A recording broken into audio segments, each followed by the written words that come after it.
All right, and we are now live. I thought I'd do a live stream this evening to run some trains, chat with all of you, as well as just show some updates to the layout, because in my last video I worked on basically building this new bridge over here, which allows for 2 tracks. But in that video I mentioned that I wanted to add a track to connect the entire circuit, and what I ended up doing was kind of moving this store over and building this all today. So obviously it's far from complete, but it is functioning at the moment. So we'll run some different trains, and yeah, it should be a good time. We got a whole bunch of people joining in right now. Welcome, Alexander Nicole. Hello. Hello, SMT. Trackside Mike, hello.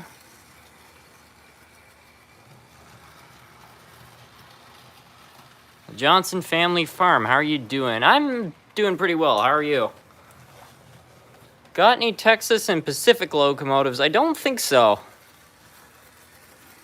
Hey, SMT, I just started model railroading in N-scale. Do you have any starter tips? Well, obviously space and budget are a couple limiting factors, but other than that, sky's the limit. You know, build what it is you want. Don't follow rules you're not interested in, you know what I mean? And you know, there's a lot of people out there, and they'll say the best way to start a model railroad is to pick a location and you know, a certain era. And there's nothing wrong with that if you like the historic part of model railroading. But you know, if you're just somebody who wants to work with some trains, buy whatever you want. If you want to buy a European locomotive, run it on an American railroad, who cares? You know, just build it the way you like. So that's a piece of advice that I'm usually telling people. Don't get too caught up in the realism if it's not something you even care about. Can you please run a Union Pacific SD 40-2? Yeah, I think we can make that happen.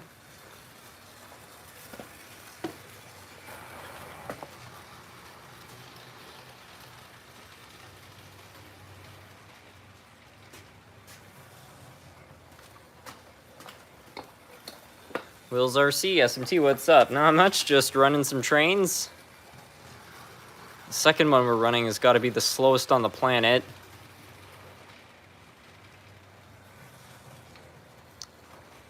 Hey, SMT, will you be available September 3rd for Smith Falls? Probably so. I don't think anything is happening in September. I'll have to make sure to mark that down somewhere, but yeah, I don't see why not. I have a Northern Pacific train works pretty good. The back tender coupler is broken. Oh, that's too bad. The best advice I've heard, it's your railroad. Yeah, no, that's pretty good advice. It's really, you know, build it for what you want, not to appease people online.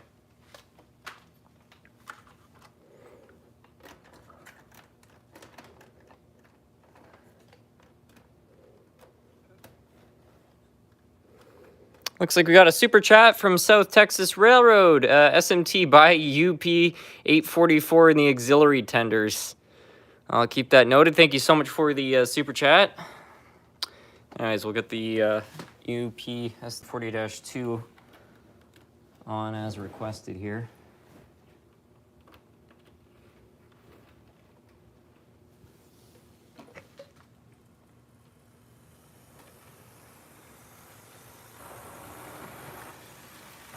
Have you ever converted one of your old locomotives to DCC? I haven't done it insane amount of times, but yeah, I've done it a handful of times.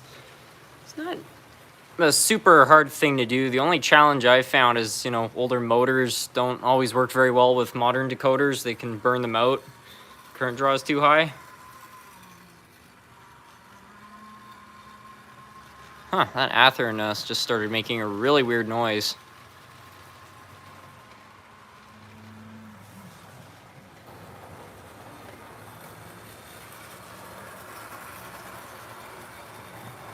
Have you ever put together a broken shell? I have done that. A bottle of CA really goes a long way. Norman Corey, hello. Good evening on the updates. Layout's looking very good. Thanks. Yeah, I'll show more of the updates in a second here. I'm just waiting for some more people to join on. How many trains do you have? I'm guessing around 500 locomotives. I did a count a couple months ago, but I've acquired some lots since then, so I'm thinking it's in the 500 range. Curious, how will the second rail line work on the far side of the layout where the mountain/tunnel is? Far side of the layout where the mountain and tunnel is. I don't really understand the question. The dual track pretty much already extends around the layout. It's just this last little bit.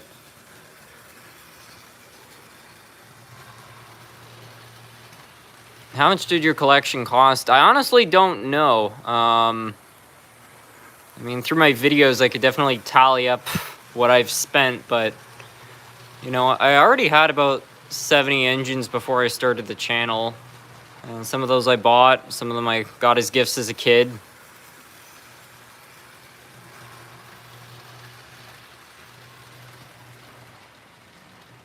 I think he meant the mountain layout. Oh, that's just going to stay as is. I'm not going to add a second track. How's the inside loop working out? Not bad so far. I mean, this is just temporary, running it around the inner circuit. Eventually, I want it to be able to go around the whole thing, but this is pretty good. And SMT and Dirty Dan's train collab. Yeah, I'd do a collab with Dirty Dan. Alan Bletcher, good evening, SMT. Glad to see the inner circle running. Yeah. I think we probably got enough people in here to show more of the updates. So for anybody who wasn't here at the beginning of the live stream, I was basically saying that since the last video where we added that bridge, went ahead and just put the track work in place to run this inner circuit. So that switch has been eliminated, so larger engines should work better. Plus we got this inner circuit, so we can actually run one train separately from all the other trains on other parts of the layout, just here as it is now, and eventually around the further curve. So that's not a bad start. And then if we come over here, redoing the lines that go to the bridge, because those never worked that well, so trying to redo those, make them actually usable, because this is a reversing section, so that could be useful. And then over here, I went and built this today, and my goal, I think, is to extend both these curves out a little bit, because then I'll have more room to expand the yard and just kind of free up some space around the various buildings here, as well as add another line which will be able to connect into the mountain layout. So I'll have one line that just goes directly into it. So I think that that should, I don't know, just kind of link everything together a little bit better. It's not working too bad, honestly, with how it is right now, but I like it. SMT, you should do fast-paced YouTube edited style because it will bring more traffic towards the channel.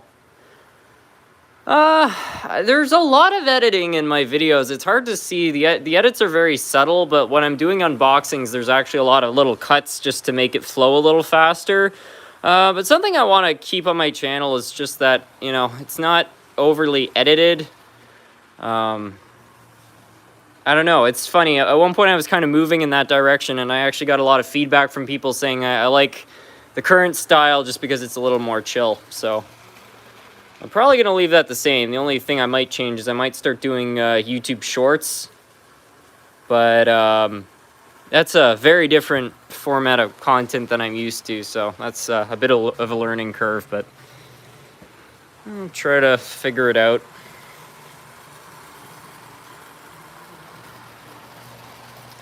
Thank you so much, Godzilla 2004, for the €1 super chat. Have you heard of the P2 new build locomotive? I can't say I have. Interesting plans, should make for some nice running. Yeah, I hope so. I just think it'd be a little more exciting to run multiple trains during the live stream, because if we get this circuit rebuilt, we'll be able to run 3 trains just on these 2 sections of the layout alone. And then there's already enough room to run 2 trains on that layout. So there could be live streams where 6 trains are all running independently.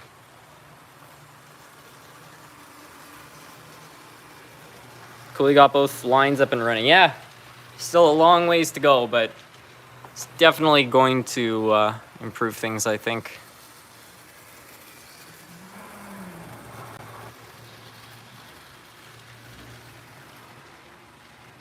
SMT, do you still have that cheap Walters locomotive? I do, as a matter of fact. Let's take it out. I don't know if it's strong enough to pull this train.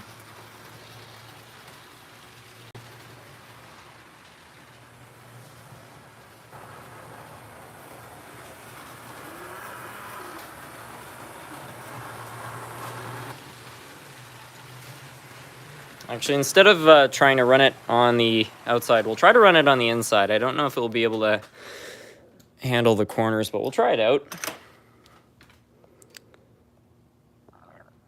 What would be a modern Union Pacific diesel locomotive you would recommend buying? Gee, I don't know. I'm not very knowledgeable on modern locomotives. Steve Luminex, hi from Gatineau, everyone. Oh, we got another Gatineau viewer in here. Welcome. Or salut, I should say. Anyways, we'll see if this little CSX locomotive can operate on this section of the layout. SMT, have you heard of the incident in 2001 with the runaway CSX locomotive? Yeah, I have heard of the Crazy Eights incident. Kind of unusual. I wish that locomotive was still around. Apparently they rebuilt it into something else, which made a lot of rail fans angry, even though some museums actually offered to buy it. That's kind of a shame. I think that would have been a really cool historical piece, but I guess CSX had other ideas. How's the layout you're making for someone else going? There hasn't been any progress on it recently. I've just wanted to kind of sort my layout out because in a couple of the previous live streams I was having a lot of problems with different switches and things like that, so I just want to get this one functioning again. But I was at the hobby shop about 2 days ago buying more supplies, so I got more materials for the detail, and I've got switches to add to it, so that's going to make it a lot better, I think. Hello from Sudbury, Ontario. Was wondering, Amtrak or Via? Probably Via, just because I was around it more. But I like Amtrak as well. The locomotive, well, yeah, the locomotive from Crazy Eights is still around, but it's been rebuilt into another one, so it doesn't look anything like it used to. Yeah, it says Crazy Eights was rebuilt to remove the bad press. Preserving it would forever leave that stain on their track record. I don't know, as if people are gonna forget about it just because the locomotive is gone. The P2 project is a group of enthusiasts building a brand new steam locomotive in the UK. It's the most powerful steam locomotive. The second locomotive group is built after the completed one in 2008 called the Tornado. That's fantastic. It's great between that, the T1 Trust, and the people who built one of the old 440s, that steam is still alive in the 21st century. I think it's really cool that they're continuing that. If they were going to revive any steam locomotive again, though, I hope it'd be the Hiawatha. I think that would be a really cool locomotive to bring back. Hopefully, some group makes that their mission.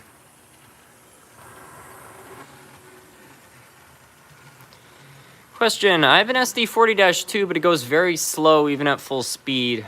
I would probably check it yourself or bring it to a hobby shop, because that could be a bad sign. If something's got caught in the gearbox and the motor's strained, it could cause that. And if you keep giving it power, you're going to burn out the motor.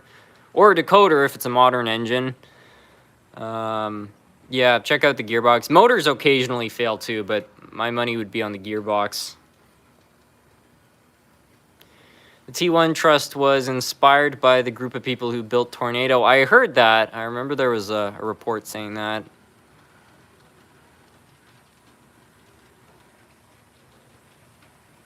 Can you lower the camera to give that level view? Yeah, we can definitely do some rail fanning type shots.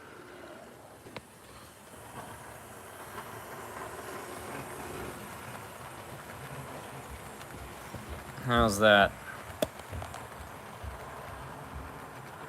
Are they running on separate power supplies? No, all the same one. I could probably separate them into electrical blocks, but I need to do some special wiring for that. If any extinct American locomotive would be revived, my guess would be the NYC Hudson. I think it would be one of them. Hey, SMT, have you ever ridden on streetcars or LRTs like the ones in Toronto?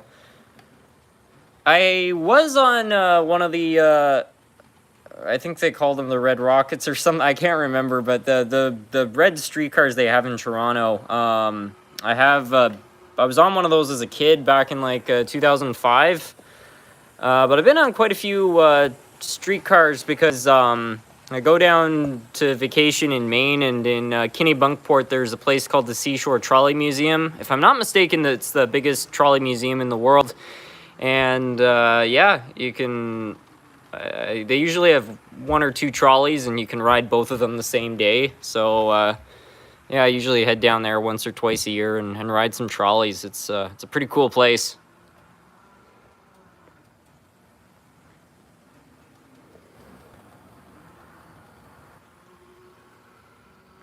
SMT is one of my favorite YouTubers, underrated though. Oh, I appreciate hearing that. SMT, have you ever rode a Via train or Amtrak train? If so, how long were you on the train? I haven't been on a Via train in a long time, but again in 2005, I went on a trip to Montreal with my parents, and we decided to take the train. So I have been on a Via train. I don't think I've ever ridden an Amtrak train before. I've seen the Northeastern quite a few times, though.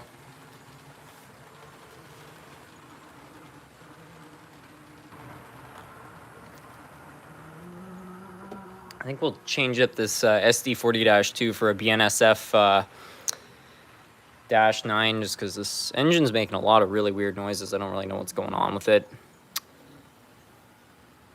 Going to make a Lego Hudson when I'm 19. That'd be a fun project.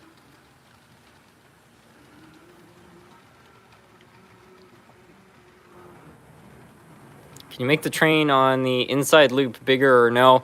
I was trying, but the track work through the tunnel is pretty bad, so these are the only cars which can handle it. I could probably extend the length of the train on the main line, though. Let me just get the BNSF engine going here.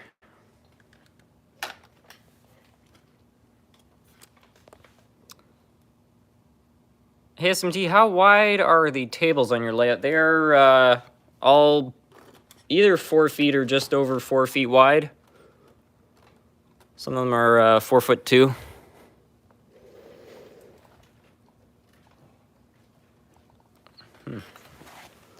Maybe the coupler has gotten stuck. There we go.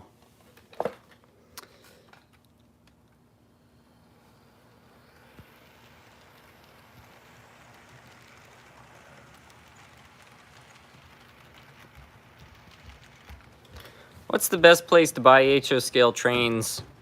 I'm personally a fan of brick and mortar hobby stores over the internet.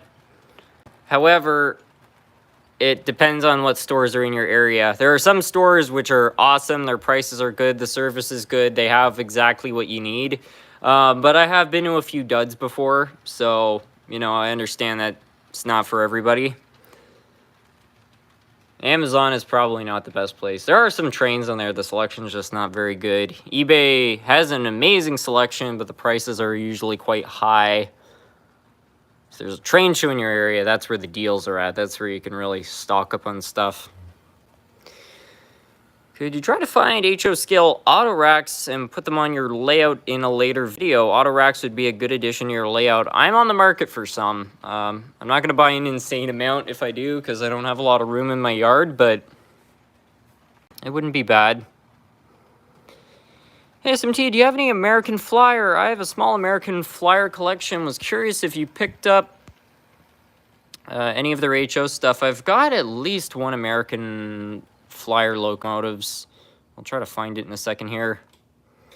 Any good train jokes? My dad was a train, must have gone by. There's its tracks. Hello from North Carolina. SMT, you inspired the triplex build when you talked about them on a live stream being so expensive. Thank you for your inspiration. Well, it's a pretty remarkable project for anybody who hasn't seen this guy in the chat here, Norman Corey. He's actually managed to build a triplex locomotive from scrap River Rossi parts. There's a video on his channel. You should go check it out. I saw it this morning. I honestly couldn't believe it. I don't know how somebody could build something like that from scratch. Hello from sunny Southern California. Welcome. Have you ever thought about joining local model train clubs that have large layouts you can run trains on? There's one in San Diego that has 30 scale miles of main Rio Grande. I'm part of 2 train clubs. One of them, they have a modular layout, but the second one, they actually have a permanent layout. I'm not against train clubs. Definitely a great way to connect with other model railroaders. Some clubs are a little more strict than others for what you can run. I've got one of the clubs I'm part of, they don't care. You can run whatever you like, and they're not going to bother you. The other one has a few more rules. You actually have to get, like, basically a license to drive your trains. Not something I'm personally as fond of, but it's their rules.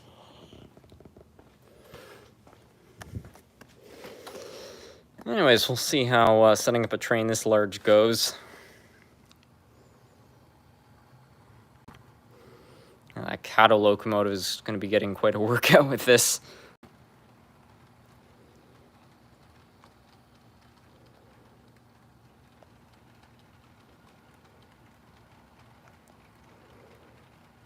Have you went to this little tree place in Kennewick? There are broken trains. I bet you could fix them. Little tree. I haven't heard of that place.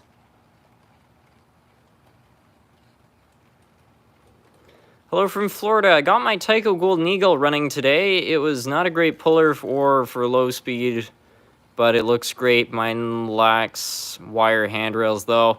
Those are all very common things for old Tycos. It's pretty rare to find one that's all decked out with the handrails, and they were never really great runners, so... Some people swap them out with River Rossi drives, though, because from what I understand, the shells are about the same. So if you have one that's really sentimental and you want it to perform a bit better, you could swap it out with a River Rossi and then have one of the best running Tycos out there. I'm building an HO scale layout in my basement. And the Moncton-Gordon Railroad. The Golden Eagle never came with handrails to begin with. I'm pretty sure the first models did. Don't quote me on that, but I thought that Tyco originally did include handrails, but you were supposed to install them yourself, and then a lot of people didn't because they were kids or whatever, and they didn't bother, and then Tyco just stopped including them because they were just kind of like a necessary expense. Don't remember where I heard that, but somebody told me that.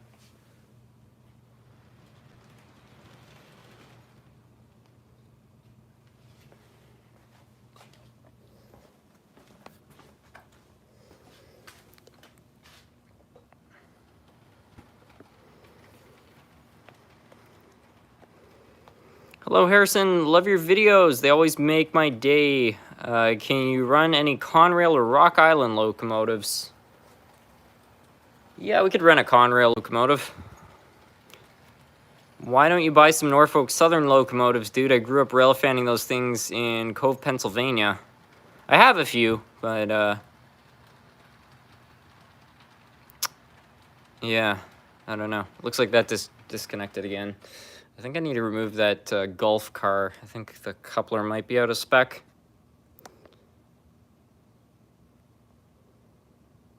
I added handrails and snowplows to my Golden Eagle, added 8 LEDs and a new motor drive system, then DCC'd it. That's probably the most luxurious Tyco Golden Eagle that exists. You didn't happen to post that on the Tyco forum, eh? Because I'm pretty sure I saw somebody who had done something like that.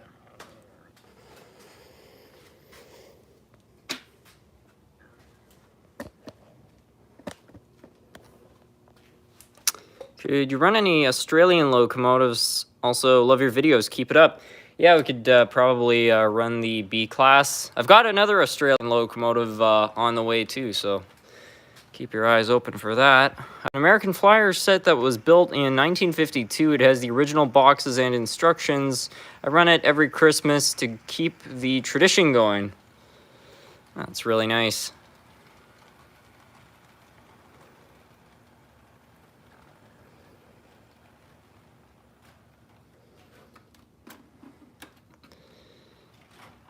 All right, we got one train back together and derailed another.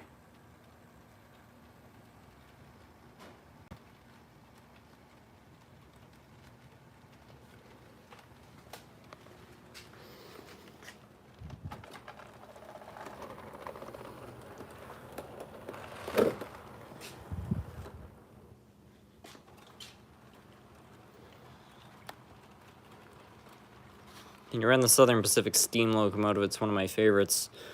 Yeah, we could do that. I'm gonna run the B-Class first, and I also mentioned something earlier about getting the American Flyer engine going, so that would be good. Let's see if I can get this thing running again first. I need to cut off the power. Yes, I made a video of assembling the drive system for the Golden Eagle using a Hobbytown of Boston kit. I just need to get the long shank couplers and modify the handrail set for the front and back. Wow.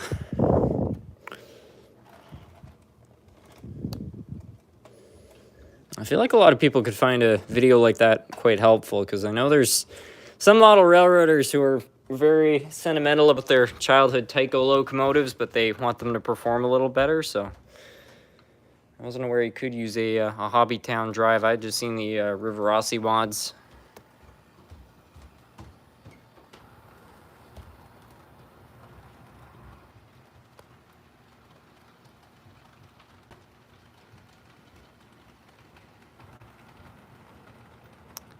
The movie A Christmas Story from 1983 has your Hiawatha in it, a store window in the opening credit. Love your grandmothers.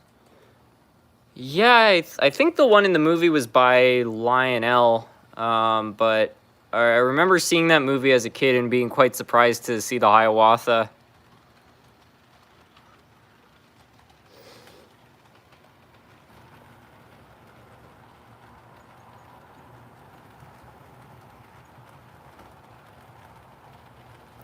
Anyways, we're gonna go look for some different locomotives.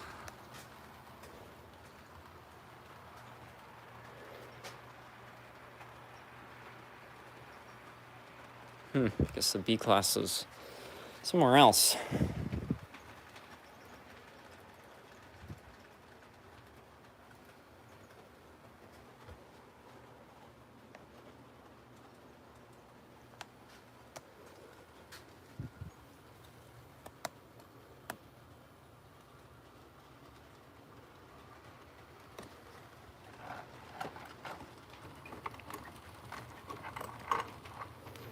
Yeah, so earlier I mentioned having an American Flyer locomotive in HO. I believe this is one of them.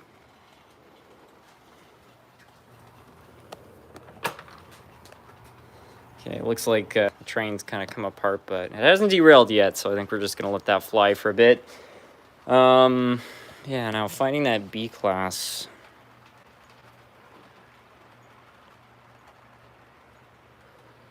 I don't know where I put it on the shelf. I was using it yesterday to test out the curve, because that had a bit of a derailing issue as well. Of course, I relocated it to somewhere where I don't know. Uh-oh.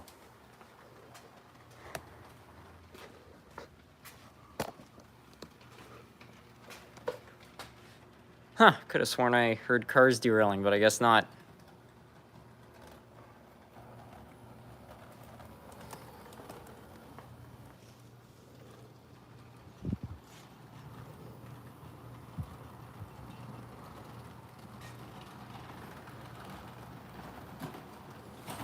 Uh-oh. All right, then. Could you please run the New York City Hudson? Hudson. Like the Dreyfus? Run something brass. Yeah, I could probably make that happen.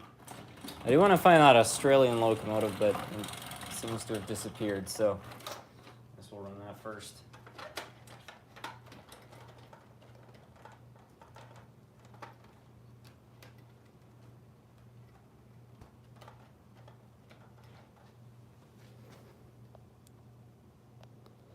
Why don't you get 1206?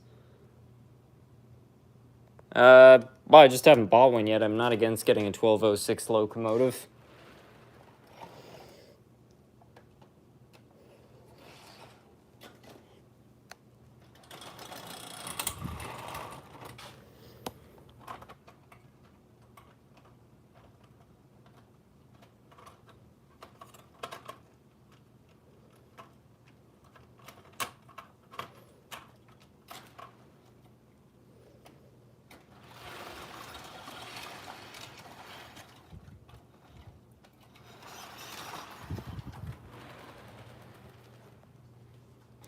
Rivarossi made a Rio Grande E8 in 1957. It had the body. I lost the chassis. I put the body on a DCC Proto 2000 chassis. Genius. Those Proto chassis were definitely ahead of their time. I can't imagine, being an HO scale railroader in the 90s and seeing those things come out. They must have been something to behold. The video just went a bit fuzzy. It's probably just because I'm moving around a little bit more. I have 6 Conrail coal cars I've had since I was 9 back in 2017 SMT. They're really cool. I'd love to run them with my Bachmann locomotive. Hey Harrison, I believe it or not, my brother proposed today. It's cool because he did buy the world's largest carousel. Nice. Okay, we're going to try to get those freight cars around here.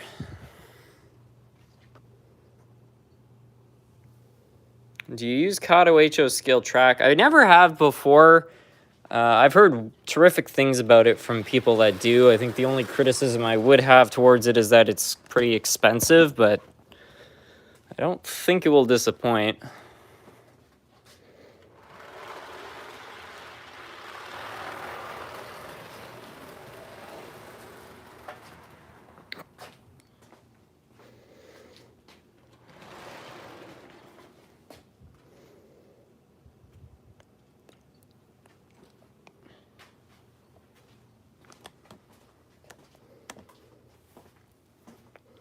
With wider curves, will you run more passenger cars on the layout? Probably. It's definitely going to be a lot easier if they're not derailing all the time.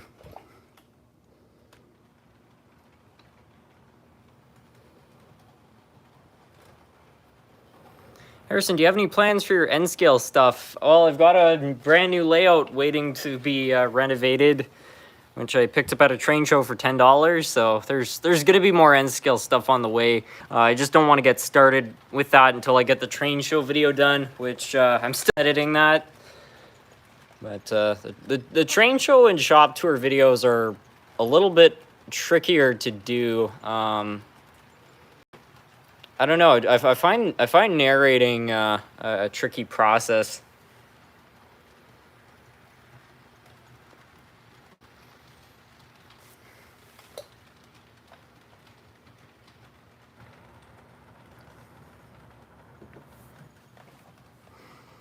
I have the whole set of Rio Grande passenger cars. And with the E8, I'm still looking for a dummy and AB unit.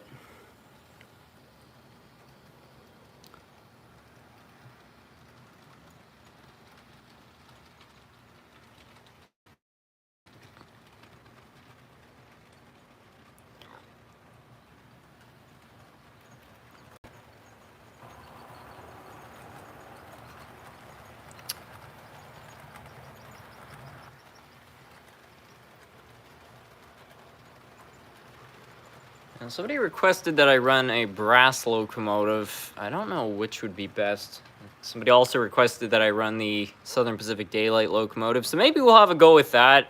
Last time I tried to run the Daylight, things didn't go very well, but I did do some work on it, so we'll see if we can get that to pull this train without having too many derailments.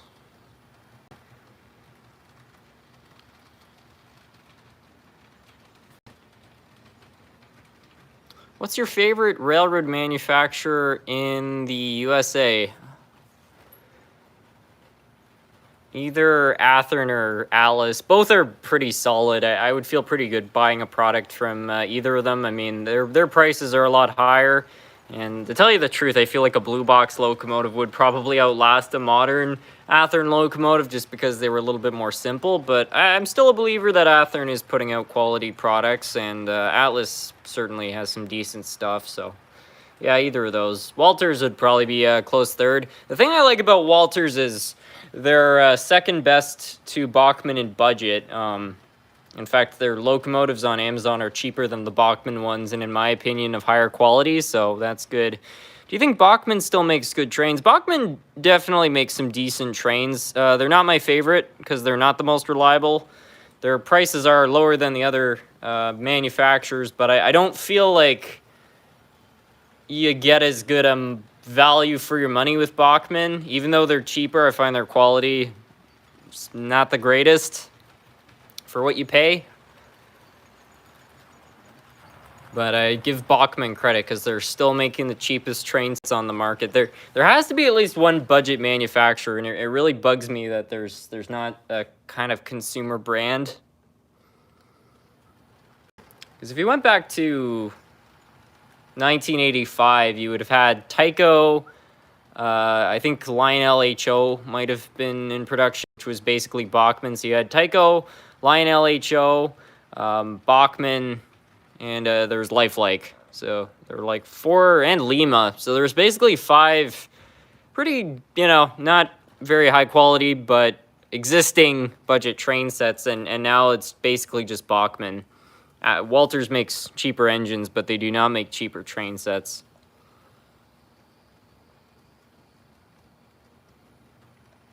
Harrison, can you please run a Conrail locomotive? Also, what's your favorite North American railroad of all time? Probably Canadian National or BNSF.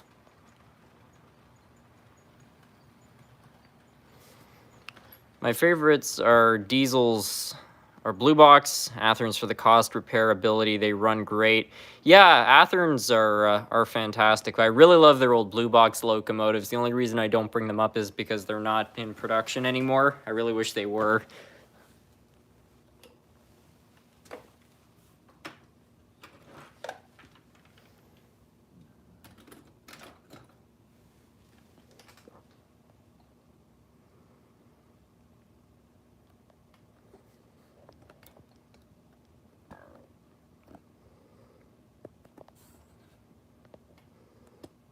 Hey SMT, do you watch Thomas the Tank Engine or Thomas and the Magic Railroad?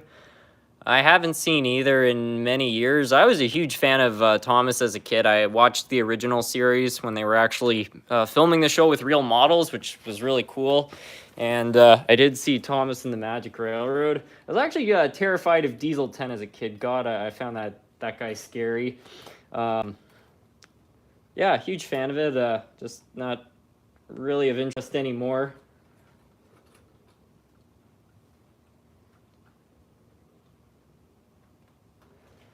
All right, let's see if this thing will work. What do you guys think? Derail or no derail? Come on, little buddy. It's already on the ground. Oh, that didn't take long. I just need to get this thing to warm up. I had this thing doing loops around the layout yesterday, but now that it has the camera on it, derailments.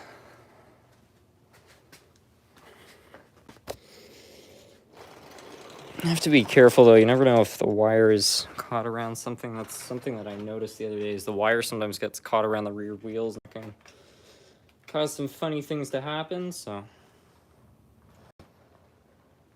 that looks pretty good. All right, let's have another go at that.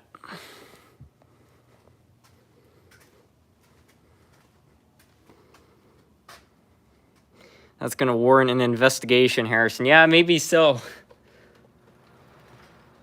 And now it's disconnected from the rest of the cars.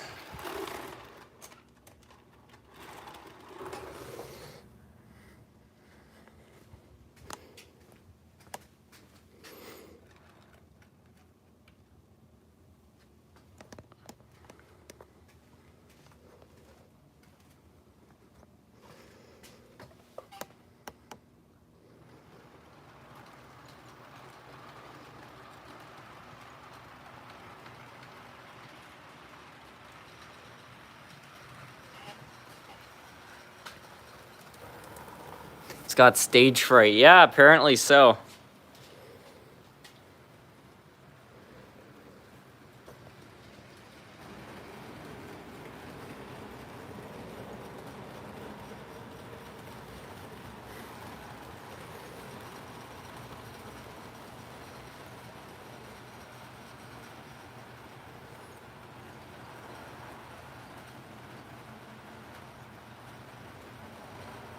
Wow, she went through that time. Isn't that nice?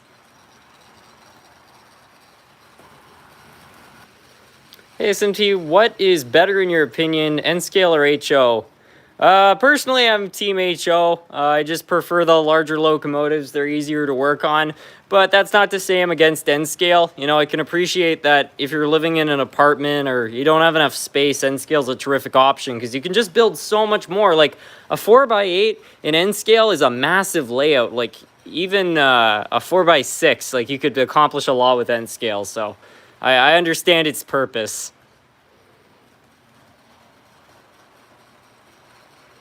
What's your opinion on Chuggington from Playhouse Disney? I never really watched Chuggington. I don't know when Chuggington came out, but I wasn't watching that kind of stuff so much by the time it did, I don't think.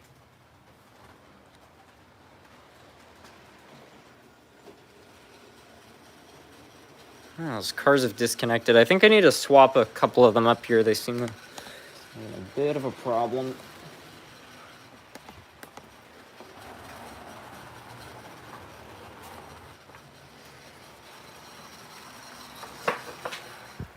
Trying to get those cars connected. We did manage to make like 3 loops though without the daylight derailing, so looks like it's finally behaving on camera.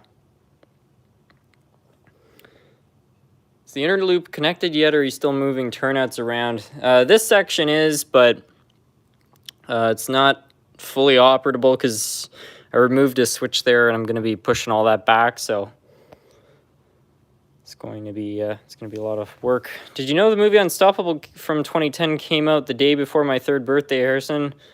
I fell in love with that movie. I remember when Unstoppable came out. That was awesome. I remember seeing the trailer on TV, and honestly, it looked like a way more intense movie in the trailer than it actually was. They always are. But I was like 9 years old, and I saw it, and I was like, oh, that looks cool. My dad's like, yeah, we're going to see that. It did not disappoint. I remember when they finally released Unstoppable on DVD, I'm pretty sure I watched it 4 times in a row. I was a bit obsessed.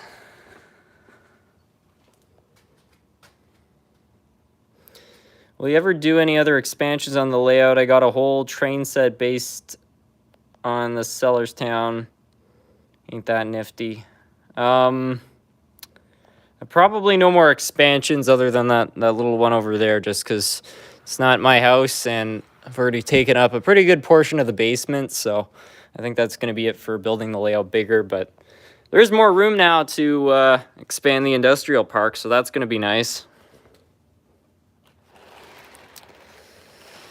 Anyways, I think what I'm going to do this time is just try moving some of these cars around, because there's a bit of a height difference between these two. Sometimes the way to fix that is just to keep looking until you find cars that have a similar difference, and then you throw the duds on the back.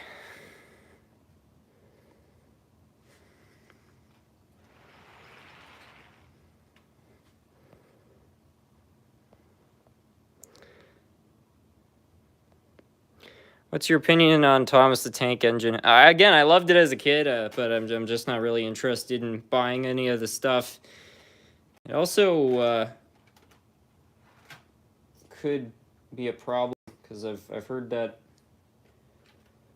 the owner of the Thomas stuff, I forget who it is, but whatever company that is, I think they've been getting stricter with copyright rules, and that's how the channel The Unlucky Tugboat actually got suspended. So that's another thing that is a bit of a risk to getting that stuff. All right, let's see if we can get the daylight around for a couple more laps here.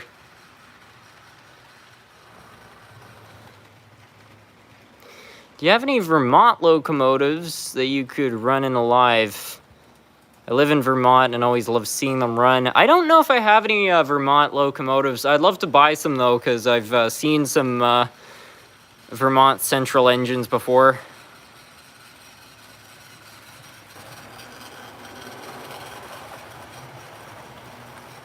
Yeah. No derailments.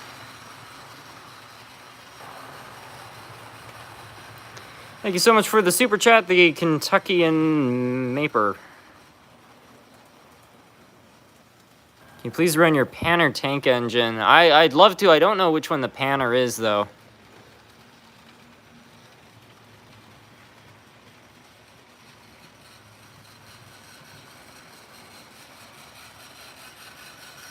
Run the Dreyfuss Hudson. All right. Let's go find the Richard Dreyfuss.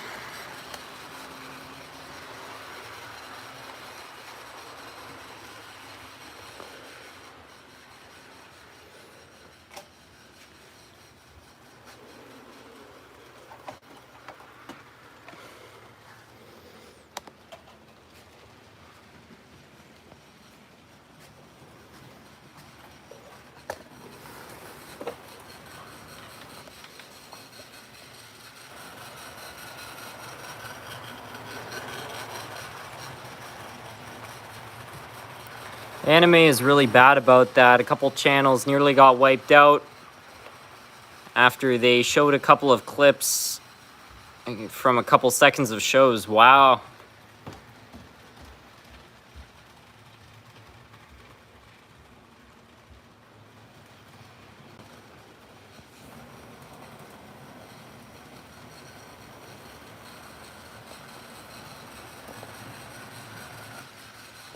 CSX locomotive is making some funky noises. No, that's the daylight. I checked out the drive yesterday because I was worried that there was a mechanical issue. It's just the motor vibrating because when the drive is out without the shell, it doesn't make that sound. I tried putting some sound deadening foam to try to prevent that. It didn't work very well, but at least just as long as it's not a mechanical issue, I don't really care if it's making weird noises.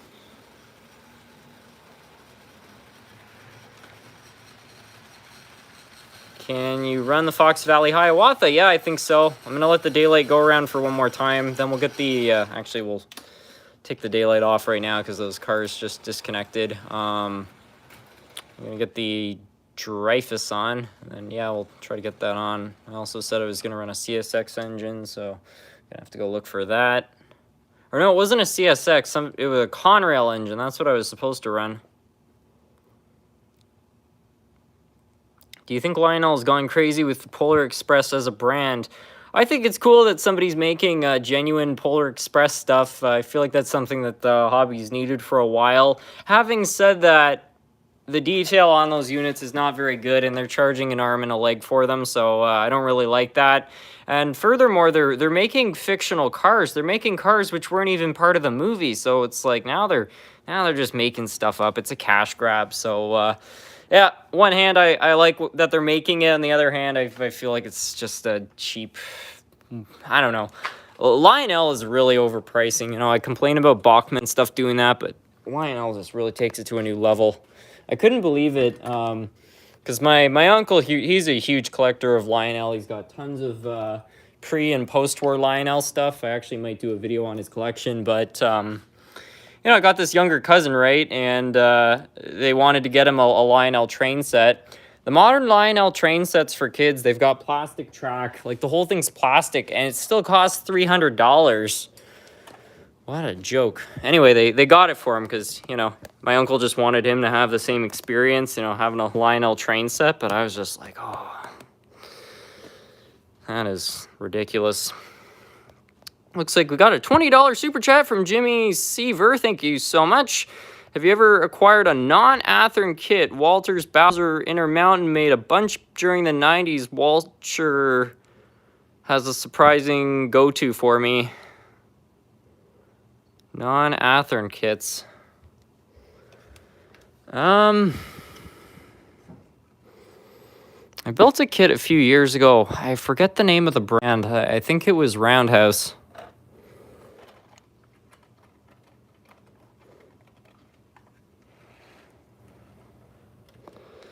See if the Dreyfus is actually strong enough to pull this train. It might be too much. Rivarossis are not terrific pullers most of the time.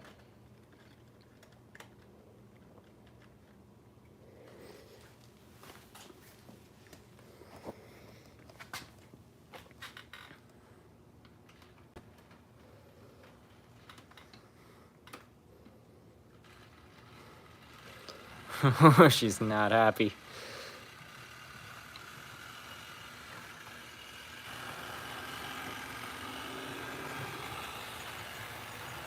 Well, it's doing it.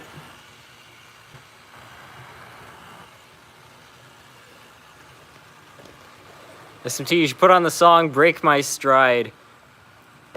If there were no copyright repercussions, I'd be playing music all day here on the live streams. There'd be the best collection of 80s rock songs anybody's ever believed. You know, it would be great. But you play any song somebody has the rights to, and they'll take your stream down within a minute.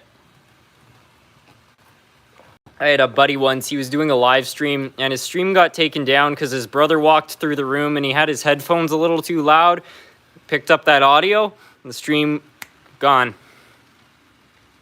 What track cleaner do you recommend? I just use isopropyl alcohol and Bright Boy track cleaners. I've never actually used track cleaning fluid.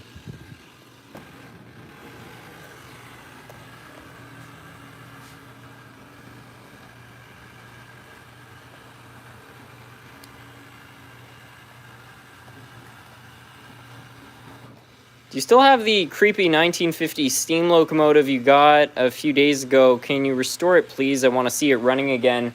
Yeah, I'll restore the creepy 50s engine. I don't know if it's going to be this week, but I haven't done a repair in a while now. I think it's time to film a new one. You'll never speed match two DC locomotives. It's next to impossible to do with a DCC locomotive. You'll need a speedometer and a programmer to do it, the same motor and decoder. Well, it's not super important to speed match, let's say two Athearn blue boxes, just as long as they're running similarly. But, yeah, that's true, especially if they're from different brands. Good luck with that. Can you add a reversing loop? I don't have a reversing loop, but I do have a reversing track, which is this bridge. So, once I hopefully get this layout working right, what I'll be able to do is I can run trains off the main line up here, around here, up here, over the bridge, and then they'll come out the other side, and then I can run them back onto the main line through that switch right there. So it's not as conventional as a typical reversing loop, but it does the same process.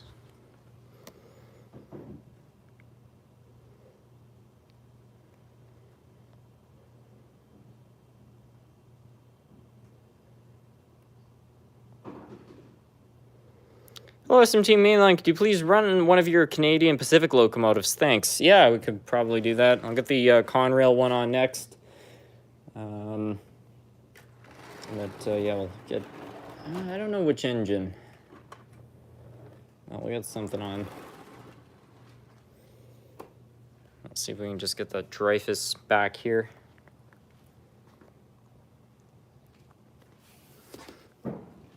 I always use Cato and Walters Mainline. Those are both two very respectable brands.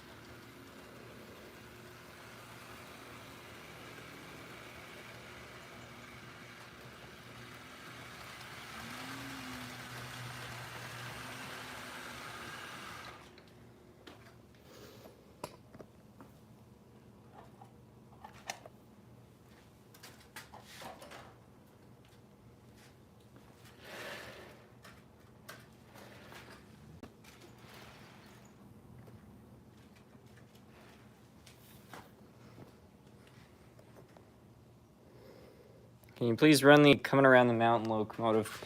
All right, I'm just going to get some engines in the queue here so I don't forget. First one is going to be the Conrail locomotive. Second one's going to be a modern Canadian Pacific locomotive. Probably this one. And it's got a coupler, so that should work. And then finally the coming around the mountain locomotive, which as of recently has a home right here. And if I can ever find the Australian locomotive, I'll throw that in the queue as well. But I don't know what happened to it.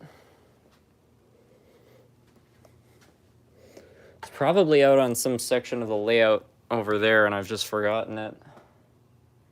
I don't know. Somebody was also requesting that I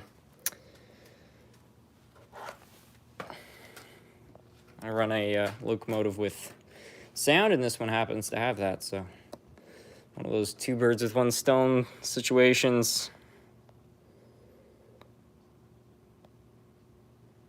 Feel Harrison haven't Rio Grande. I've got some Rio Grande stuff.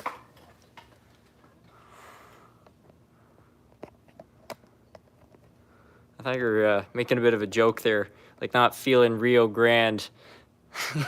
That's kind of funny.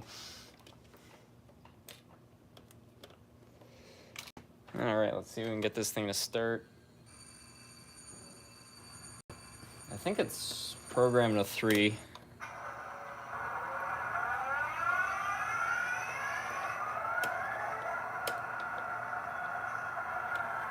Well, maybe not.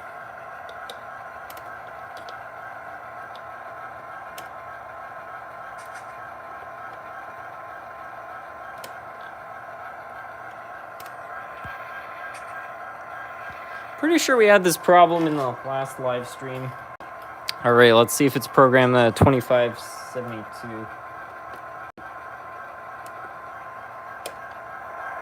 Oh, I guess it is.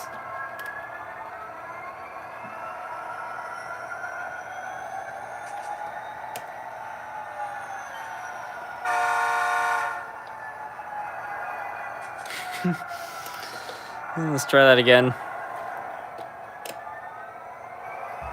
Yeah, there we go.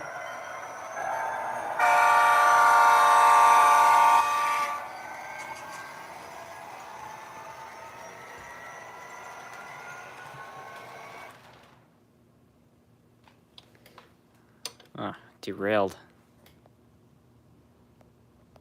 Looks like we got another super chat from JWSSD. Hey, SMT, can you run your strangest locomotive? Strangest locomotive. I'll have a look for something weird, but in the meantime, let's see if we can get this one working.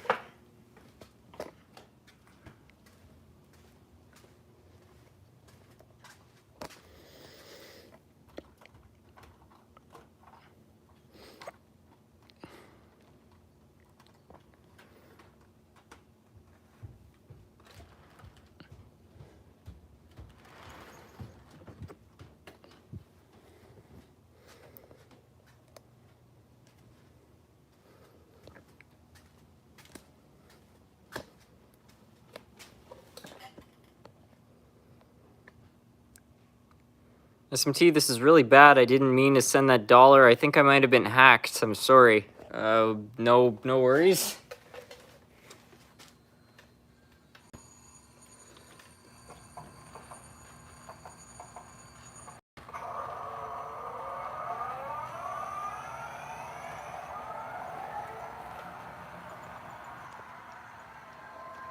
If you're running double O gauge trains, they have a deep flange. I wouldn't run it on HO track as the wheels will hit the ties. Not always on code 100, but yeah, in the switches they usually get caught up. I find the Pico switches don't seem to have that problem, so my goal is going to be to just replace most of the switches on my layout from Atlas to Pico, and then hopefully I can just run them without having to cut down the flanges, but yeah, we'll see. Anyway, I don't think this Conrail engine's going to work, so I think we'll put the coming around the mountain locomotive on. I have to find a strange engine, and I also need to find the conversion cart because the Canadian Pacific engine has the horn hook couplers, which this train does not.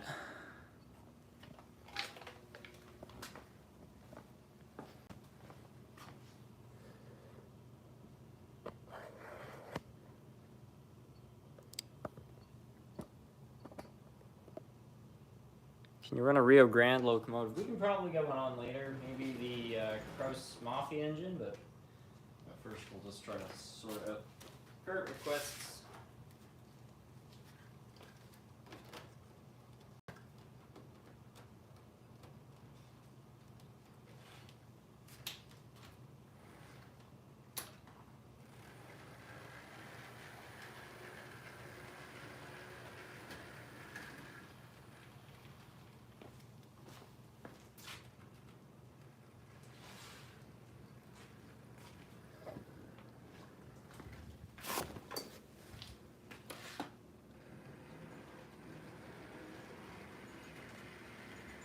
Hey, SMT, smart choice doing 2 lines. Oh, I'm glad you approve. I think it's going to be better for future live streams once all this is functioning. I think that the coming around the mountain locomotive might be having some electrical issues.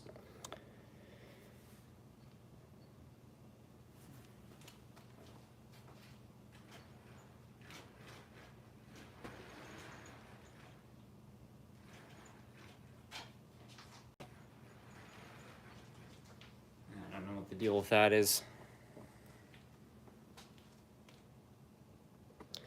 SMT, do you have any Chinese locomotives? I don't think I do.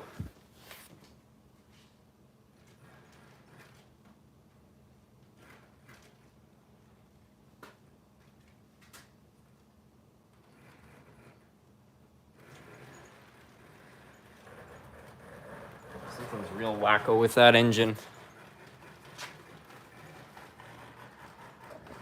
It sounds like a steam locomotive. It's chugging along.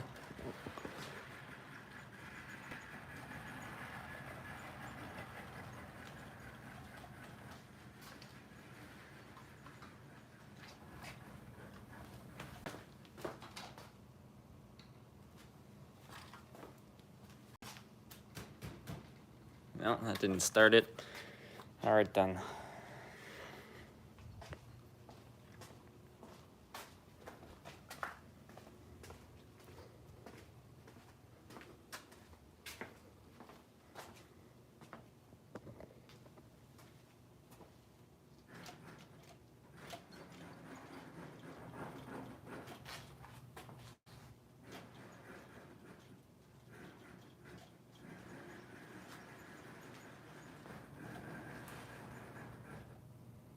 Wow, it's really weird. In the video where I unboxed the thing, it was having some electrical issues, but now it just seems to be almost like non-functional. So whatever's wrong with it is definitely getting worse. Now it's in a bit of an awkward spot. I don't know if I can reach that far.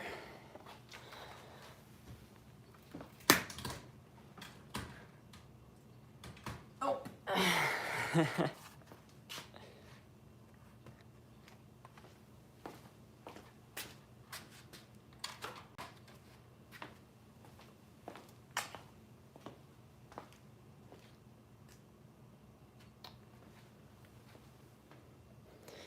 All right, then, that's kind of annoying.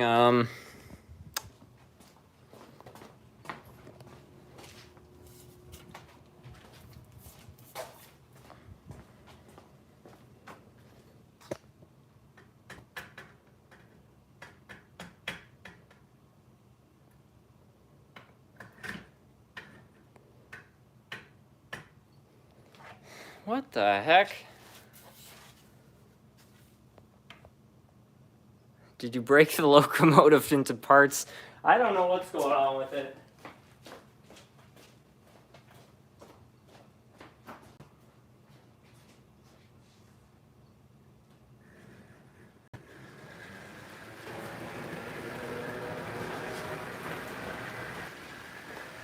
Oh, now she's full throttle.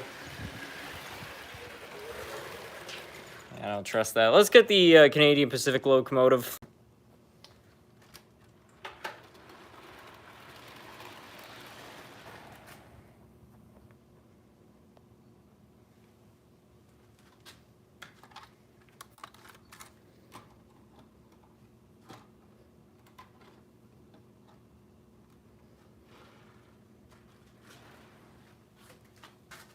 Hopefully this thing will work a little better.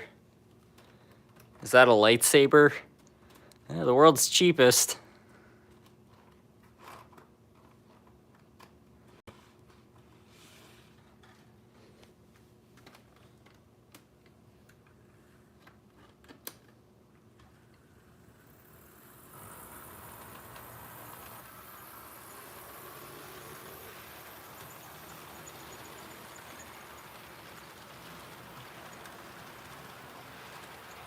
Placing bets that the Canadian Pacific has electrical issues too. Well, you'd be mistaken, because this locomotive happens to be an Athearn blue box, and nothing can destroy those. I swear, if ever there's an apocalypse, the only things that will be left on this planet will be cockroaches, Toyota Corollas, and Athearn blue box locomotives. That'll be all that's left. The Nokia train of the world. Yeah, absolutely. It's pretty hard to brick an Athearn.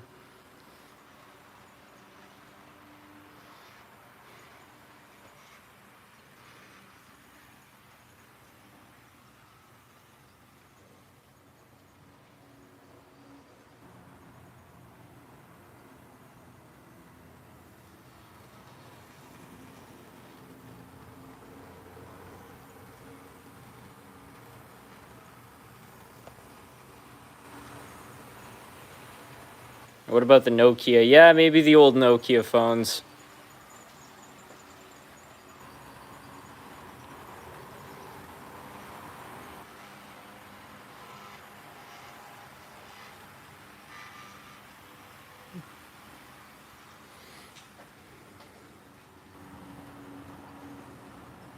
I stand corrected. Yeah, these Athearns are pretty reliable. This one actually did have some derailing issues, but it seems to be liking the new track work, so that's good.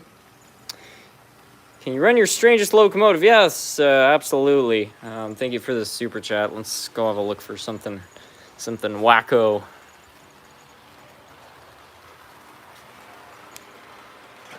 I don't think I've got a stranger engine than this. I mean, this thing's pretty weird, so I guess we'll run that. I also don't know why this came to a stop. It's trying to go the other way. That's not good.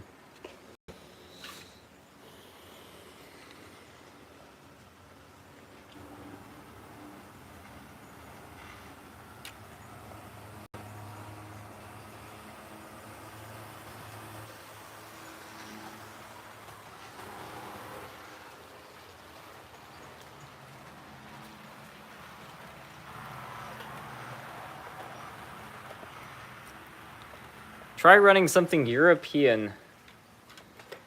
How's about an Intercity 125?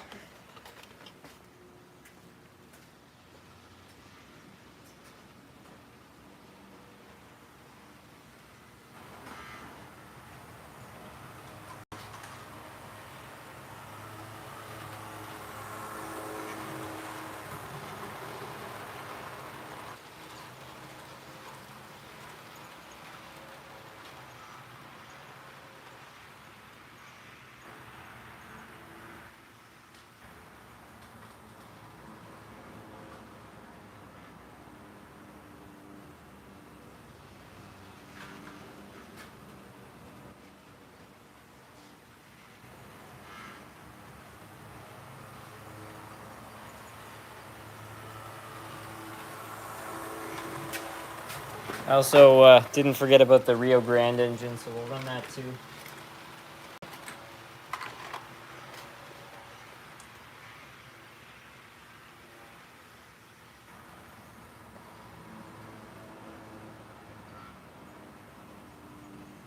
Hey, SMT, please read. Sorry to repeat my message, but I really want to know, if you have a rare or 200 Tyco locomotive, if you could have one... Okay, sorry, I'm just having a bit of trouble reading this message. If you could have a rare locomotive or 200 Tyco locomotives, what would you pick? Well, it depends on what the rare locomotive is. It would have to be pretty cool to beat 200 Tyco locomotives. I mean, 200 Tyco locomotives just from a value of $10 a piece. That's pretty good value at $2,000. SMT, you say that Athearn blue boxes can't be destroyed, right? I broke one when I was 9 and the frame cracked in half. Its shell in half too.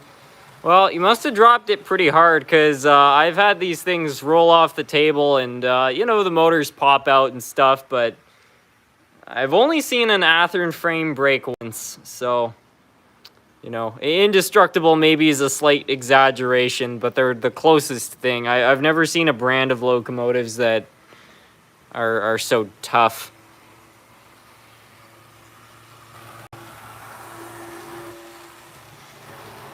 TRG Gamer, guys, we have to realize that Harrison isn't going to get to every single chat. Yeah, I really do try, but when I'm running the trains at the same time, it can be a little bit tricky, but I never ignore anybody unless they're saying something they shouldn't be. Driving over it with a car doesn't count. Yeah.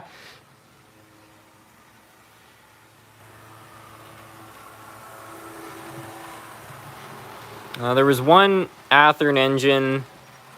I still have it. It still runs. I got it as a junk locomotive, which didn't run. Somebody had thrown sand in the gearbox or something, and they had dropped it. They had bent a bunch of parts out of place.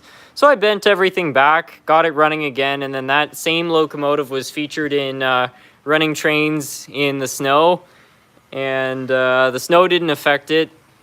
And then it rolled off the table, fell on the floor, the motor popped out. I glued the motor back into place. It still runs. So I was wondering, can you run the Hershey train? Yeah, sure. I already have some trains in the queue, so we're going to run those first, but we could probably get that one out in a moment here. First, we're going to run the Crouse Mafia locomotive. And then after that, the Intercity 125. Good day, Harrison. How have you been doing? I recently bought myself a Class 47 from Bachmann Branch Line DCC Sound, my first ever British locomotive. I only have American-Australian stock. Oh, that must be an exciting new purchase. Yeah, things are going just fine. Hey, SMT, major important question to answer. S-gauge loco lights power up when it is applied. I can hear the reversing unit click, but the train does not go. Any thoughts why? The reversing unit click. Okay, I'm not as familiar with S-gauge. I'm from what I'm guessing, there's some sort of relay in there that you hear clicking. So you know the relay is working. If the engine is not going, but the lights are on, my guess is something has failed on the motor. So check the wires going to the motor. Sometimes the wires, the way they're soldered to the motor, you know, just temperature changes can cause the solder to crack. So pull on the wires lightly and just see if they come out. Sometimes it looks like they're soldered on and they're not. The other thing that could have failed is the commutator. But check the wires first. If those are not the problem, check out the commutator. It's a little bit hard for me to say what might be the exact issue, though, without actually checking out the locomotive, because, again, I don't know on an S-gauge locomotive how those are all wired up. I've never heard of a locomotive having a relay.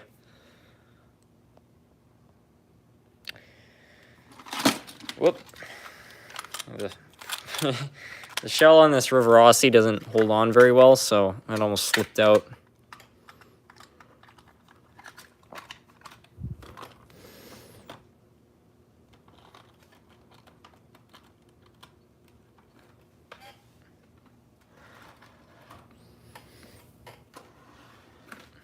What am I doing? I forgot to put the car on.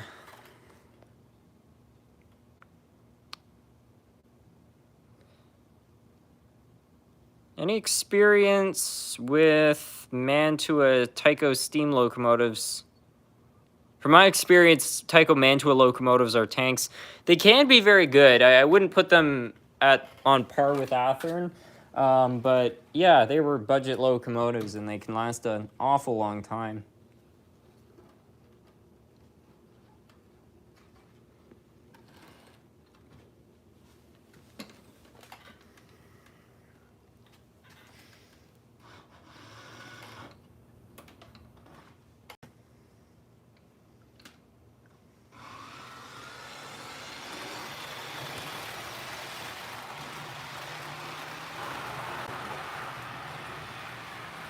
This thing can really boot, scoot, and boogie. Look how fast it's going. It's only 60% power right there. And it's derailed. Nope.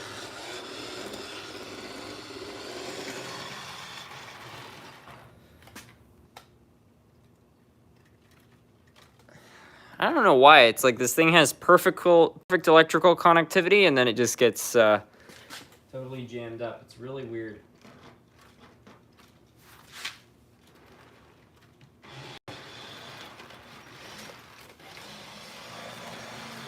There we go. That's wide open throttle right there. Hopefully this thing doesn't derail. Otherwise those cars are definitely going to go flying. All right, I think that's enough Kraus Maffei. Anyways, now that we got those cars on the other side of the main line, I guess I'll run the strange locomotive as requested.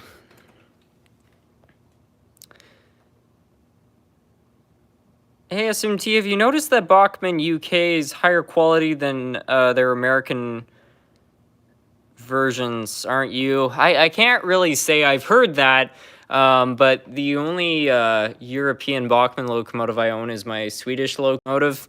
So, you know, I'm not so sure how they're building their engines for the UK market. It would seem weird for them to build them differently, though, just because, you know, they're made in China, so I don't understand why they would build them better for one market than another if they're coming from the same factory. I do believe, though, that Bachmann N-scale locomotives are higher quality than Bachmann HO locomotives, and there's evidence of that. Even back in the 80s, you know, their HO locomotives had pancake drives while their N-scale engines were all-wheel drive with, you know, proper can motors. So I find there are a lot less people in N-scale who seem to have sour feelings towards Bachmann.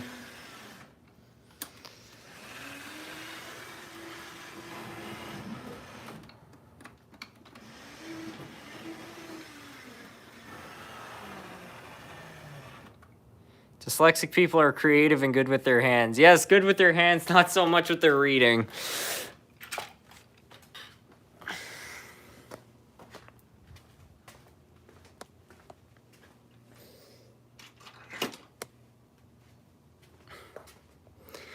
Hey SMT, I have an Athearn Blue Box Burlington Northern SD40-2. It's really slow and it makes a weird clicking noise.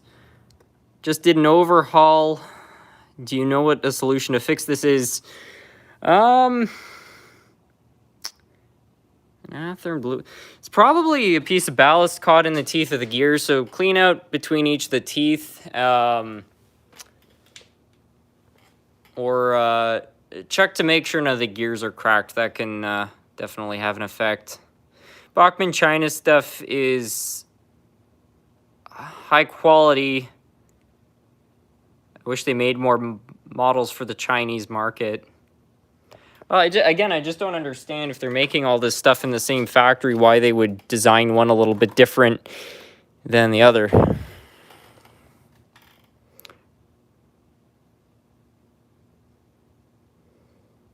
SMT is the YouTuber I'm mostly watching, Craft Foxy. I watch Sam's trains, and I will say his Bachmanns are really good quality, while every Bachmann I've seen is garbage besides the prices. Bachmann UK, China, Germany are better than Bachmann USA ones. I work for Bachmann USA. That is really weird. I wonder why. I'm a fellow dyslexic and proud of it. We're in good company, Albert Einstein fact too. Yeah, I think that the dyslexia definitely does have its advantages at times. I find that yeah, I had an electrical project in school, and there are people who are way better at math and reading than I am, but I was able to do better at wiring a light to a battery with a switch and a relay. It's a funny thing. The reversing unit is what I'm referring to. It has 4 stages: forward, neutral, reverse, neutral. It's a drum of the reversing unit. It clicks as it rotates. Okay, so it's an E unit. Yeah, if you hear the E unit clicking, it means that the electromagnet is spinning it over. But the fingers on those are known for wearing out and getting dirty with carbon. So I don't know how you would open up the E unit on a locomotive like that, but that's in all likely the problem. There's a way to bypass an E unit though. It's not a thing you have to have. So with my Lionel engine down there, it had a bad E unit. It would sometimes just get stuck in neutral. The engine wouldn't run, obviously.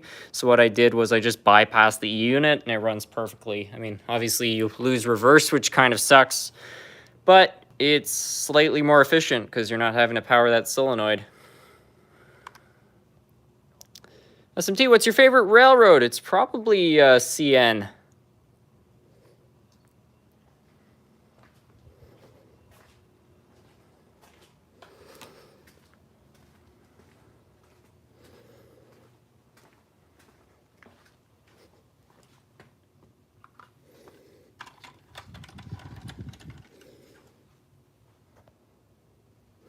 The answer why Bachmann American trains sucks, their designers have no backbone.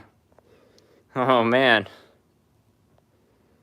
Have you thought about a place to put a roundhouse or an abandoned scene on the layout? I don't really have room for one, but I wish I did for a roundhouse. That'd be a nice addition.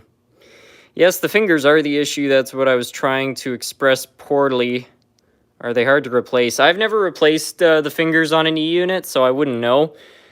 It could just be dirty, though. Maybe you could just spray a little bit of alcohol on there and rotate it a few times. Maybe that will fix it for a while.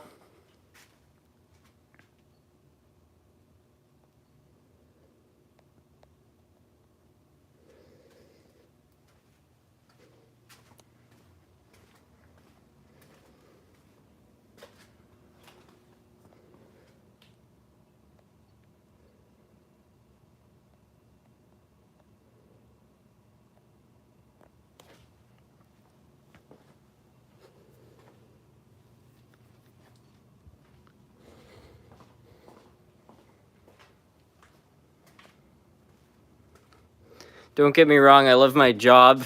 I'll put in brackets at Bachmann and the trains, but that's sadly the truth. That's really strange. I wonder why. Because there are some really good American brands of model trains. Obviously you got Athearn, you got Atlas. So there's definitely good designers in the United States. I wonder why Bachmann's would be different. That's really interesting. I never would have guessed. I also would have suspected that the drives would have been shared, like they would have shared parts, like motors and things like that. So it's fascinating to hear that.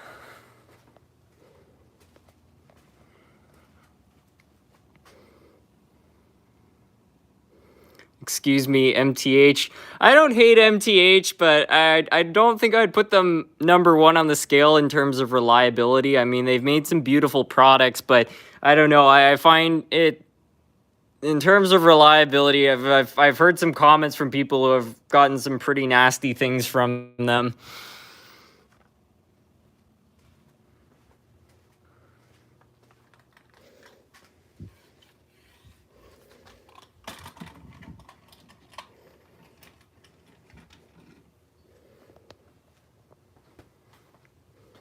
Shikansen sets are very hard to find in HO scale. If Kato made more in HO, it would be a huge market. I'm looking for one currently.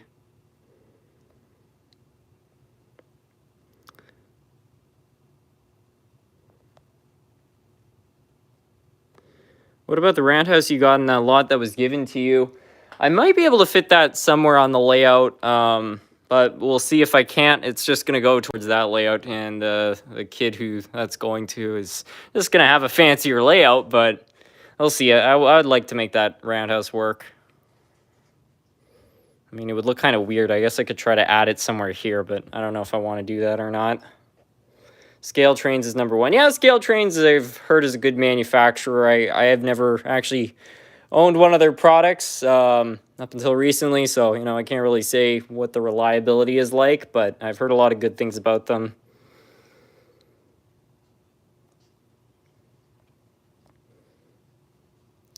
Been in love with the Shikansen for many years, hence why I'm looking for one. Yeah, I don't know. I have heard that they are pretty rare. I know that Play Art was making them for a little while, but those didn't have the best detail.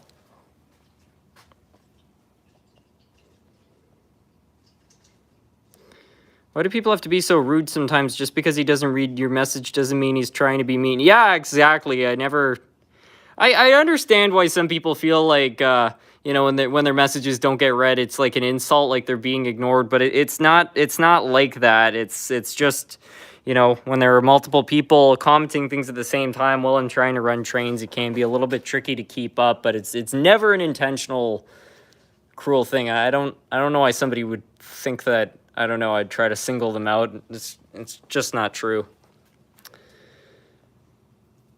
Anyways, next up for running, I'm not sure what we should get on. I feel like there's something that's been requested, maybe slipped my memory. I really wish I could find the Australian locomotive, but as I mentioned earlier, that's just kind of disappeared. Maybe it's behind the Hershey's factory. I hadn't thought about that.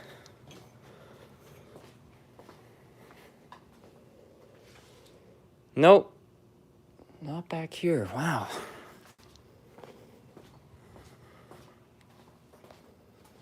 The Hershey's engine, that's what I was supposed to run. Somebody asked me if I could do that, so. Let's see if I can locate it.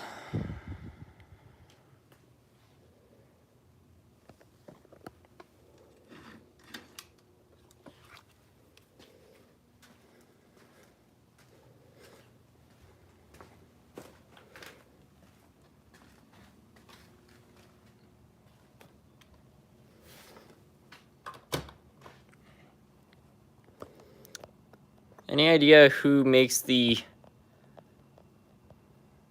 Union Pacific gas turbine in HO scale for a cheaper price? I've been looking at Scale Train's offerings, but they're too expensive. I'm not too familiar with the gas turbine engines. I'm not sure if there is another manufacturer. Can you run the Province and Worcester locomotive? A lot of people were saying that video wasn't pronounced now, right? And I don't doubt it, but I'm still not sure how you're supposed to. One person asked for a Hudson Steam more than a few times. Samuel was his name. Well, I ran the Dreyfus Hudson. I thought that was the request.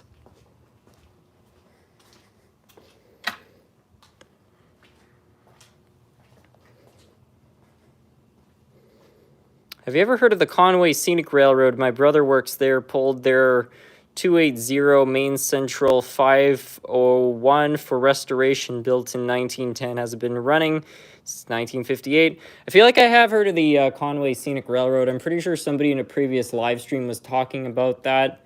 It's also possible I've actually seen some pamphlets, because I, again, go up to Maine once or twice a year, every year.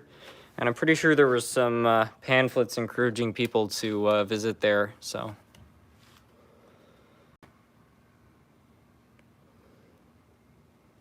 Worcester, Worcester. Province and Worcester.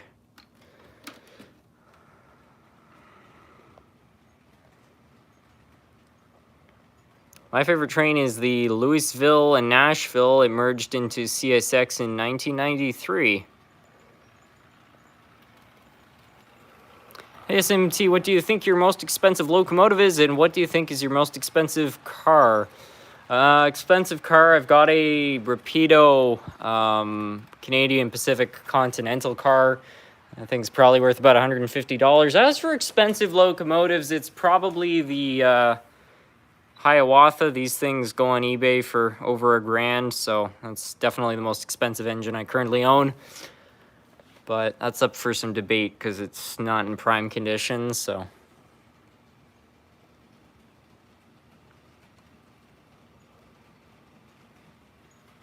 It's pronounced Worcester, like Worcestershire sauce.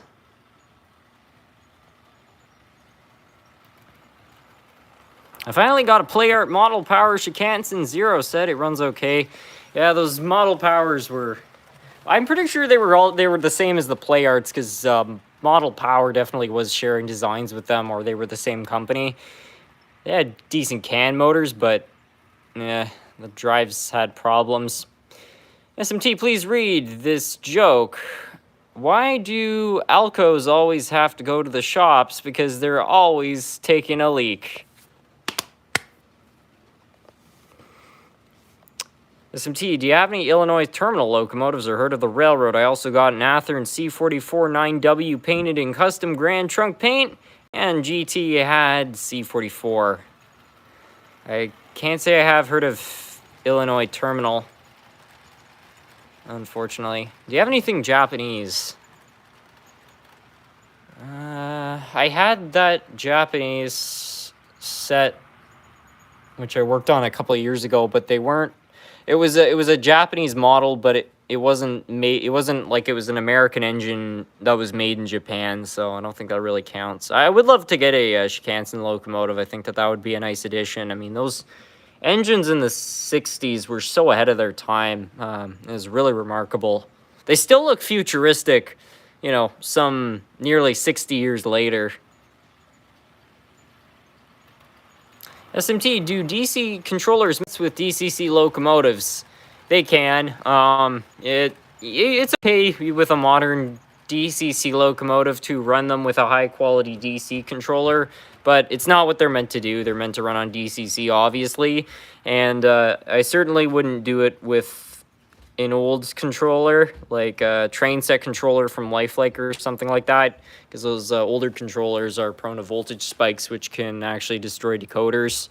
I didn't know that for a long time, and I was running expensive engines with really cheap controllers, and it didn't fry them, but there are notices from Proto as well as Rapido saying not to do that, so just something to keep in mind. TRG Gamer, I'll be right back. I'm going to upload a video of the BNSF coal train onto my other account. SMT, please read this. Have you ever been or heard about the world's largest rail yard? I cannot say I have, to be honest with you. Can you run the blue TGV set by Mahano? Thank you very much for looking at my posts as well. See if I can find that. I definitely brought out some of the TGV cars not that long ago, so if I can find the engines in the cars, yeah, we can run that.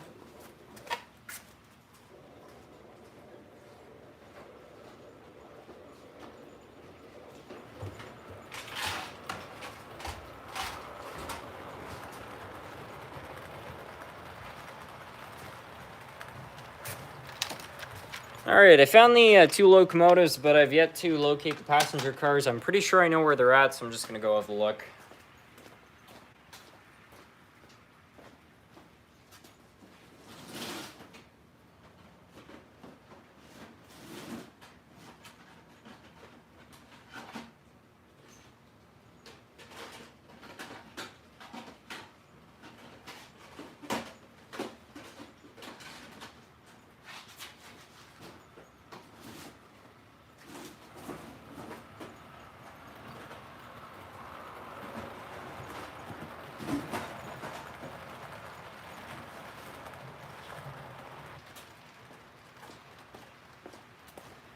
So far, I managed to find one of the cars, but I'm still missing one, so I'm just going to take one off another train.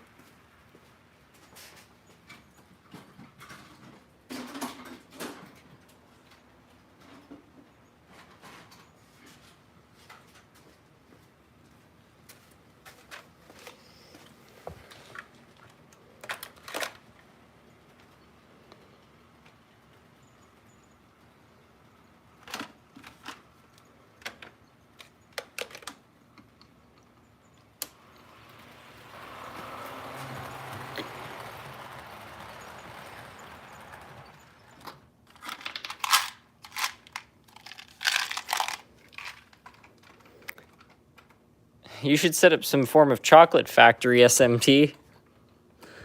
Yes, a chocolate factory would be a terrific addition to the layout.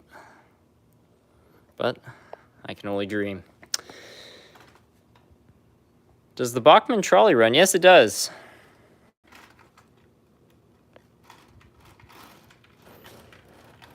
Okay.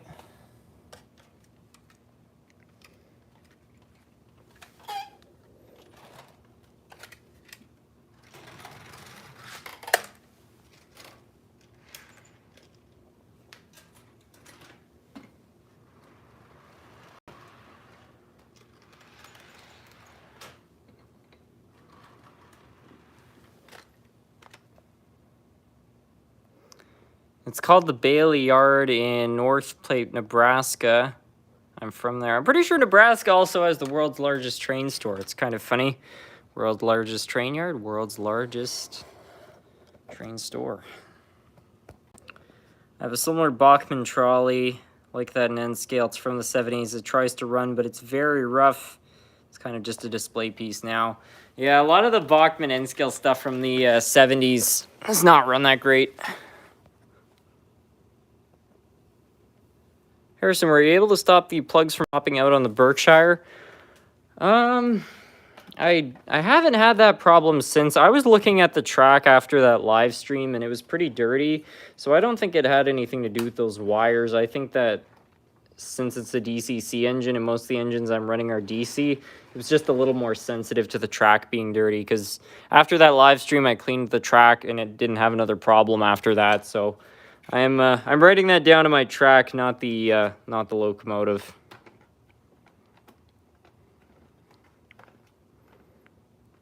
SMT, your audio is out of sync really bad. That's funny, I wonder why.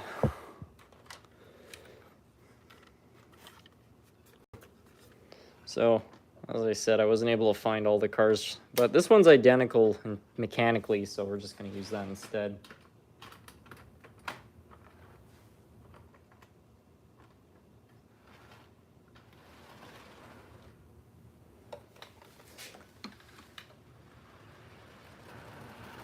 See how well speed matched this Mahano is in comparison to the Bachmann Freighter.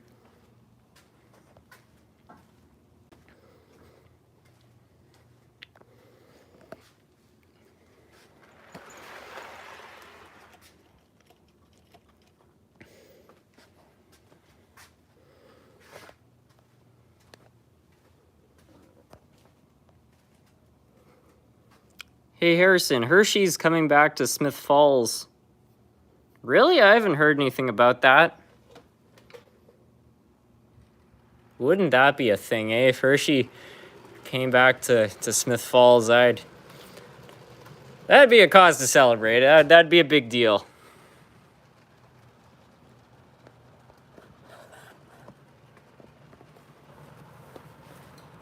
I was checking in on the news the other day about the factory. I didn't see anything about that, but let me have a look here.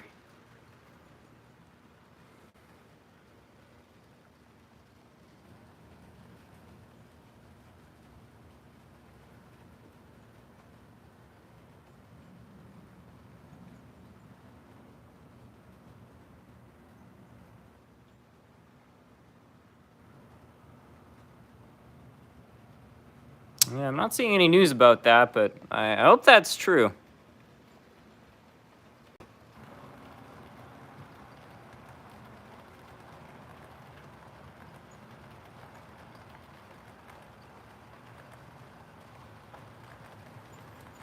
Have you ever personally been to Hershey, PA? I live like 30 minutes from there. I've never been to Hershey, Pennsylvania. It's certainly on my list of places I'd like to go. I wish the original Hershey's factory was still there. I mean, I know parts of it are, but what an operation that must have been back in the day.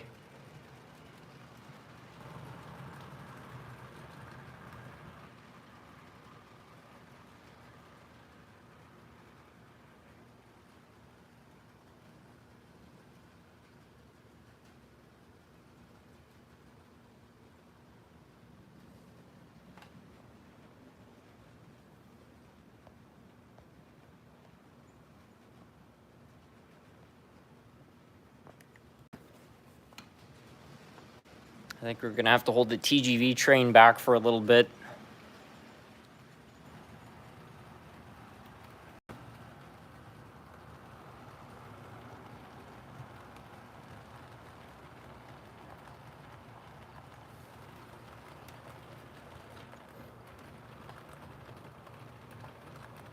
Sounds like something derailed. I don't think anything has.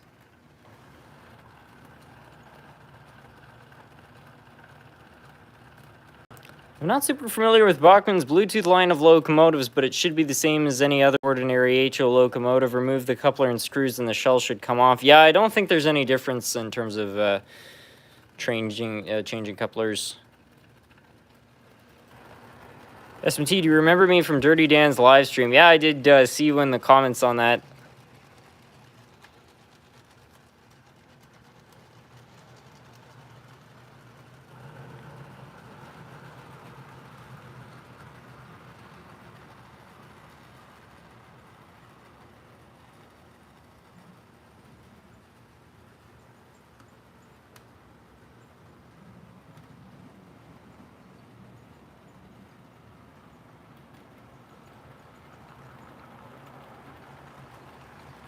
Congrats on finishing the double track. Yeah, it's not done yet, but I'm happy with how it is so far.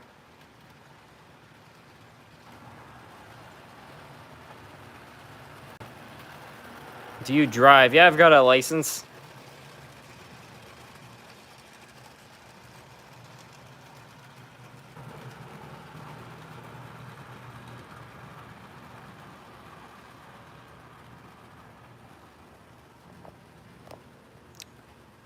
Supposedly they mulch the gardens with cocoa beans, which is why it smells so good around there. I've heard that the chocolate factories, when they break the shell of the cocoa bean in the drying process, that it can be a terrific garden mulch. I'm pretty sure Hershey's Smith Falls donated their mulch to local farmers.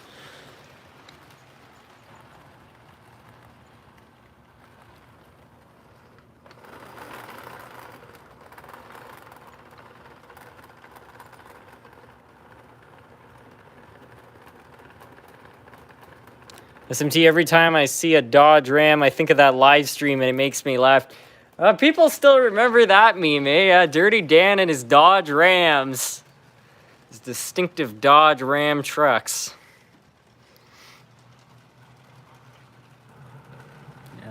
That's an old meme.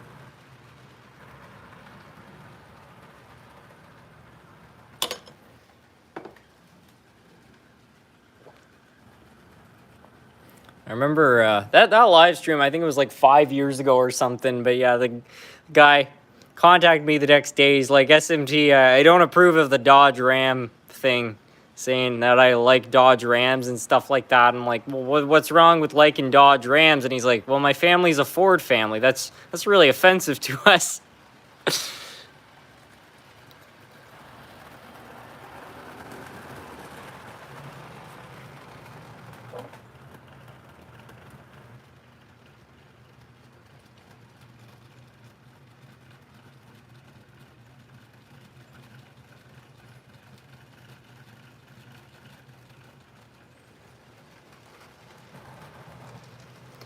What's the best DC controller? I use an MRC Tech 3 9500 series. It's a terrific controller. I highly recommend it. SMT, what got you into model trains? I was already into trains. I have been my entire life. But what got me into model trains was there was this one time when I was about 5 years old where I was going over to my grandparents' house and my dad told me that he had a train set when he was a kid and he wanted to show it to me. So we went over there, we dug through this big box of stuff, and he went through each piece one by one, and I was just enamored by it. I was like, what a cool thing. And at the end of the night, he said you can take home one locomotive. And then for Christmas that year, I ended up asking for a train set just because I was so kind of blown away by it.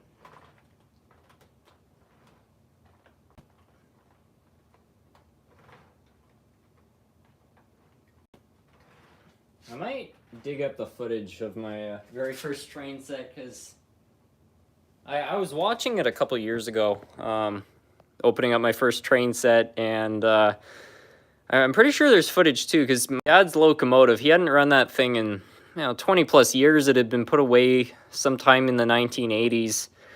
And he wasn't sure if it was going to run, and we put it on the track, and this lifelike engine, which had been sitting for years, started up. And I'm pretty sure there's one part of the home video where my dad's like, yeah, not bad for a 35-year-old locomotive.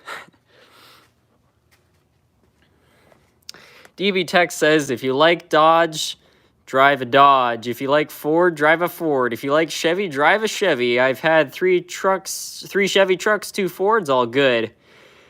Yeah, absolutely.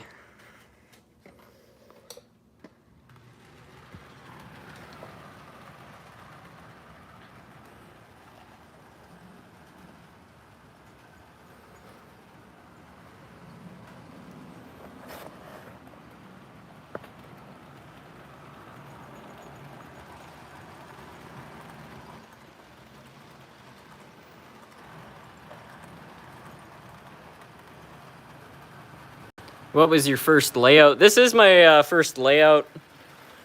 It's changed quite a bit over the years, but a lot of the buildings are the same. I did a video years ago because it was 2018, so it had been 10 years since some pictures of this had been taken, and I did a comparison showing how much the layout had evolved.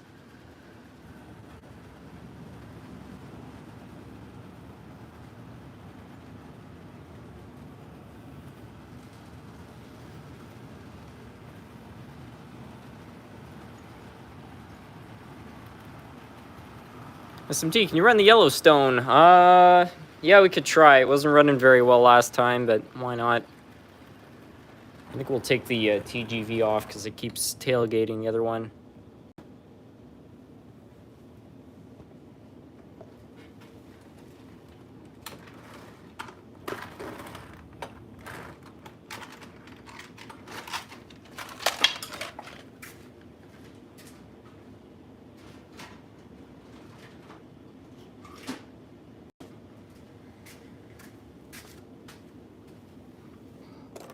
Everybody might want to put their earplugs in for this one. It's kind of loud.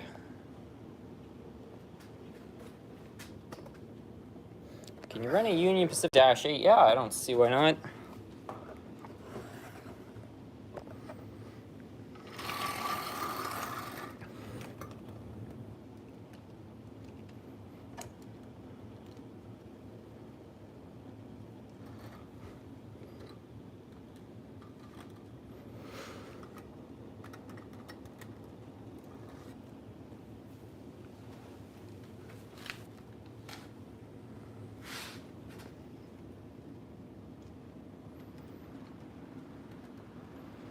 Well, that's awesome. It did a great job starting. Oh, it's wired backwards too. Okay, I'm just gonna wait for the Hershey's locomotive to come around here because, okay, now that one's going. They go opposite directions, which I've just discovered, so can't really have that.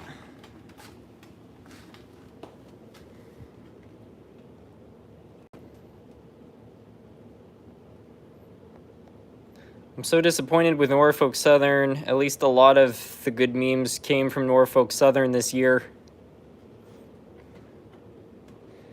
Yeah, I don't know about Norfolk Southern. I mean, I still like their paint scheme and everything. I'm not going to get rid of my Norfolk Southern locomotives, but what a big goof up. Like, man, that whole situation in Ohio is really shameful.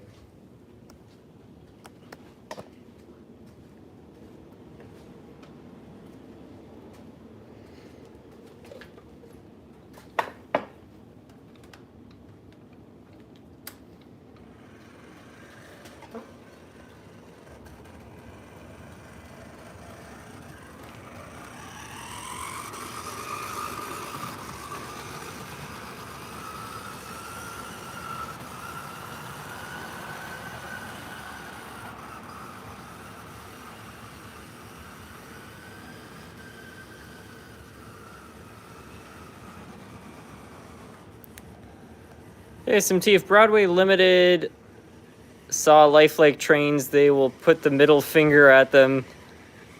Broadway Limited is the high-quality trains. I don't know. I mean, lifelike trains were certainly not high quality, but they also were not high priced. And I'd reckon that if you put a Proto 2000 against the Broadway Limited for the competition of which one would run longer, I think I'd probably put my money on the Proto. They're just simpler. I don't hate Broadway Limited. I think they've made some good products, but are they better than Proto? I don't know. I'm pretty sure Proto still holds the world record, too, for the world's longest running locomotive. I think they had one engine run for 3 months straight or something like that.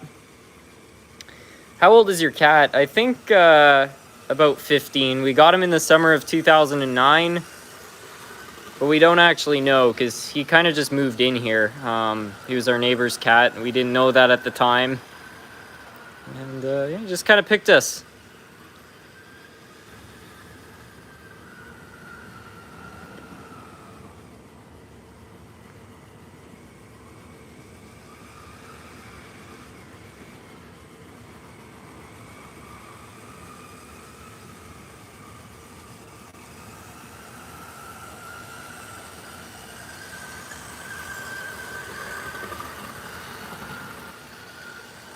Hey, SMT, have you heard about backyard railways? If it's the same as garden railways, I have. If it's something else, then I haven't.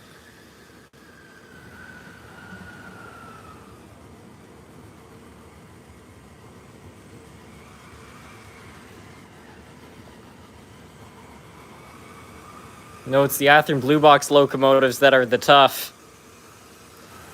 I mean, the thing engines are higher quality, their gears last longer, but there's not a lot of difference as far as the motor and many of the other components go. It's very clear that Lifelike just stole Athearn's design.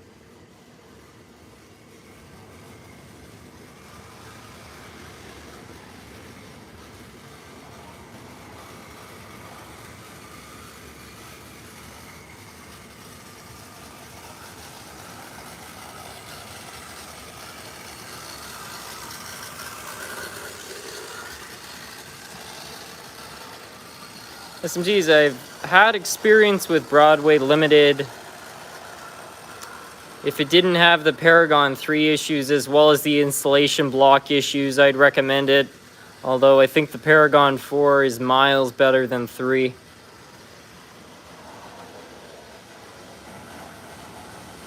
Uh-oh. I think I've broken it again. Change engines or shorten the consist. Yeah.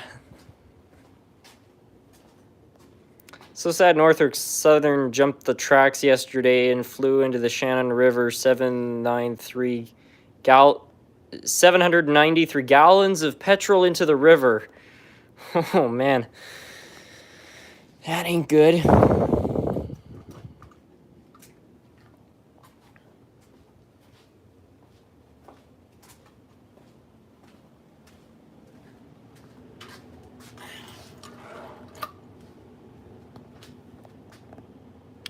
SMT, I was thinking if you use Tyco plastic wheels that have tires on them, where the gears on the Yellowstone is pulleys, used a rubber O-ring as a belt, it would be quiet. I don't know, I'll have to consider that. I need to try to change up that gear tower, because that's where a lot of the noise is coming from. Are you looking to purchase some custom painted locomotives? I'm always open to it. I had an Athearn locomotive, can't remember if it was a blue box or what. It didn't work too well, it didn't work out at all. No power to the locomotive, not even a headlight. That's weird.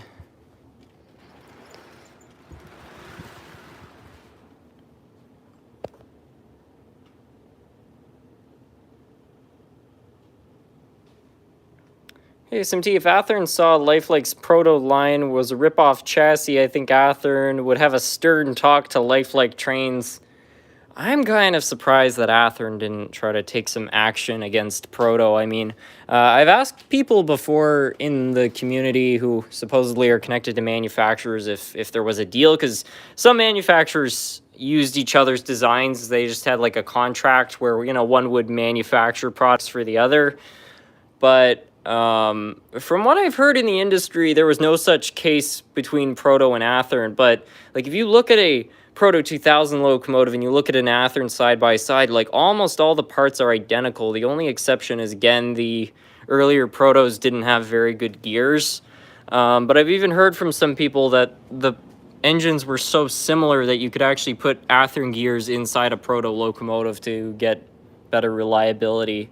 But if that's true, that there's, you know, cross-compatible parts, to me that'd be a sign that maybe there was some design stealing going on there. But what do I know? Anyways, somebody asked me to run the province, and I'm not even going to try to pronounce that last part, but this locomotive, so I guess we'll have a go at that. If I missed the discussion about the extension at the far end of the layout, yes, I'll get this going and I'll explain what my plans are there.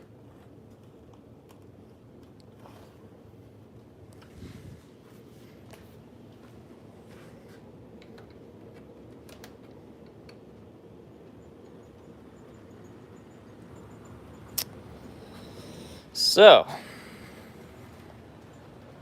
maybe patents on Athern's mechanisms expired. I hadn't thought about that. Maybe there was a loophole. So, yeah, the story with this is that I've been trying to get this yard to work, and trying to run these really tight curves into the yard has just not worked well. Everything is just a little too packed together. So what I've done is by eliminating one of the curves, there's going to be a little bit more space because that curve can come out a little bit further. So that's going to add 3 inches extra to the yard. However, I realized, if I could move this entire curve out, I could free up a ton of space here and just have more areas to just space out the buildings a little bit better and expand the yard, so this will be a much more useful yard. The other thing I want to do is run some sort of a track off the main line, which will run on the outside, and then that will come down here and then link up to the secondary layout. And then right here, there's now a little bit more room to build Forest Fair Mall, which is going to go right here. It's going to be cool. Obviously, the water tower is going to be moved, the oil rig is going to be moved, and I think the Waffle House is going to get the boot. It might get a new home somewhere over there, but I think the Forest Fair Mall project is going to be a good one.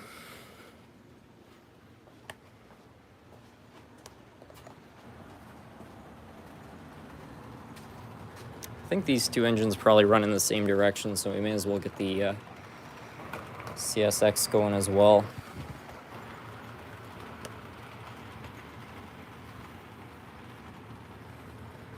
Bachmann is basically the problemed child of SMT Mainline. Well, to give them credit, they have been improving their designs, but they've also been improving their prices.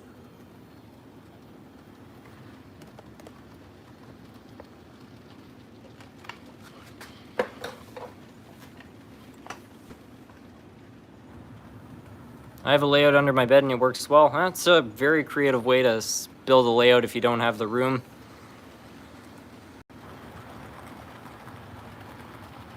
SMT, what I mean by backyard railways, I mean garden railways. Oh yeah, I have heard of garden railways. I've never seen a garden railway in person, but I think it's kind of fascinating. I mean, you have your railroad actually operating outside like a real one, so that's something cool. And if you've got a green thumb, you can, combine your gardening hobby with your model railroading hobby, so that's another nice addition. Yeah, I'm all for the garden railways. I don't know if I'd build one myself, but I understand the appeal.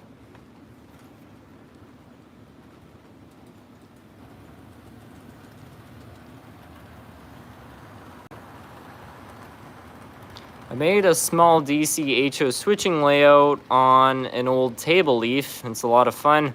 That's really cool. I feel like I'd like to start some sort of a series of building compact layouts. So I don't know, it'll be something about model railroading with limited space, because I think a lot of people get this idea that if you want to have a layout, you have to have at least a loop of track, but it's not true. Just like what you were saying, you can have a small switching layout, only takes up a few feet of space, folds against a wall, and it's all you need if you want to have something.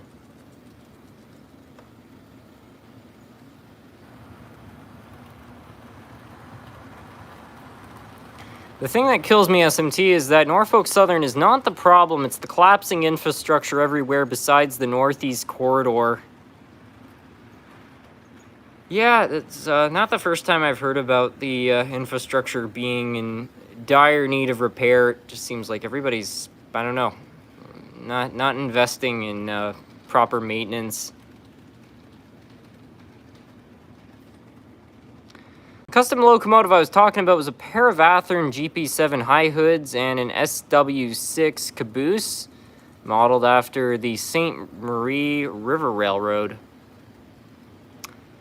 Have you ever seen James Reisner's channel? He has an outbuilding on his property, which he's built around the walls and the layout, and runs insanely long trains. I feel like I have seen James' channel. It sounds like a familiar name.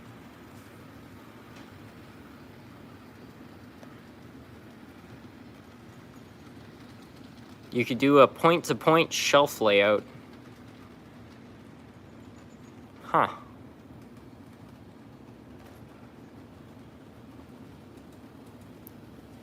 Who needs a living room when you can have model trains? One of my friends, this guy named Justin, or Ottawa Model Rail fan, actually has that at their house because his dad's also into model railroading. So they were like, oh, screw it, we don't need a living room, we're just going to build a layout. We've got this huge operation. I've never actually seen it in person. I'd love to visit that one day. But I just think that's great. Sacrifice the living room. It's time to build a layout.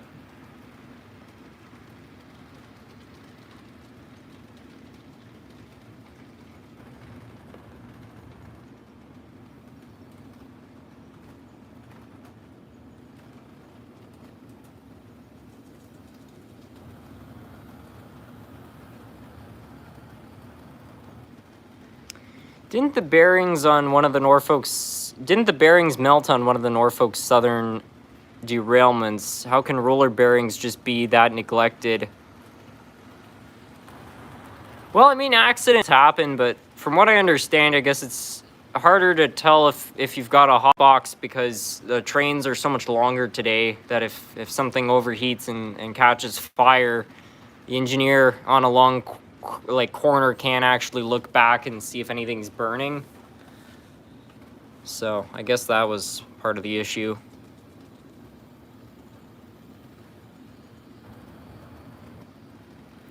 SMT, if I would have to recommend a good model train YouTuber, I think it would be SMT Mainline. I appreciate hearing that.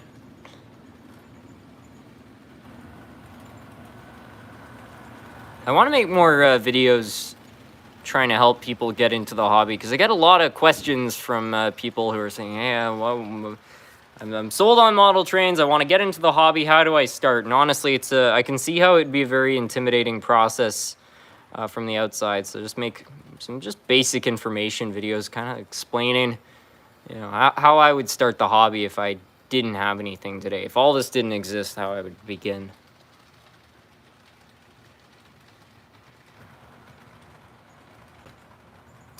Bachmann Trains, come and get your good quality trains at very high prices. Yeah, basically so.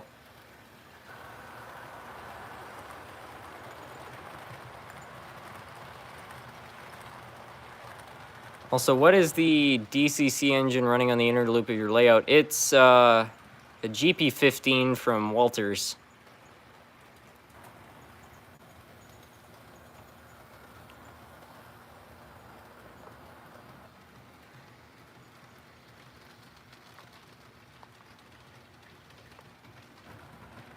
Hey, SMD, I just got back into the hobby thanks to you. I went with N-scale due to space restrictions. Thanks. I'm glad to hear it. It's certainly a great hobby to be part of. I don't think there's a better way to kind of just unwind.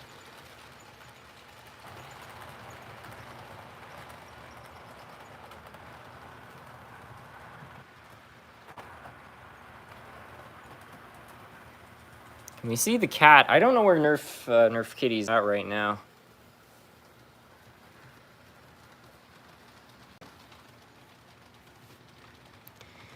Our Athearn DD40 is more powerful because they have two motors. In comparison to a Bachmann, they might be. They also might have more weight, which would have a good effect. Not all Athearn DD40s have dual motors, though. It's an option. They have the slots to add a second motor, but they didn't come like that. At least not all of them like that from the factory.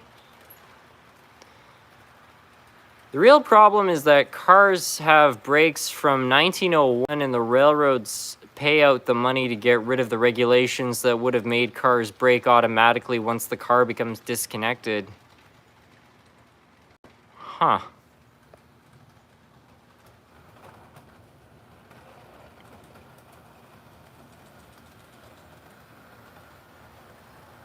Hey SMT, how often do you take on repainting a model? Pretty rarely. It's probably something that happens once or twice a year. Being good at painting is tricky in my opinion, and especially when you've got lots of small details. I'm certainly not very good at it. I mean, I've done some, custom paint work like those passenger cars over there. Nobody made those, so I bought some similar cars and then I painted them the way I want them. And I'm happy with how they turned out, but trying to get the paint not to bleed and paint evenly is it's an acquired skill.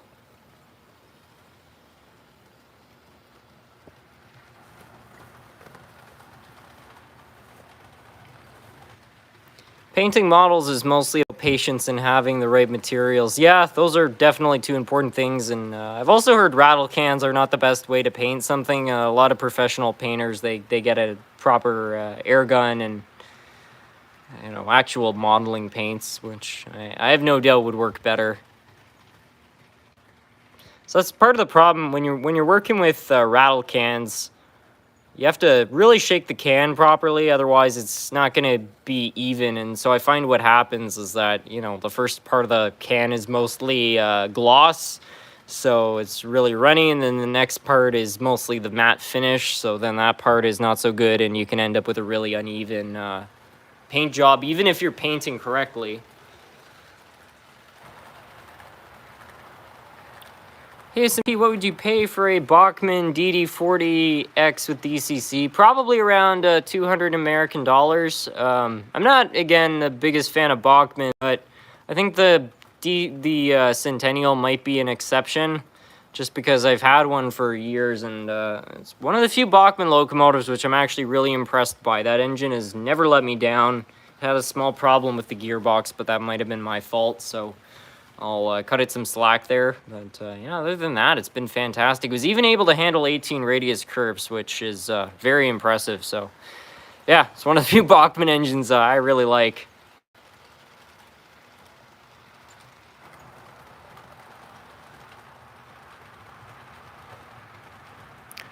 When the trailer on the back of a big truck is dislodged, the airline comes off the brakes and the brakes come on, and that's how trains would be if regulations were imposed.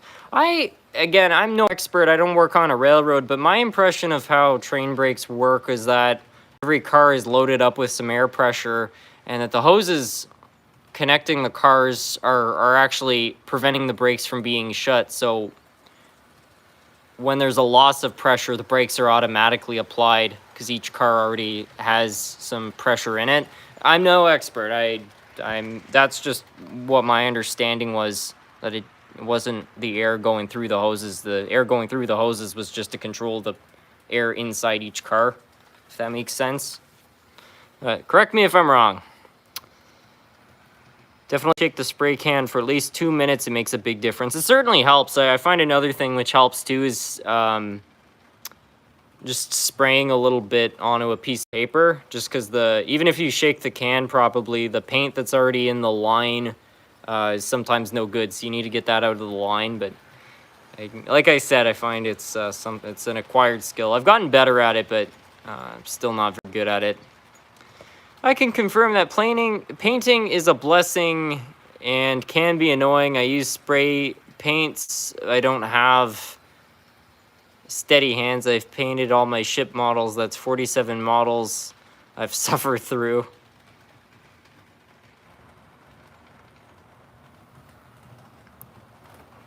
Do you like Chinese steam locomotives? Yeah, I actually find Chinese steam engines are kind of interesting.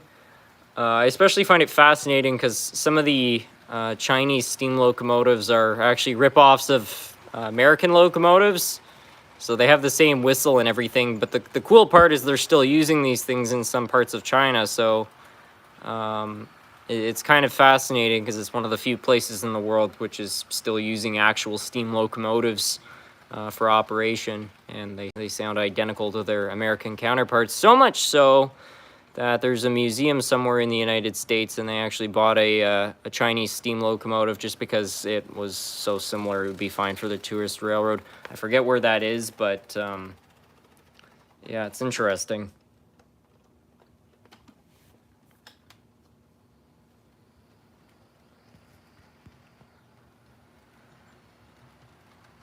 Make sure your paint can is at least 70 degrees. See, that's something that could be a problem up here because I sometimes keep my paint in the garage, which is not heated, and those can definitely get cold. There's an art of using rattle cans. It took me years to find it.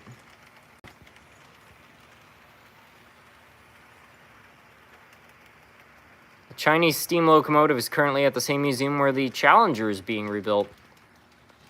Huh. Does your trolley run? Yeah, this thing runs. I don't know if it will make it around the circuit here, but we'll try it out anyway. Also, congratulations, SMT. You've made it past 11 o'clock. Well, that's the thing. My parents are out of town right now, so I can do these live streams way into the night, and I'm not bothering anybody. Uh-oh.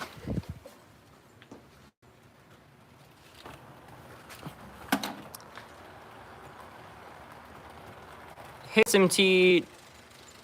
Oh, sorry, something's derailing. SMT, do you schedule these live streams, or is it mostly random? I really want to know when to catch you. They're pretty random. I've got a pretty eclectic schedule, and I also try not to stream when other people are live streaming. So some nights I plan to do a live stream, and then I see somebody else's, so I just kind of leave it be. But it's usually on a weekday, and it's usually after 8 o'clock. So that's the time when I'm usually live.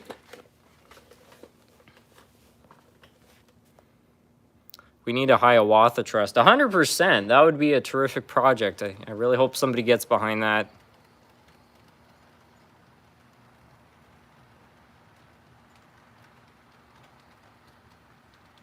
Party all night long. I don't know if I'll do an all-nighter live stream, but maybe this live stream will go to 12 o'clock. That would be pretty crazy.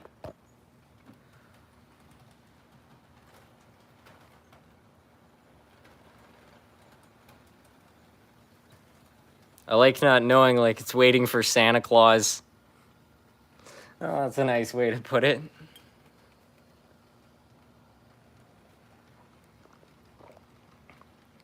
Why did you name Nerf Kitty Nerf? Because the Nerf products has Nerf Dog, and you know, that makes sense. Dogs are very playful, but I thought, wouldn't it be hilarious if somebody made another line of products called Nerf Cat? Because you know that if Nerf did make a product for cats, that they would just ignore it.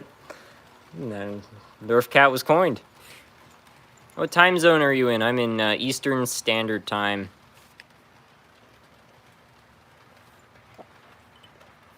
If I do this live stream for longer, I probably will have to go get a phone charger, because I have no idea what the battery level on this thing is, but should be okay. I don't feel like buying any more locomotives for a few years, so do you ever feel that way? I can't say I have. That would probably be a wonderful thing for my wallet, but yeah, I don't know. I think I have a bit of an addiction to buying locomotives. I love it. When I was a kid, I had a dream of having a lot of locomotives. Like, you know, as a kid, you want to make a wish for something. I always dreamed of just having like a crazy amount of locomotives. That's really what I wanted. And it's a dream come true. I didn't really care if they were all high-end or not. I just wanted a lot of locomotives. I don't know why, but that's what happened. What brand of phone do you have? Apple.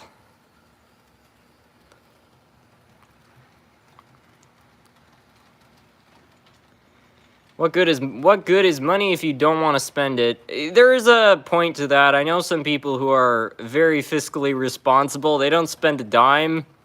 They also, I wouldn't say, have the most exciting lives. So yes, it's about balancing things. But the thing is, you know, I want to move out. And in order to do so, I want to buy a place. It doesn't have to be very fancy. Just a shack, really. Just something it's not too dangerous. I'd be very happy with that. So that's kind of the goal. I'd like to avoid renting if I can, just because it's pretty damn expensive here in Gatineau.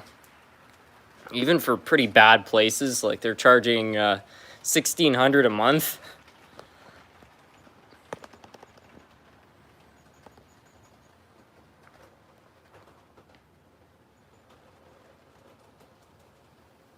you ever do any operations on your layout? Not at the moment, but I probably will once I complete the Hershey factory. I actually was kind of doing some operations about a month ago with that.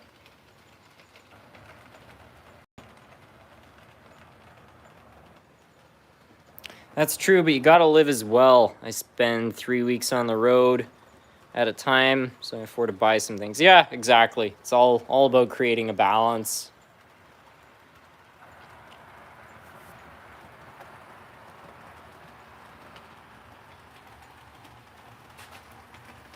I don't know. It's a funny thing, like, a couple of years ago, I bought a boat, and that thing's been a bit of a money pit. Not as bad as some other people's, because I do all the work myself. But at the same time, it's like, I've had some times out on that thing with friends and so on. Those are memories which will last a lifetime. They're priceless, so I don't know. You could go for your entire life never spending a dime on anything and not have much to show for it.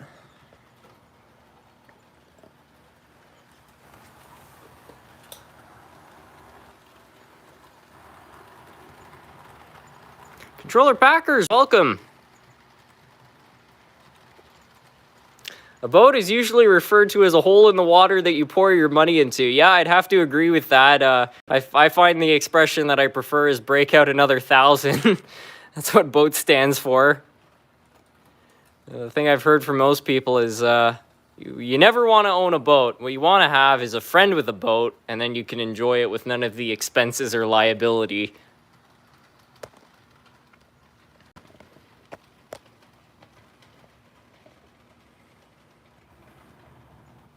Boat break out another 1,000. Yeah, there it is.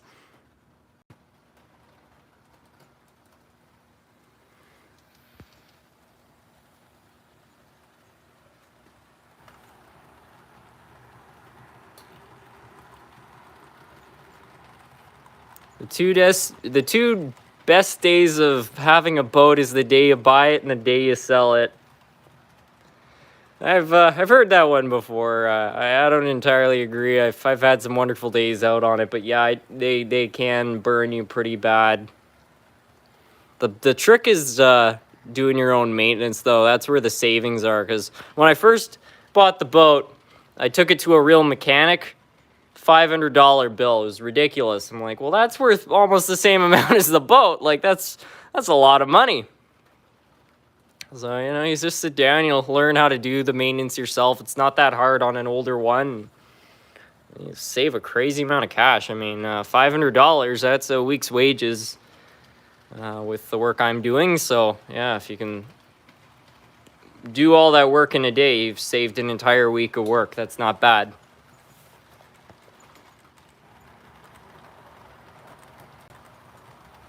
You could also look into RC aircraft. One look at an RC crash video, you'll have dollar signs flashing in your eyes. Any day you don't drown is a good day on a boat. Yeah, I agree with that. We had one time, that was really scary. I was driving down the Ottawa River. We had a bunch of friends. And we had checked the weather. There were no reports of any storms coming through. But it was a very hot day. And out of nowhere, a real doozy of a storm formed, and there were these really thick black clouds. And so I was telling everybody, I'm like, I think we better get a move on. Like, it's starting to get dark. This is not looking good. We better head home.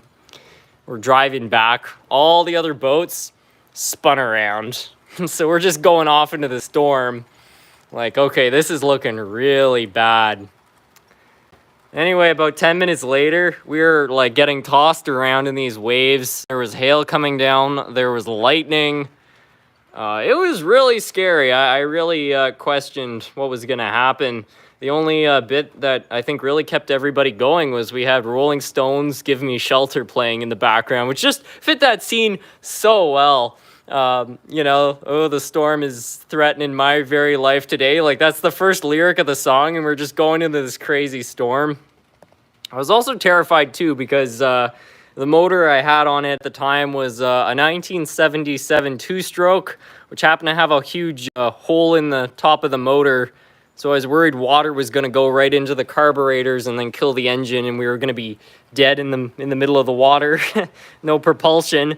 But no, that the 77 two-stroke, it pulled right through the storm. It was beautiful. Full throttle, just hammering away through these waves. Needless to say, I really hope that never happens again. That was pretty spooky. That's dangerous. Yeah, no kidding. Hey, SMT, I had the idea of starting a lemonade stand to buy an HO locomotive. Well, why not? Just plant yourself outside. Some Mike's Hard lemonade and, well, maybe not Mike's Hard, but some good homemade, fresh squeezed, right from the grocery store lemonade, and you'll be in business. One of your mountains is actually a big chunk of stone, by the way. Yeah, this was something from my uncle. He has a huge piece of land, like a farm, and he was doing some work one day, and he found this stone, and he's like, that's a pretty cool looking kind of mountain, and it had a perfect, like it's flat on the bottom, so he hauled it over, and I was like, yeah, that looks pretty good. Even has real moss growing on it, so yeah, that was pretty cool. Somebody said I missed a super chat. Nolan Long, give a treat to Nerf Kitty. Well, thank you for the super chat. I don't know where Nerf Cat's at, but maybe I can go try to find him.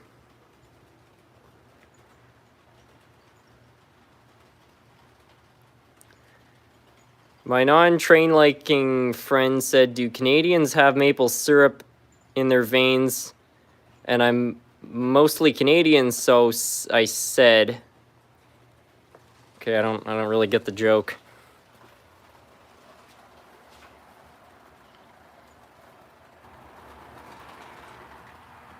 Oh.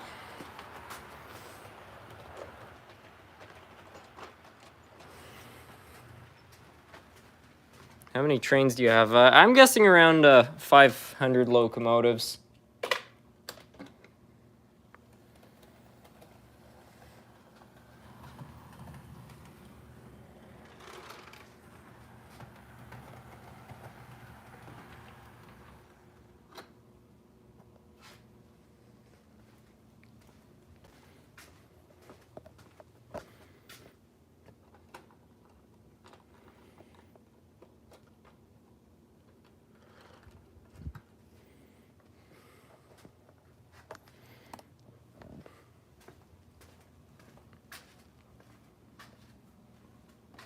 How many double O gauge trains do you have? I'd probably say about 20, because most of the British locomotives I got in that lot are double O gauge. Hey, Harrison, if you don't mind, how old are you? I'm 22. Yeah, 22. I was born in 2001.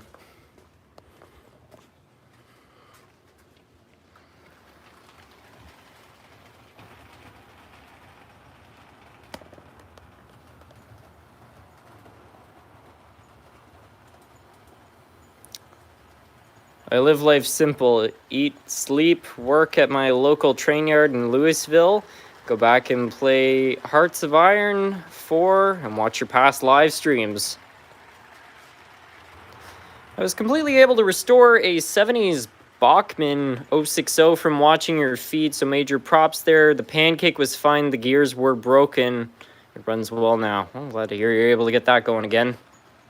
It's the truth. Most engines that don't run, it's just because there's one thing wrong. There's a wire broken. There's dirt in the gearbox. It's usually one big problem, and it bricks the entire engine. 500 locomotives is a dream come true for me. So far, I only have 17 standard rail locomotives, 2 rail and 1 train set with 3 rail Marklin, and another locomotive in DCC. Well, the trick is you just have to go on eBay and buy lots of really junky Lifelike and Bachmann locomotives, and if you're okay with that, you can definitely get those numbers up.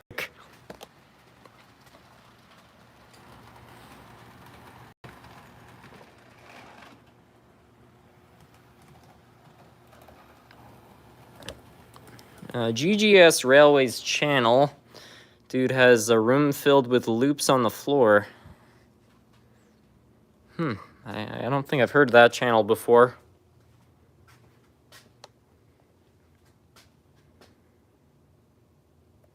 I think you're maybe a few months younger than me. I was born in 02 of 01. Yeah, well, I was born in 04 01, so yeah, you're just a couple months ahead.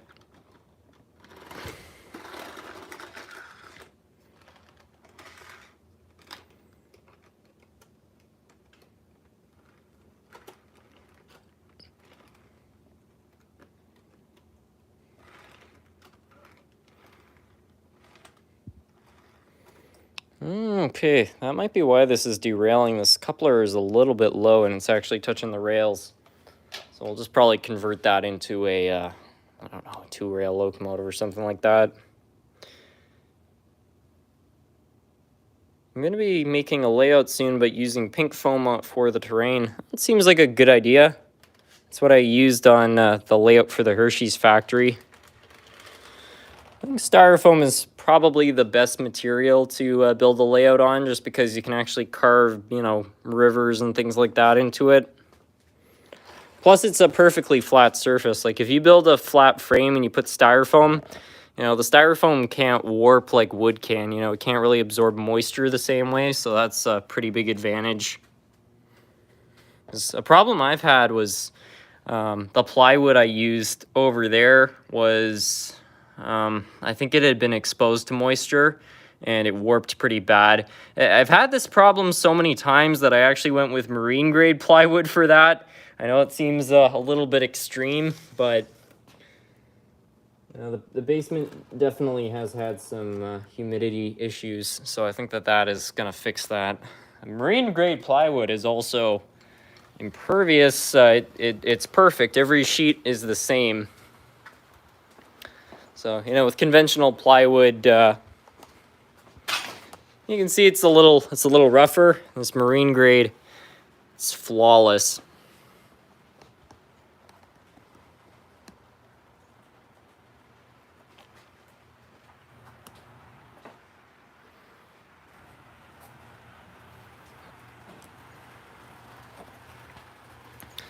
Seven steam locomotives, 4 diesels, and counting. Can't wait to check out Larkspur in Marrickville. This cottage season coming soon. Yeah, Larkspur's a pretty fun place. Marrickville is such a pretty town, too.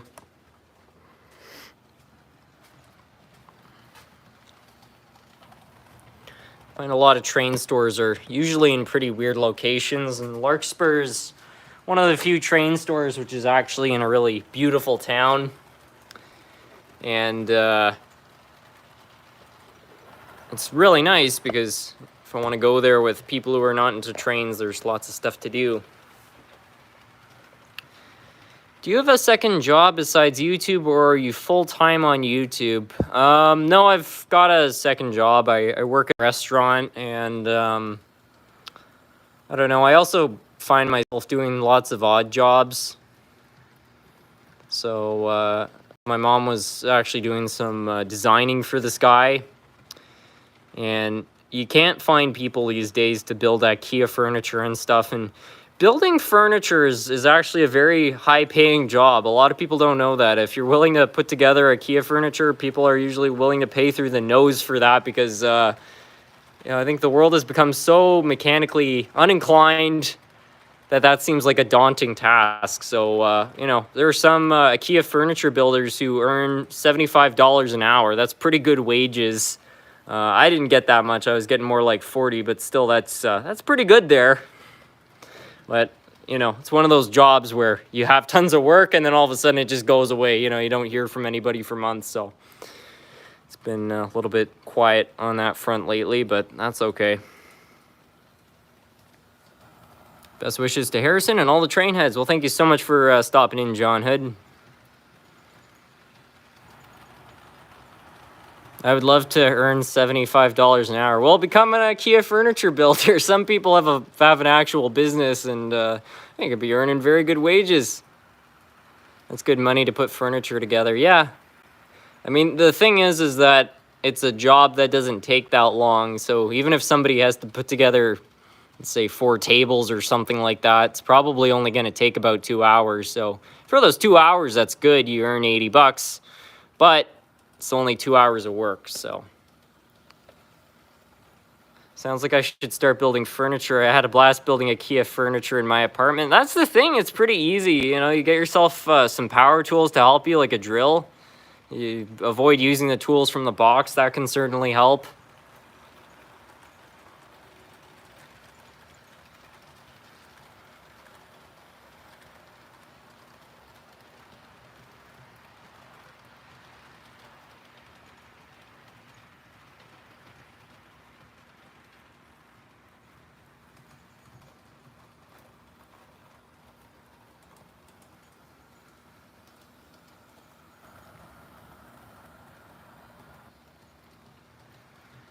I've also been looking for jobs on the railway, train driver type jobs. My dream job right there, as well as a civil drafter type jobs. If the train driver goal doesn't work out, I suspect you'll be successful with that, because I'd reckon they're probably short-staffed like everybody is right now. I'd be fine working on a railroad. The problem is there isn't much of that left in Ottawa, unless you want to work on the LRT, which is not something I'm really interested in. If I was going to try to get a job on a railroad, I'd probably want to work on like a short line of some sort, but you know, that also requires a ton of training, so it's not an insignificant commitment. I actually had a friend who joined Canadian Pacific, and they said that it was pretty hard. They were successful with it, but you know, there's a lot of safety stuff you have to learn with that. I found 2 Bachmann trolleys for only $5. That's not bad. When running 2 tracks side by side through the turn, what distance is there to keep the tracks so the trains don't run into each other? I don't know. Probably. I might have a measuring tape and have a look.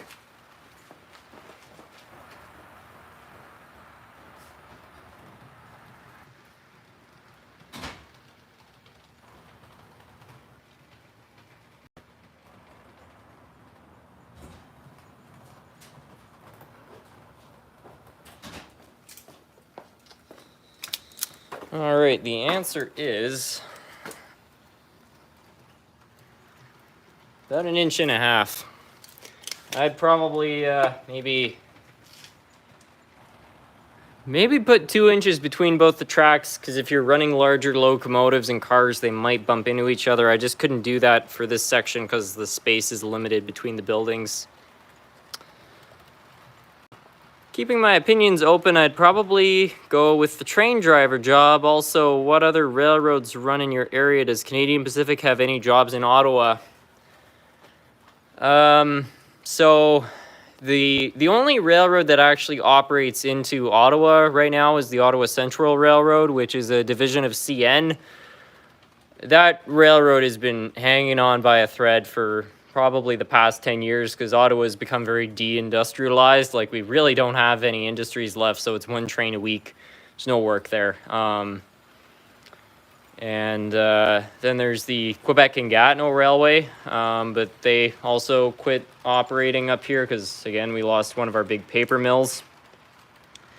So, yeah, the closest thing for a real railroad would be the Smith Falls sub with Canadian Pacific, but you know, it's almost an hour away.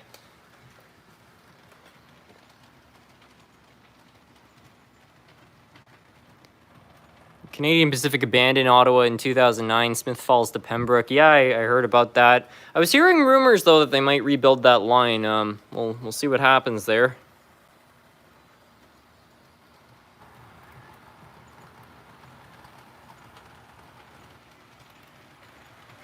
Short line railroads are sometimes a daytime, Monday to Friday operation. Yeah, it's certainly the case for the Quebec and Gatineau Railway.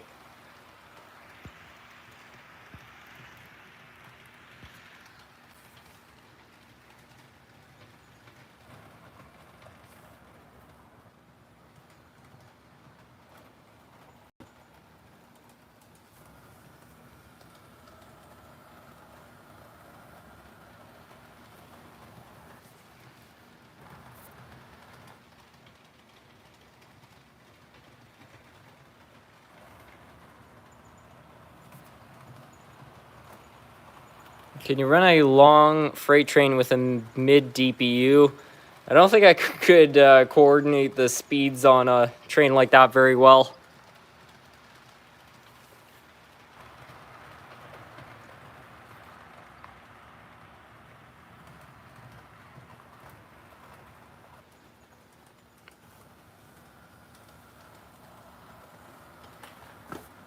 Just gonna move the camera over. I'm just gonna quickly run upstairs, see if I can find a charger, because I suspect my phone is running pretty low on the battery, so I'm just gonna go have a look for one of those. I'll be right back.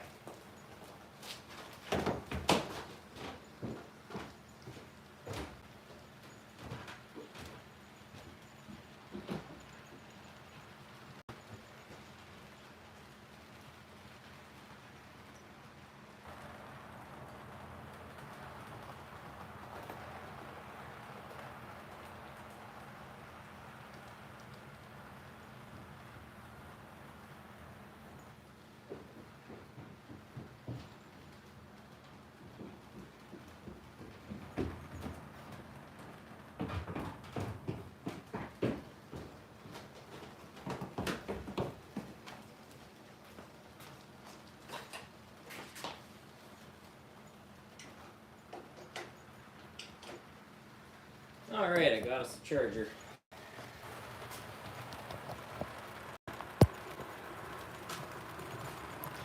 You're on 777. Yeah, we can make that happen.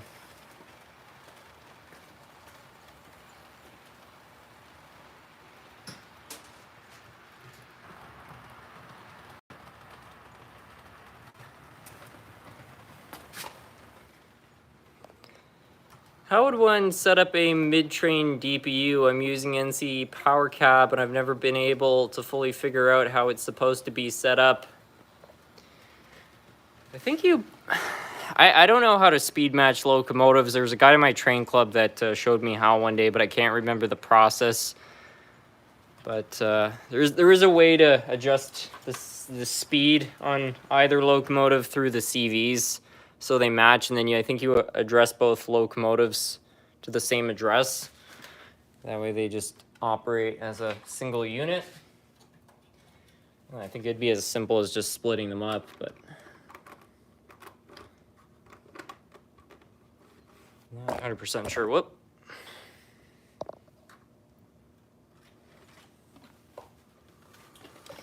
There we are.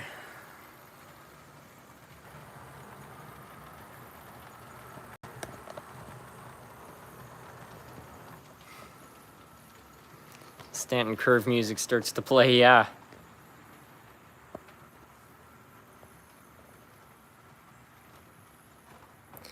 SMT, if you're wondering what locomotive I wanted from running a lemonade stand, I think it would be a blue CSX locomotive in the inner loop going to the tunnel. Well, it's a pretty good choice, because you can find those engines fairly cheap on Amazon, and so far this one has not disappointed me. It's been pretty good.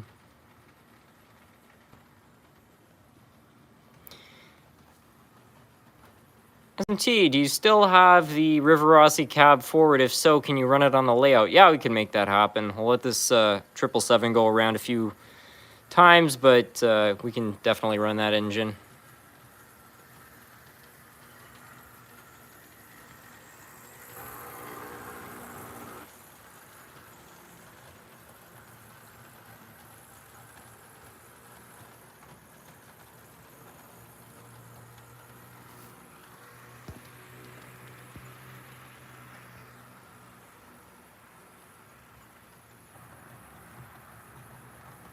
I've been wanting to get a teal sharknose locomotive.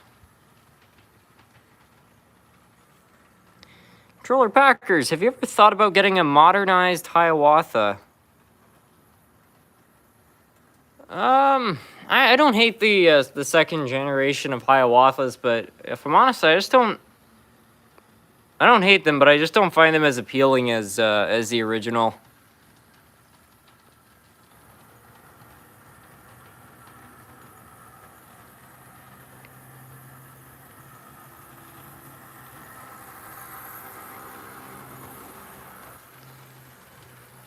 Your fellow pancake just dropping by to say hi. Welcome.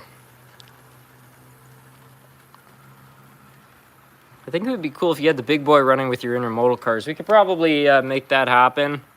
We'll run the cab forward first, and then, yeah, maybe that's how we'll finish off the live stream, because, oh, it's almost 12 o'clock.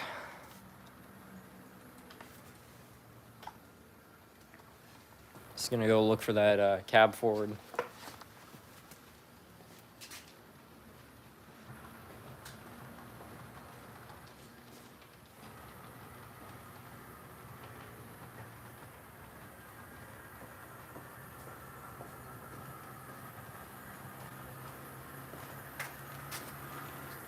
I actually fitted this thing up with a proper coupler recently too, so hopefully that will work.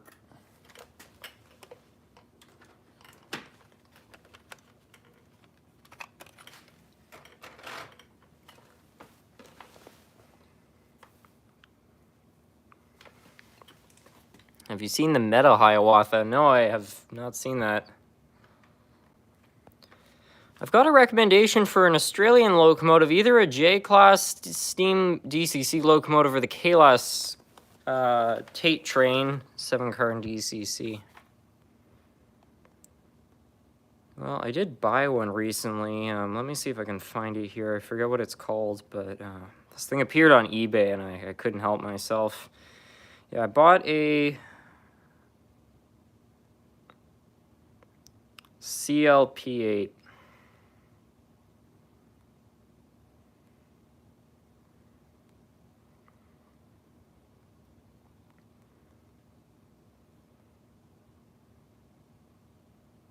Yeah, I got one of these. Let me see if I can just find it here. Yeah, I bought one of these suckers. So that's on its way. I'm really looking forward to it. Can you run the Erie Hackawana locomotive? Yeah, we could definitely run that. First, we're going to run that cab forward, though. Could you do 14 more minutes? I think that would break the record. Yeah, absolutely. Yeah, we'll definitely keep this thing going for at least until 12.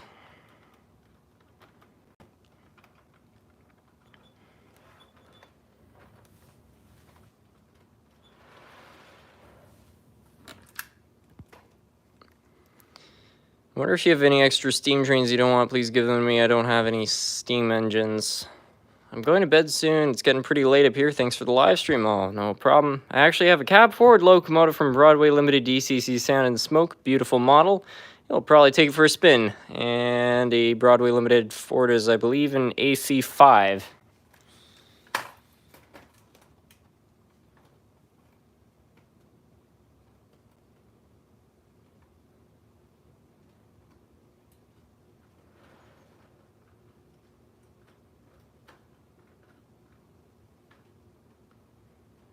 Something does not seem right about that.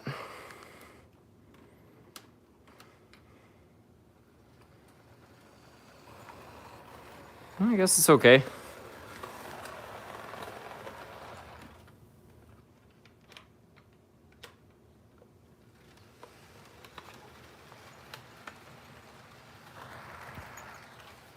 It's crazy. I know I'm in Utah and it's 10 o'clock. Yeah, for people in California and stuff, this is probably not that late. Looks like the cab forward's tender is derailed again.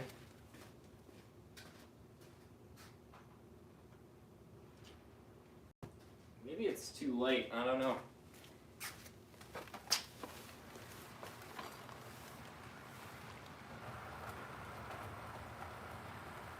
I speed matched DC locomotives this way. I put them on the track with about a 6-inch gap between them and watched to see if they would keep the gap. Well, certainly a way to see if they're the same speed. It doesn't really give you any way to adjust them if they're not, though. I just opened up a can of potato chips that is stale as dirt. Well, that's a bummer. Yeah, okay, it looks like the cab forward is stalled out again. I don't know what the deal with that is. Let's see if I can get that going again.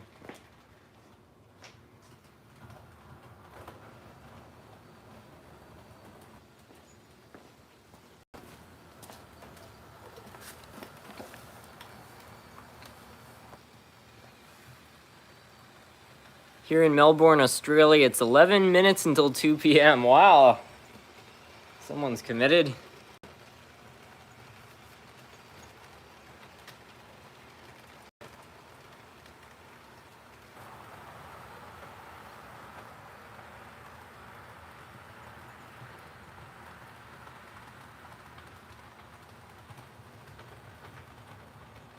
I might be sending a package also. It's from the Yukon. Wow. And it's about 9.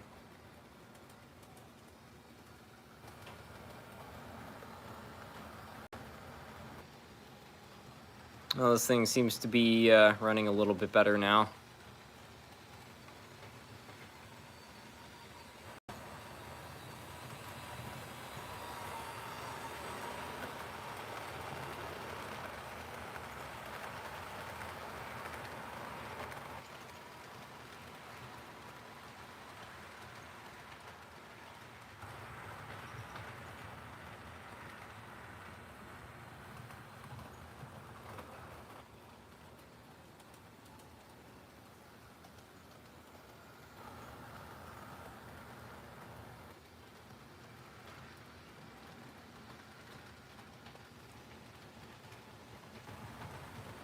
SMT, I said this while you were gone. Did you know that you can test trains using a 9-volt battery? I tested and it works. Cool fact to know.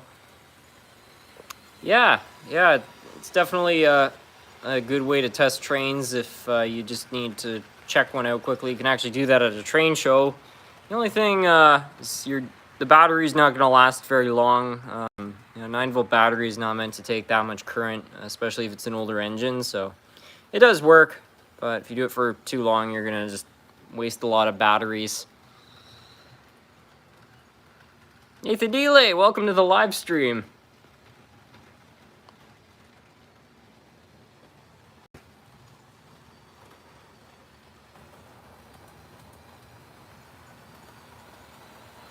Tell Nerfcat I said hi. Will do.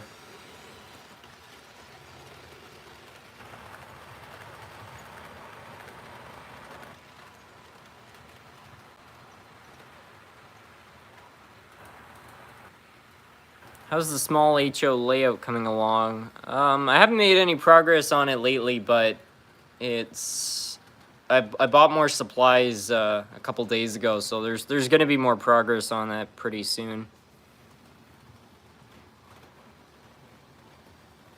At a train show, I assume everything I buy is going to need work. That's the right attitude to go into it with.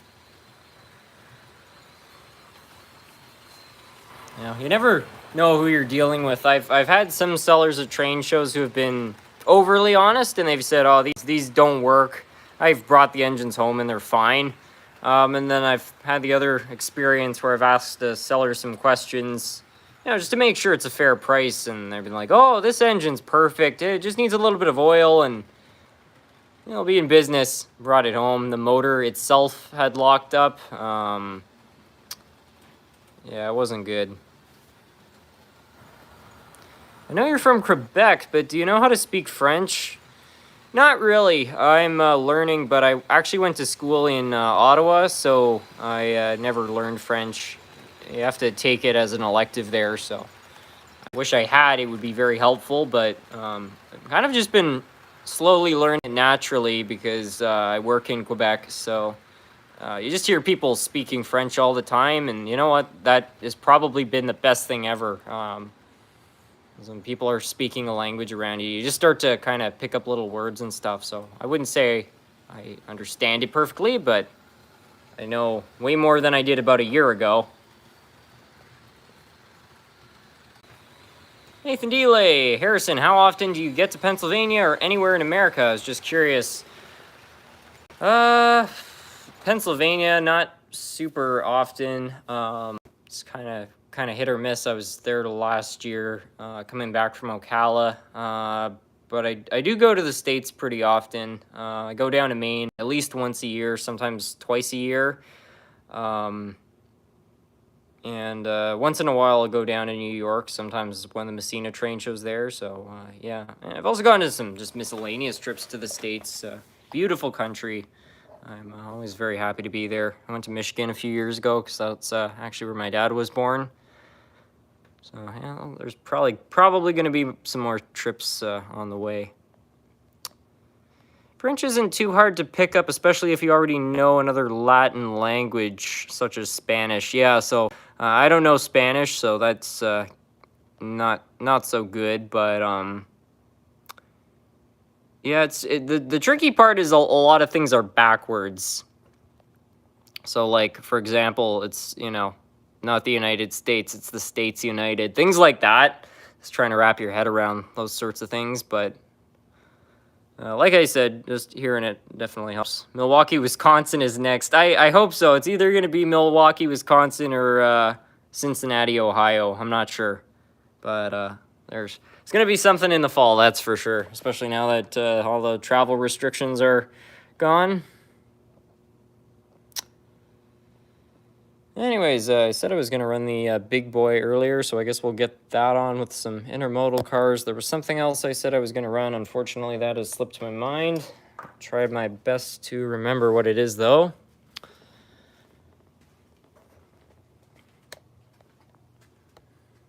If you ever come down to PA or DC area, let me know. I believe Amtrak reopened their Montreal to NYC line, where you can get on an NEC right down here.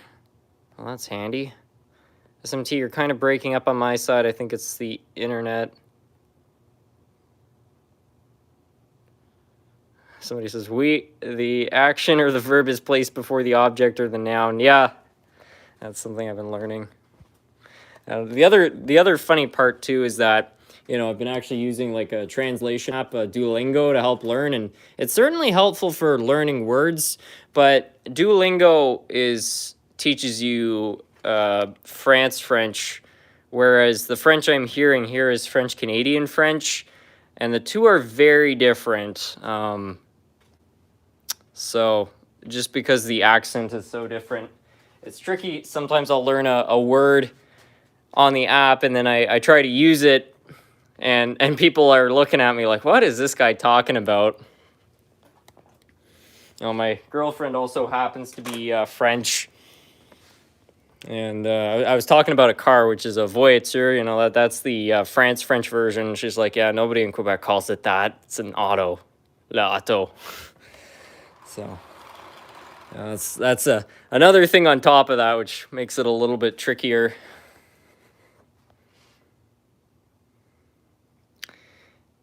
Harrison, to make it easy, maybe you can run a cab forward with the big boy together. And it's not impossible because I know they're not built differently. You're not wrong, Nathan. They do use the very similar drive. They're probably the same speed, but I think I'll just run them separate because I was supposed to run them with the intermodal cars, so.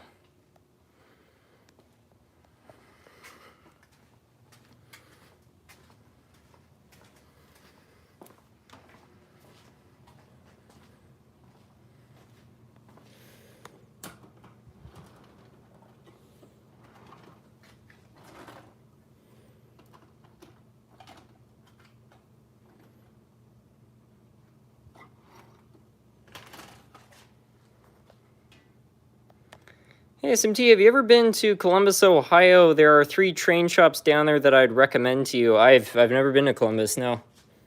I was in Cincinnati once, which was a really cool city. And I got to visit the Forest Fair Mall, which I intend to build on this layout, so that's going to be a good project.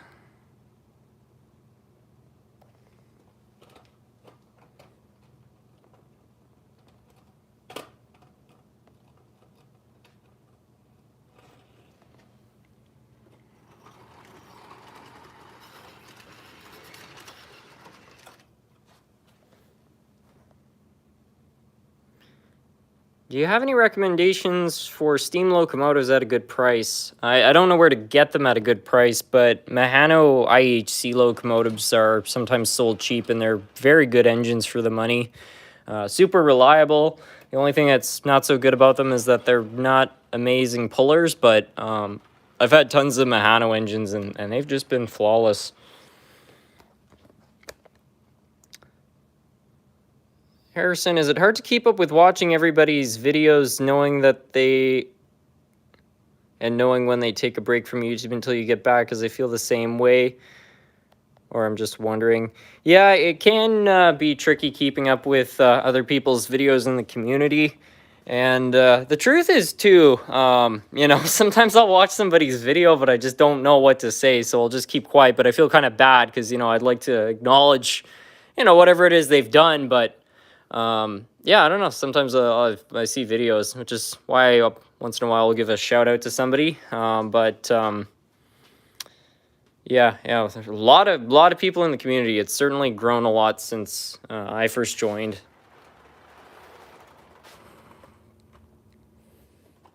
Yeah, it's funny. When I joined the community in 2017, it was so small that like I kind of knew everybody, and now I swear every day I log on to YouTube and I'm getting recommendations from some channel I've never heard of, and I'm like, oh, we got another one.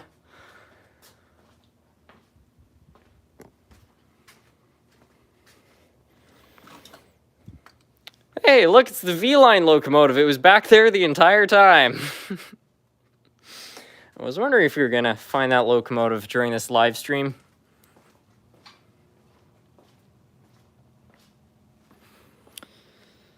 Anyway, here's the big boy. We'll see if we can find the tender for that. 12 o'clock, it's a record.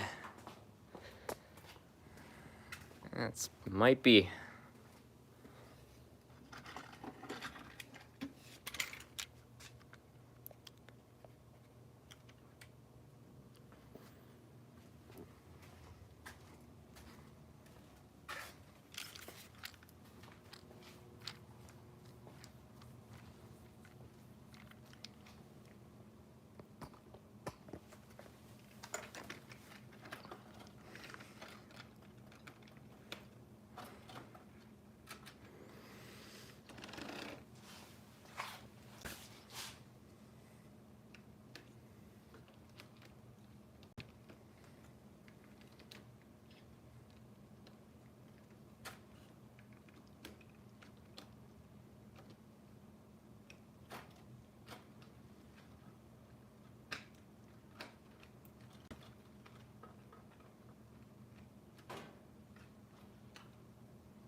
Okay, this is having a bit of a problem right here. This is something I've discovered with these Rivarossi steam locomotives, which is that there's this pipe in the center. If the engine's not put on the track properly, it will actually get stuck up against the boiler and it will set the engine off kilter, which is when I first got this engine, I actually thought he was broken, but it turned out I just hadn't put it on the track right. Just a little tip to anybody who owns Rivarossi big boys.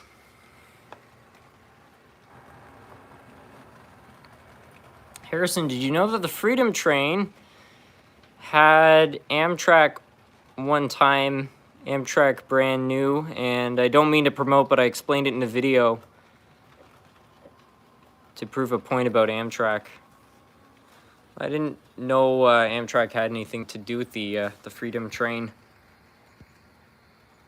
The screen's black. Uh-oh.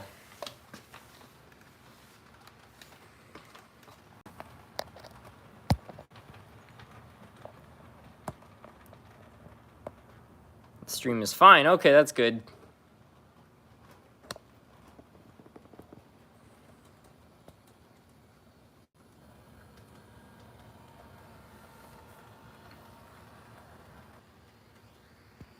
Hey, SMT, I remembered that I had a Bachmann starter set and quickly let go, deconstruct in front of my eyes. Rest in peace, Bachmann. That's unfortunate. To be honest, I can hear and see the live stream just fine. Okay. Looks like the big boy has gotten stuck. I was trying to push these cars back that way we could get them into the freight yard, but I don't think it's gonna work.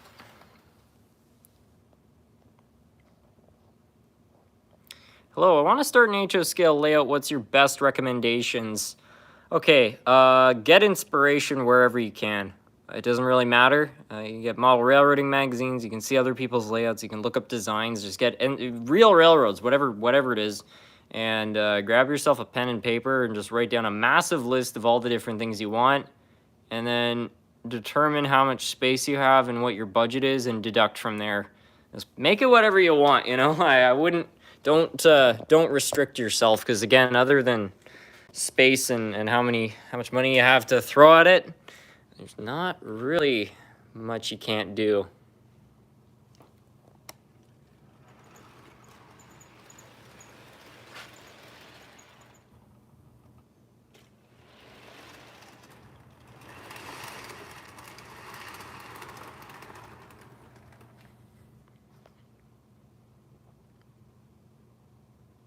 .1204 record beaten. Congrats, SMT, you did it. Yeah. I don't know what the longest live stream I've done is. I think I did one that was almost 3.5 hours. I don't think this one's quite that long, but well, it must be getting close, because let's see, 2 60-minute streams would be 2 hours would be 120 minutes. This one's up to 80, so yeah, I guess it is a 3-hour live stream. I don't know. Maybe this is the longest one ever done.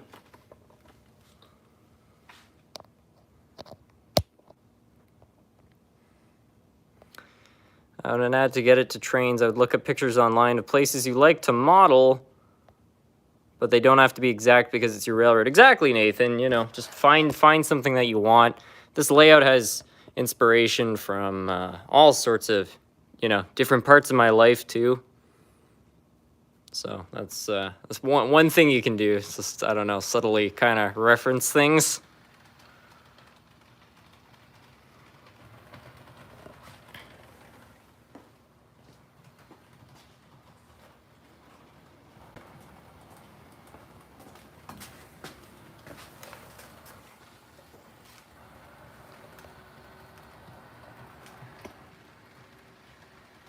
When is your next operating session? I don't have a schedule for that.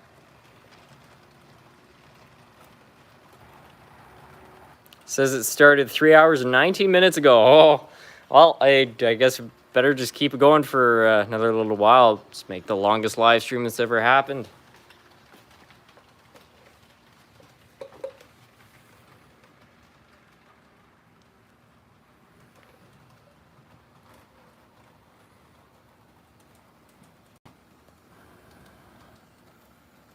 Hey, SMT, I'll be looking for a good N-scale steam locomotive that will be reliable. What brand should I go for? I'll be honest with you, I'm not as knowledgeable on N-scale stuff. I've heard a lot of good things about Kato from the N-scale community, and I can say with confidence for their HO line, their stuff is very good, so probably Kato. Yeah, probably Kato. I just don't know as much about the other brands in terms of N-scale.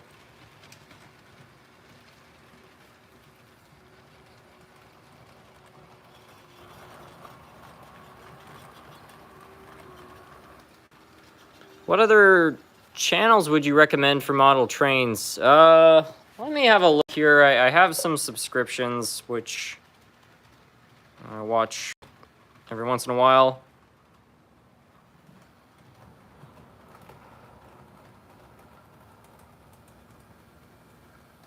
Of course, I click the subscription button and it just shows me a general feed from all the channels I've subscribed to. Hold on a moment here.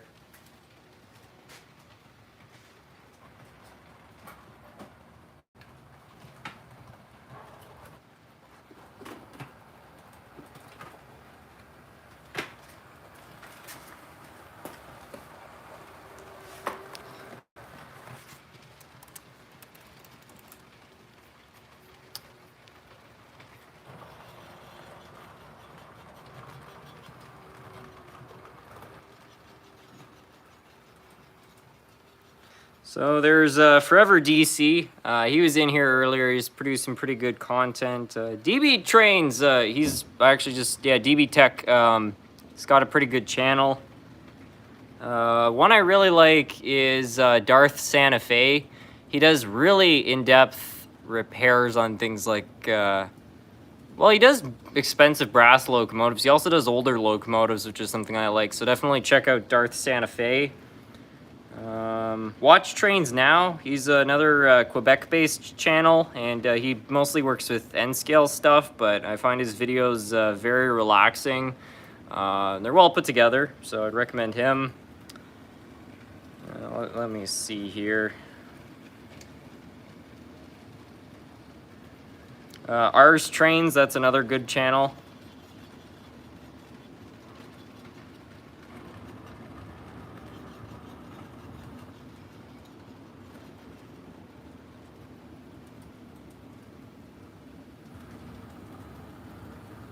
Barn Full of Trains, that's another one I enjoy. There are so many of them, I don't know, there's almost too many to recommend. I'm just finding a few.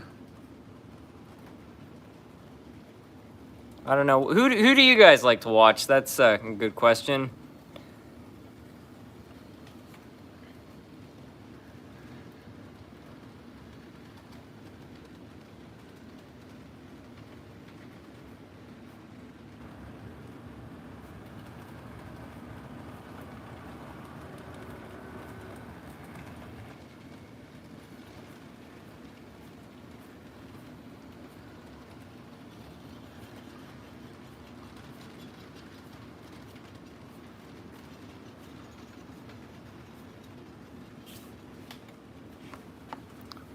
FYI Digital is good. Sam's Trains and ST. Yeah, Sam's Trains has some pretty good stuff.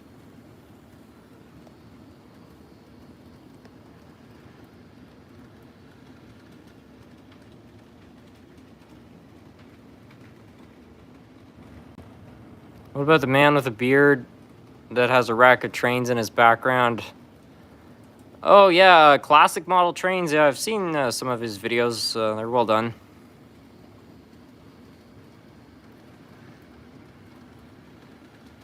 M&M Rails, absolutely. M&M Rails. If you guys want to see a channel where a guy manages to do some super creative editing and get some really like wholesome jokes into the model railroading community, yeah, you should definitely see M&M Rails. He's got a very unique sense of humor, and I find he makes videos which you just don't see from a lot of other channels.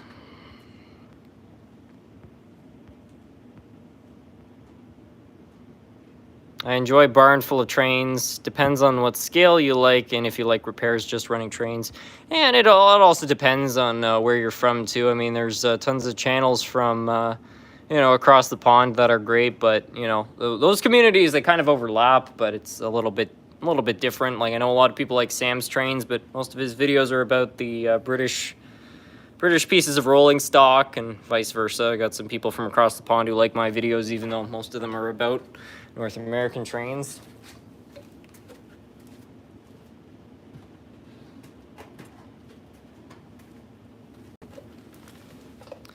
All right, here's a list. Dirty Dan's Trains, SMT, Sam's Trains, LaserJet. Yeah, LaserJet is a pretty chill dude. I like him, like his channel. Darth Santa Fe, and Hornby's main channel. I meant DIY Digital.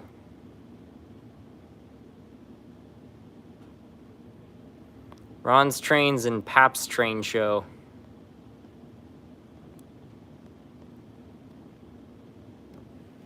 I think that the big boy's gotten stuck. I'm just gonna go over there and fix that up.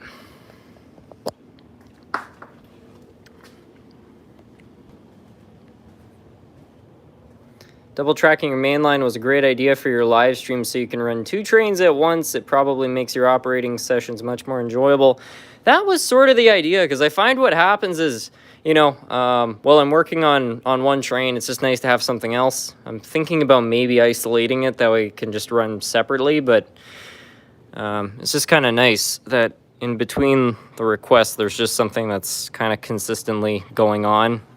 And once I have the whole circuit going, it's going to be nice, because we'll actually have, you know, this is going to link up there, right?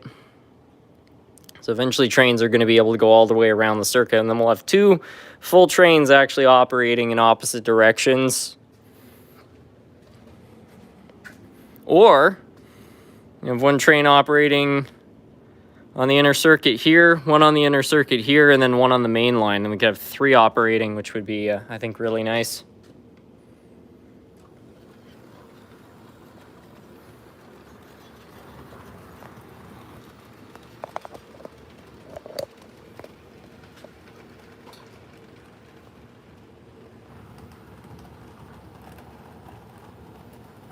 For me, it's SMT Mainline, Sam's Trains, DB Tech, Human City Junction, Train Freak, M&M Rails, and New Junction.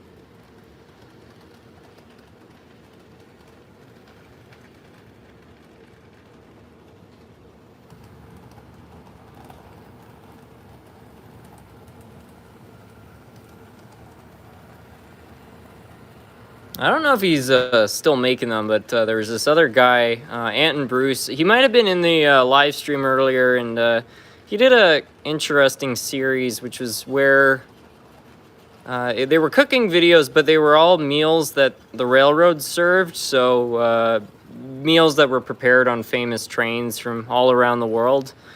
Again, I don't know if he's still making those, but I thought that that was kind of interesting. I know the cooking videos are not for everybody, but it was kind of cool being able. He was into cooking, so the fact he could kind of combine 2 hobbies, I thought that that was pretty interesting. It's one of the great things about model railroading too, is that you can combine your hobbies. Like if you're into carpentry, you can definitely apply that to model railroading. If you're into painting, you know, you can make artwork for your own layout. Earlier I was talking about if you're into gardening, you can make a garden layout. Like there's definitely ways to combine your hobbies, which is pretty cool. There's not a lot of hobbies that are so cross-compatible like that. Steve's Trains is another good channel. Another one I like is JW2000, I think his name is. He's the one who does the, I don't know, he's usually doing reviews of different products.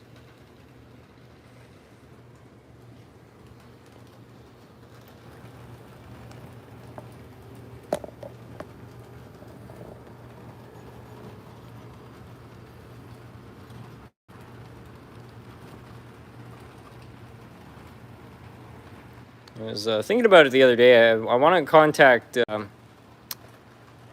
Steve Smith, who is Red Green, because I was watching the Smith and Smith show, which was something he used to do, and apparently he was talking about model railroading. So I'm trying to see if we can get this guy on the channel for a little interview. I think that would be really cool.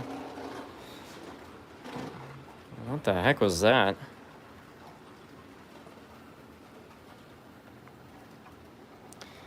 Is the railroad crossing in the background functional? It lights up, but the lights don't blink.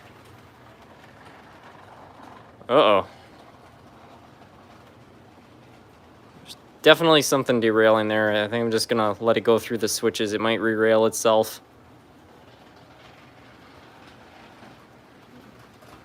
This is not looking good.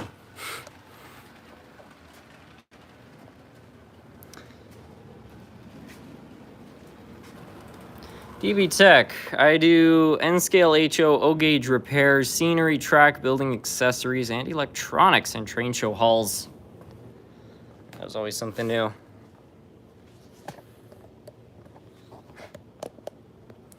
Yeah, and I think he's still in the chat here, but if you want to see somebody doing some pretty wild projects, you can check out Corey's channel. As I was talking about in the beginning of the live stream, he actually managed to build a triplex locomotive from scratch.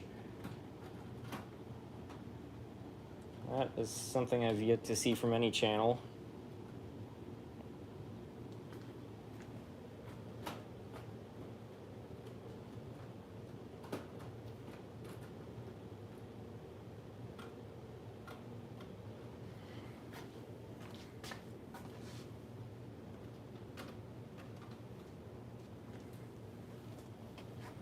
Thanks for the shout out. Oh, my pleasure. Level up trains Chattanooga, please. We could try to run the Tyco Chattanooga. I don't know if I actually have a working model.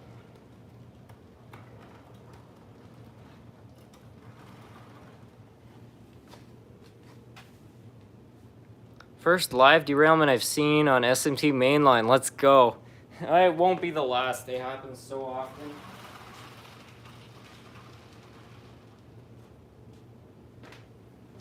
I'm hoping with rebuilding a lot of the bad parts of the track, there'll be less derailments though. I already have eliminated a lot of problemed areas, but there's still more. I'm actually working on making handrails. Nice.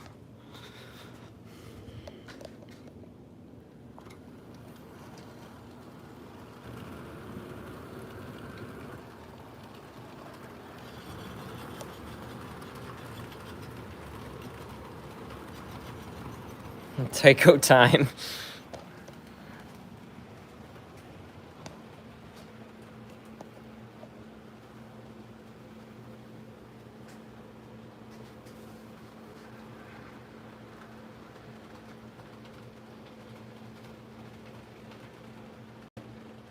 Where the heck is it?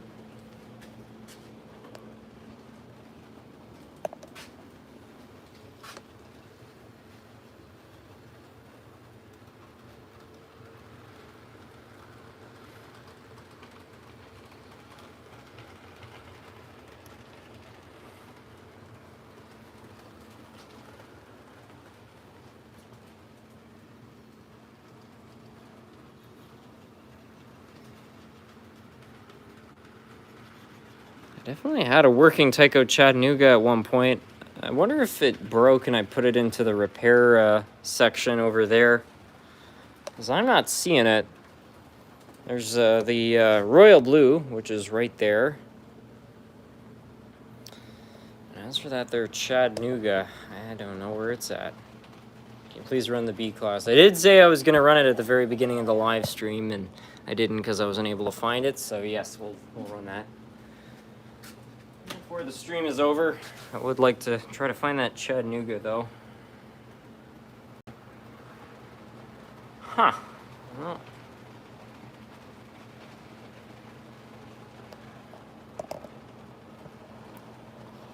I'm really confused. I definitely restored a Tycho Chattanooga at one point. I remember doing it.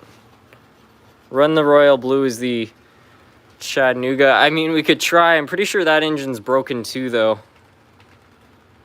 I'm gonna have to do a video where we run every single locomotive in the collection and determine how many of these actually work.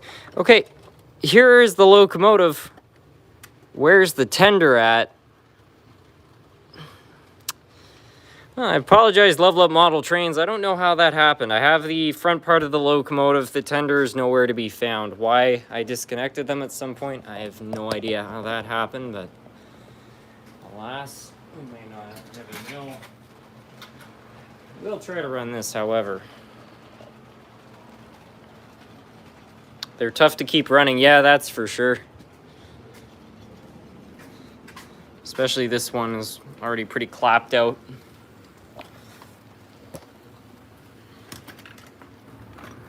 I think this one had a gearbox issue or something like that. Well, let's give her a chance.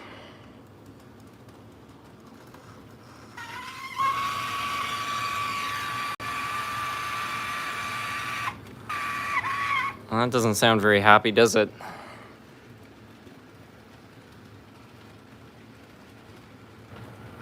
Every locomotive, that'll probably be about the same length as the entire live stream. It would definitely have to be broken up into several parts, otherwise, yeah, that would probably be like a 4-hour video. I almost broke the 1 hour mark with the last unboxing, though. I mean, that was just insane. I really didn't expect it to go that long, and then, you know, I was filming one part and then the bit running the trains, and then by the end I had like 2.5 hours of raw footage, and I was like, okay. Condensed that down as much as I could, and it still turned out to be a 55-minute video. That was a big one.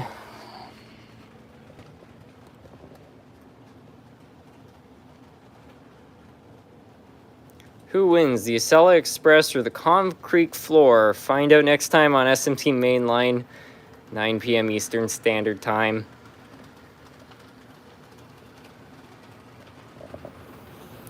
Probably a similar speed to the big boy, so I guess we'll just throw the B class on behind it. I think it will be okay. It was funny when your sister helped with the unboxing. Yeah, that's something that has been planned for a while, because the guy who sent the box, Peter Wacko, specifically asked for my sister to help with that, so I was like, all right. It's probably going to catch up, but that should be fine. Would you ever consider building bad track that looks almost abandoned, like a real 10-mile-an-hour slow order track, weed choked and littered with junk and debris? I think that would make a very interesting layout. The tricky part would be, it would be hard to make the rails actually look abandoned, because obviously you have to keep them clean to use it, unless you want to make your trains battery powered. But yeah, I think that'd be really interesting. I don't think anybody's done something like that. A lot of people have an abandoned scene on their layout, but not very many have a working abandoned scene, or maybe not abandoned, but distressed trackage. Because you see videos like that online of, you know, these old railroads which haven't been maintained properly, but they're still running like a local freight on them. The locomotives are rocking back and forth. It's pretty wild.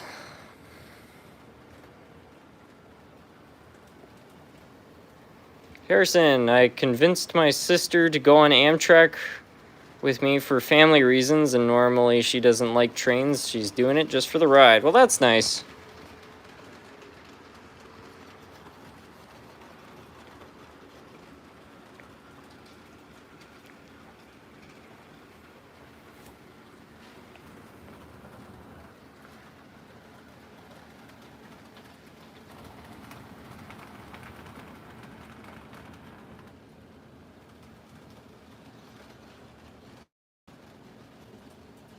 What's your favorite classic passenger train, the Super Chief or the Daylight? I'd have to go with the Daylight.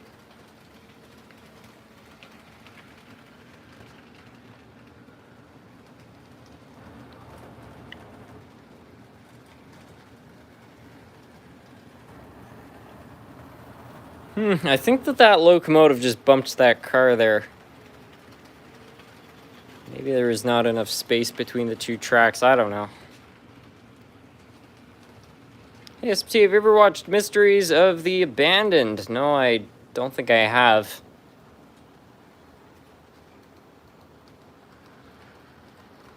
Clean the basement too, leave the trains and go to work.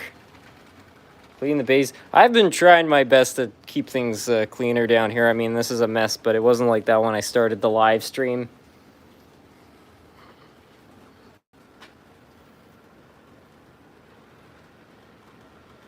Did you film any more work upgrading the bridge on the double tracks you released 3 days ago? It looks done now. No, I did all this part off camera. I just wasn't sure how it was all gonna go. It's obviously not complete, but yeah, I don't know. I'll probably just do an update video or something like that. But the thing I'm just, noticing too is I find like I start working on one section and then it actually makes another section look even worse in comparison. And, it's funny, like many of these sections I only did like 4 years ago, but, your skills evolve a little bit, and some of the work I did back then, which I felt good with, I don't like anymore, so I'm taking it apart, doing it right. Like this bridge never really worked right, so now I'm trying to actually redo it like carefully, and hopefully this time it will actually be a functioning part of the layout. Most, like the last couple of years, trains have mostly just been running on the main line. What I want to do is try to get all the other bits of track, like this section going, make every bit a little more useful, and that will definitely make for a much more exciting layout. Been a lot of people over the years have been like, why don't you just scrap everything, save the buildings, and start over? I'm not really interested in doing that. The layout has a lot of nostalgia, but upgrades are definitely useful here. Life of model railroading. Yeah, I know. It's never really done. That's a common theme. I find it's pretty rare you see somebody who actually has a complete layout.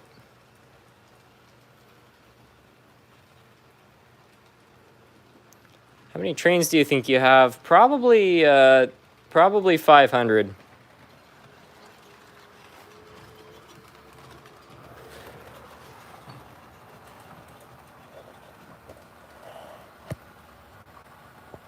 Gerald Ratte, welcome to the live stream. How are you? Good evening, SMT. Can you run the Amtrak passenger car set with the new Athearn Blue Box set? I still haven't built the cars. I was planning on doing that this week, but once I get those done, definitely I'd love to run them behind those other Amtrak engines I have.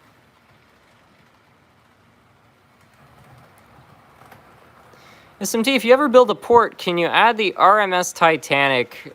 I'd probably put the Olympic. I'd probably put Olympic. I don't want to hate on Titanic. I mean, it's a very interesting story. When I was younger, I went through a phase where I was really obsessed with the Titanic. I was really doing a lot of research on it, and I was reading books about it, and I was watching movies and documentaries about it. You know, it's a fascinating story, but I found out about the RMS Olympic, and you know, it's kind of sad because it's just such an underrated ship, even though it actually did so much. You know, the Olympic was responsible for, you know, helping to win the First World War, and it assisted both Canada and the United States, and it was so reliable that they actually named the ship Old Reliable, which, you know, was a very deserved name. It was one of the few ships which was never sunk, too. It was amazing, you know, what that ship made it through. So I feel like it's an unspoken hero.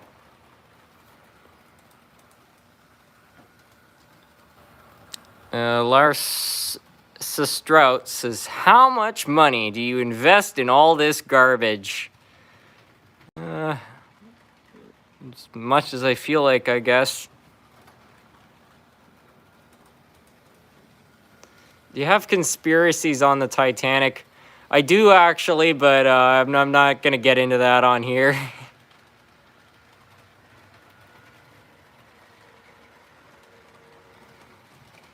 Yeah, there are some parts of that whole story which seem a little funny.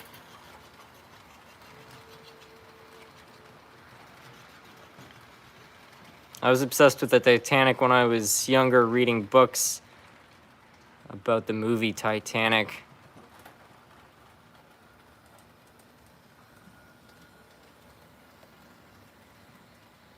Gerald, doing fine. Well, then the 1970 Canadian Pacific engine with the Pac-Man consist.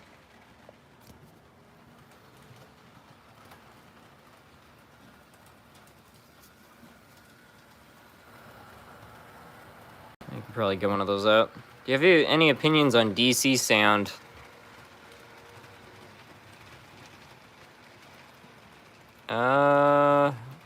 I didn't really think it was such a thing. SMT, are you referring to the HMT Olympic? I'm pretty sure it was the RMS Olympic originally. I think they changed it to HMT for the war. I might be mistaken on that.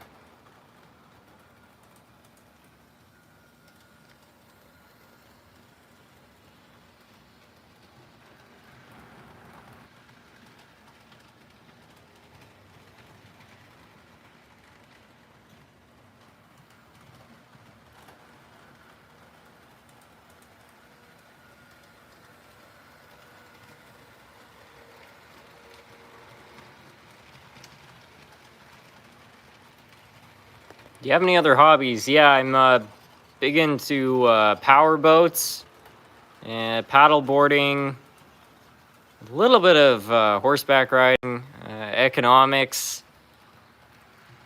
What else? Yeah, it's kind of miscellaneous projects too.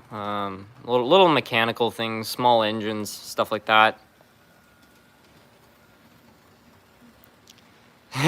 The hobby is a waste of electricity. You need to get a Tesla, not trains. Yes, a Tesla. It's exactly what I need.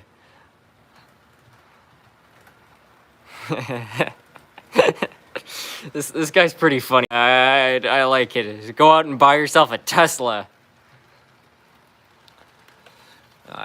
No offense to Tesla owners. If you want yourself a Tesla, all the power to you. I'm personally not a big fan of battery powered cars. Much rather have something that burns oil and has lots of range. That's a good thing. But to each their own.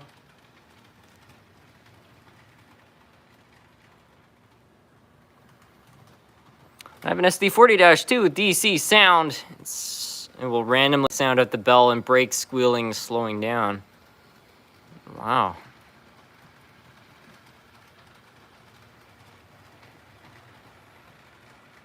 Harrison, this is probably a ridiculous question, but are you gonna put boats on your layout, like bigger boats related to trains, carrying trains on ship? Probably not.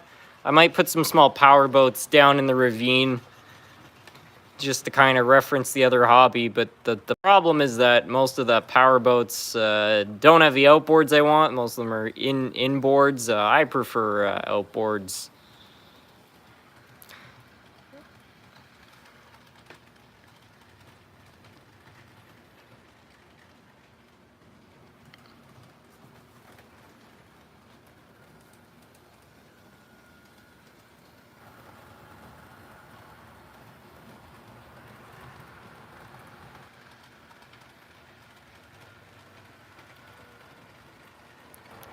What does SMT stand for? Originally it was Scrumptious Model Trains. That's how it started.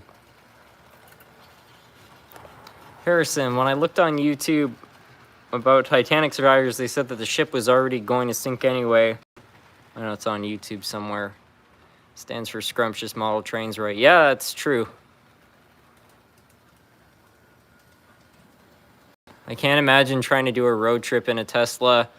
Yeah, I mean, you know, for going back and forth to work, I probably wouldn't be that bad, but, you know, like I go down to Maine once a year. That's an 8-hour trip.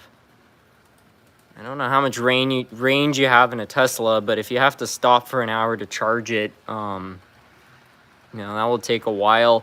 The main problem is that, you know, oh, sorry, we got a super chat. Thank you, Ken Tucken, for the super chat. Yeah, the main problem with you know, electric vehicles is like batteries do not have the same energy density as gasoline and diesel fuel. Like it's something crazy. Like for 6 gallons of diesel fuel equals 500 pounds of a lead acid battery. Like it's insane. So I don't know if it's gonna change. Because I find what a lot of people, the electric car people, like to point out is they're like, okay, you know, gasoline cars have had 70 years to evolve. Electric cars are brand new. Therefore, the technology in 70 years, you know, will evolve to the point where they'll be more efficient. But the problem with that is that, you know, batteries and electric motors have actually been around longer than gasoline motors. So the battery has been developing alongside the gasoline engine for just as long an amount of time, and now they're reaching a limit where they can cram more energy into a battery, but you make the battery more volatile, so you don't want to do that because there's a risk to it. So I really don't know if electric's actually the way it's going to go. I kind of have more belief in hydrogen.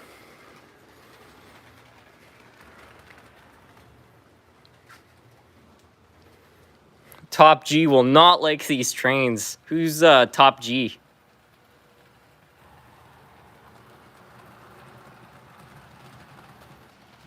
They tried electric cars a long time ago with steam cars. Look what came out on top. Yeah, that's just it. Like Jay Leno actually was doing a video about an electric car he has, I think from the late 1880s, like 1890 or the early 1900s, like over 120 years ago. And you know, people like to point one way or another as to why they didn't stick around. I think it was because they realized that, you know, they weren't actually very practical.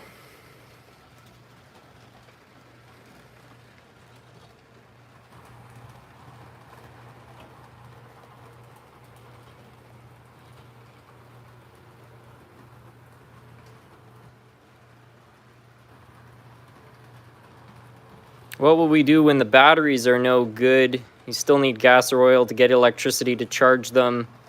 No one in the world has solar. Yeah, exactly. And there are other things too, which would make me a bit concerned. Like, you know, this winter we had an ice storm up here in Canada, which is not an infrequent thing. So if you have an ice storm and all the electrical lines go out and you need to get somewhere because it's important, you're not going to be able to do that because you can't charge your car. Whereas as long as you have gasoline, it doesn't really matter, you know, how long the power's out. Harrison, what do you think of hybrids? It's similar, just like a battery car. Well, I think hybrids are a much better idea because you get the efficiency of the electric motor, the benefits of gasoline motor.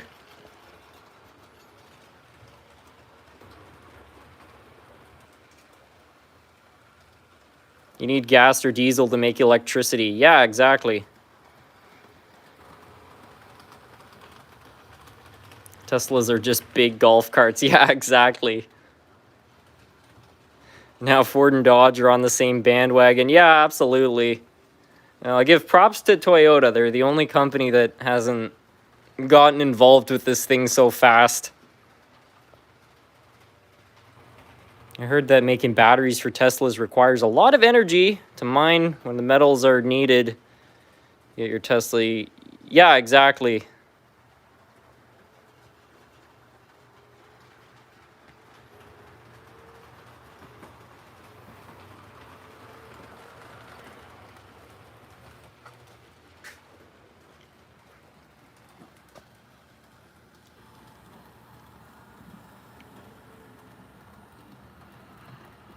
If my vehicle ever gets totaled, I'm buying a deuce and a half with a multi-fuel engine. Yeah, get yourself a diesel, an old diesel. You run it off French fry oil. You get free fuel. It's all good to go. That's the solution. Everybody just needs to start burning French fry oil. I don't know where that idea went away. That seems like a pretty good one.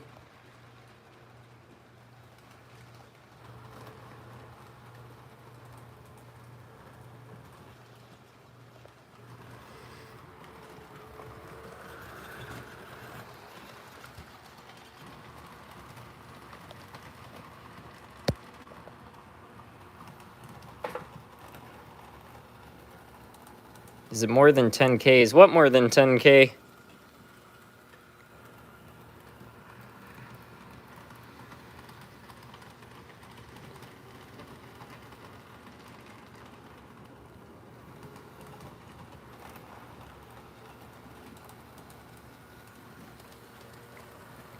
SMT, can you please run your new SMT Berkshire?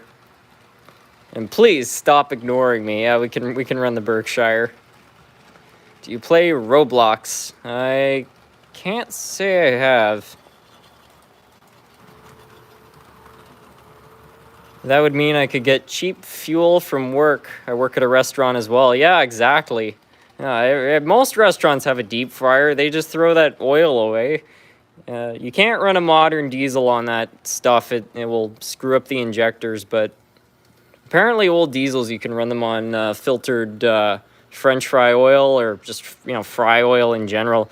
The world's first diesel engine, I believe, ran on peanut oil, so it's actually not a crazy idea.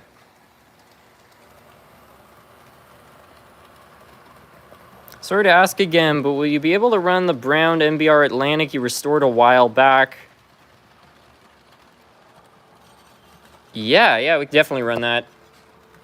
Sorry, when I think of Atlantic, I think of the Hiawatha. I don't think of that British engine, so it just took me a moment to connect the wires in my brain. So we'll get that. We'll get the SMT Berkshire, and Gerald Ratte also asked for a Canadian Pacific engine, so we'll run that too. I think we'll probably finish things off because well, it's almost 1 o'clock in the morning.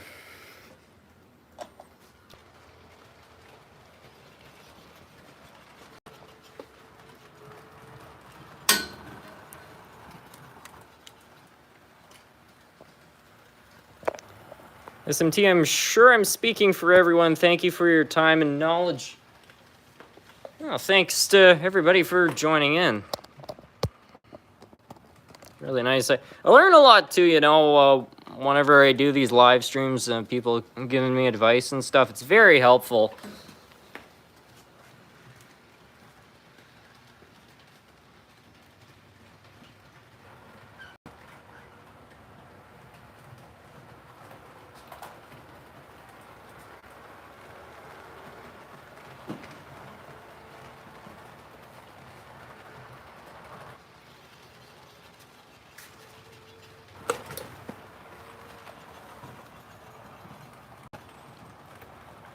Do you work or something, or is this your full job? No, I work at a restaurant. I work at a restaurant. That way I can buy electricity for my model trains and dream about getting a new Tesla car instead. Did you know that Mercury Outboards has a 175 horse DHC diesel outboard? No, I actually was not aware that Mercury made diesels. I just thought that they were only gasoline. Seems like a good idea though. I mean, diesels, you know, can get a good fuel economy even when they're working hard, which is exactly what a marine engine's always doing. So, not a horrible idea. Yeah, I love the old two-stroke gasoline outboards, but they do guzzle fuel, my goodness.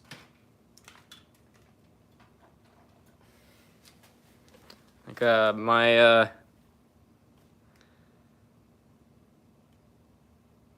1988 Crossflow 90 horse, you can burn through 6 gallons in like a half hour if you ride it hard enough.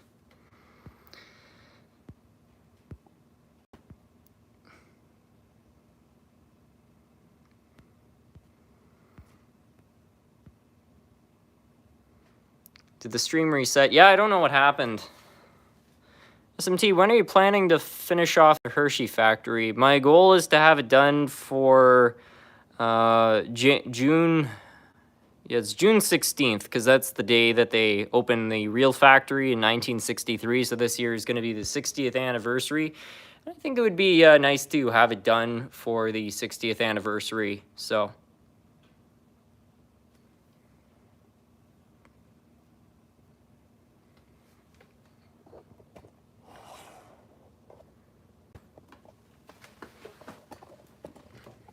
More cubic inches, more fuel.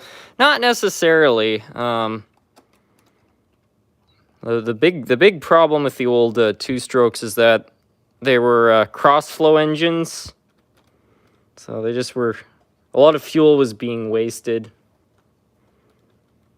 Versus some other two-stroke engines are loopers. So the fuel kind of enters in at a certain angle and it loops around, which makes the engine run a lot cleaner.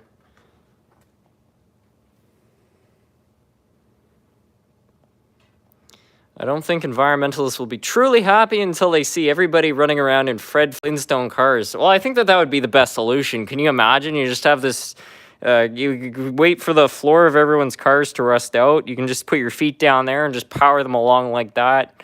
You know, there's got to be a way.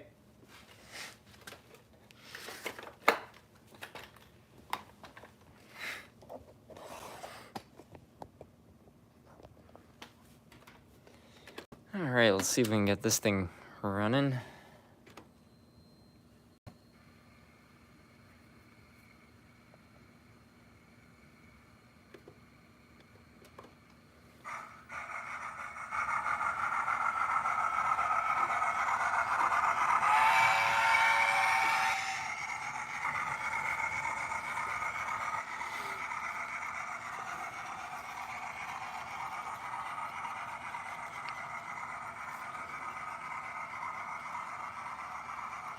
That Berkshire would pull about 20 cars easily. I believe it. It feels like it's got good weight.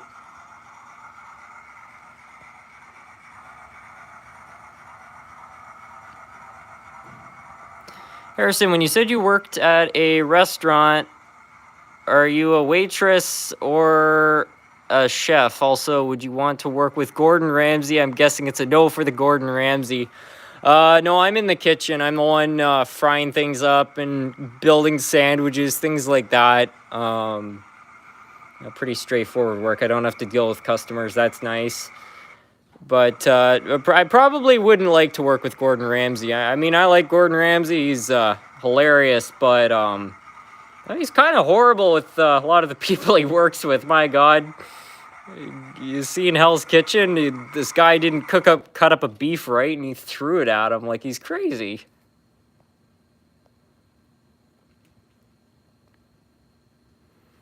Because all the kids, they want to be like you. You need to tell them they need to go to work. Yeah. Go work at a restaurant. That way you can have Gordon Ramsay.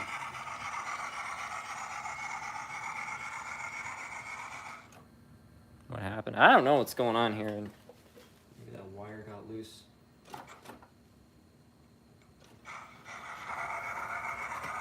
I'll just pick up the pace. That usually fixes problems.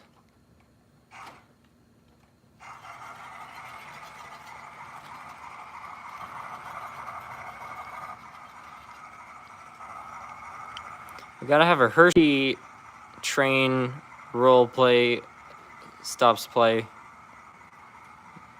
Check for the vid on the 16th. There'll definitely be a Hershey's thing.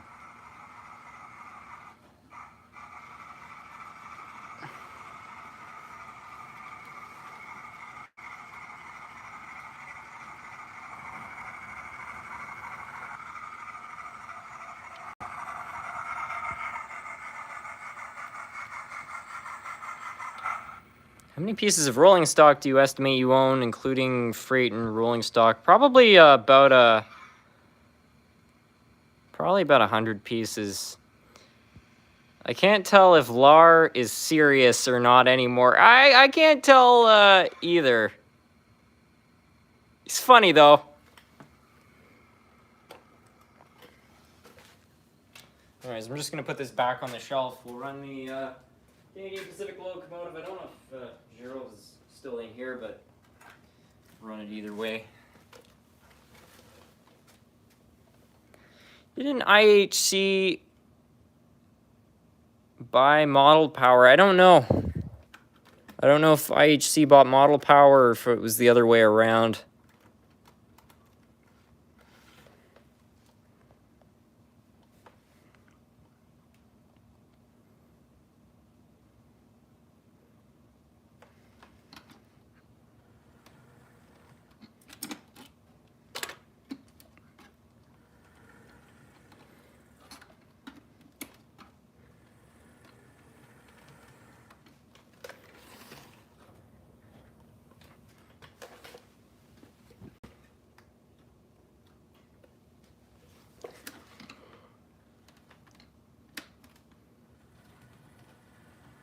Gerald Rente is still in here. Hey, SMT, I watch Gordon Ramsay shows and I cook. I'd love to meet him and talk to him, even with his strict discipline for good reason. Standards always must be maintained. Yeah, exactly. I don't know. He probably puts most of that stuff on for TV too. I mean, if he was a calm, rational guy, it wouldn't be a very good show. So he's probably encouraged to just go wild. I wouldn't be surprised if most of the people on there are actors, the people he's working with. You know, who really knows? But yeah, if he is like that, I'd probably not want to work with him. I think I'd just prefer to be in the kitchen, putting the sandwiches together the way I want. Probably be better that way. I don't do the customer service, but there was this one time, this guy, you know, we have like a bit of like a counter in front of where like it goes into the kitchen, and I was standing around there, and you know, we're short staffed, right? This guy comes up and he looks really angry. Like he looks like he's ready to beat the brakes off somebody over something. So, and then the girl who was serving him just walks away, and his eyes lit up, and I was like, oh, this is not looking great. So I was like, I think I better say something, because if I walk to go get my manager or something, I think he's really going to lose it. So I just, in my friendliest tone, was like, hi there, sir, is there something I could help you with? And he's like, oh, this woman right here, she just walked away from me. I'd ask for extra bacon on my BLT. And he just goes into this whole rant. And I'm like, all right, I'll get that fixed up for you. I'm sorry to hear that. He calmed right down. It was great. But, yeah, I know. The things when you're dealing with customers that you have to deal with, like, oh, man. Everybody's on edge.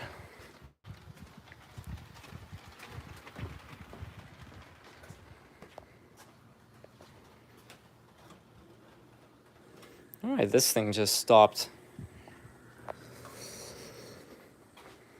I saw your AWVR train. I loved them. I saw the movie. You're the best. Thank you. I'll have to try to find AWVR 1206 next.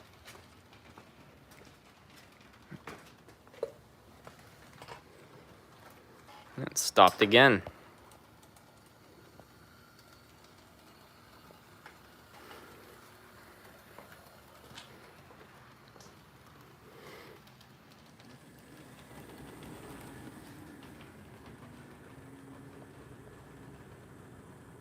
Where's the 1970 consist? Please and thank you. Well, if you're talking about the Amtrak cars, I'm not sure. I put the Amtrak cars in a storage just because I didn't want them to get lost. But I'm gonna take them out this week. Put all the kits together.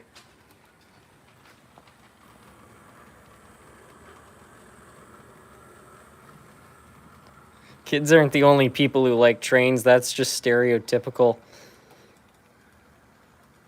Well, I don't know. My belief, too, is, like, even if you're personally not into trains, I think there has to be some level of appreciation. I mean, the utility is just incredible. I think they move 50% of the world's freight, like, remarkable machines.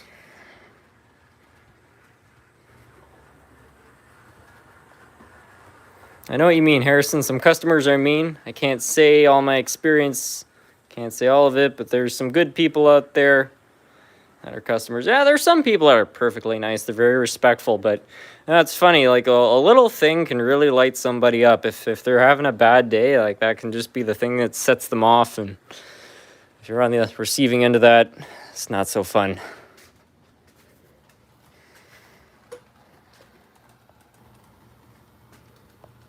I'm graduating this Saturday. What should I expect from the real world? I don't know if I'd consider myself an expert on the real world, but I don't know. It's a mixed bag.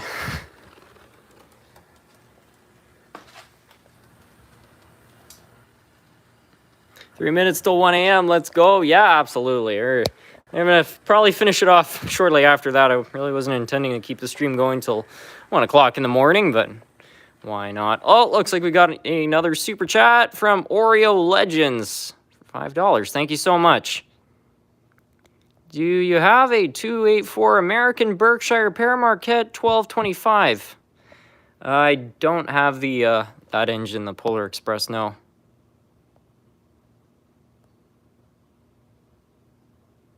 A 1970 Canadian Pacific Pac-Man logo consist, please. Pac-Man logo consist. Let me just have a look. I know what you're talking about. I just don't remember where I put that into storage here.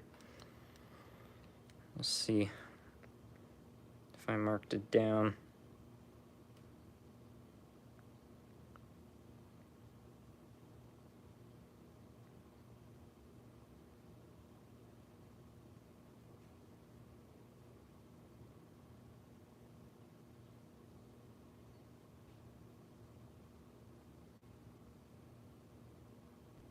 Yeah, because there was the Amtrak cars and there was the Hershey's car.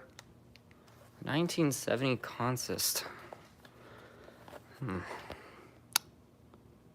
Can you please run the AWVR 777? We already ran that engine, so I think I'd prefer to run something else. I was supposed to run that Atlantic earlier, so I guess we'll get that on. I don't know, maybe I should take these off the main line. What's your oldest historically working engine?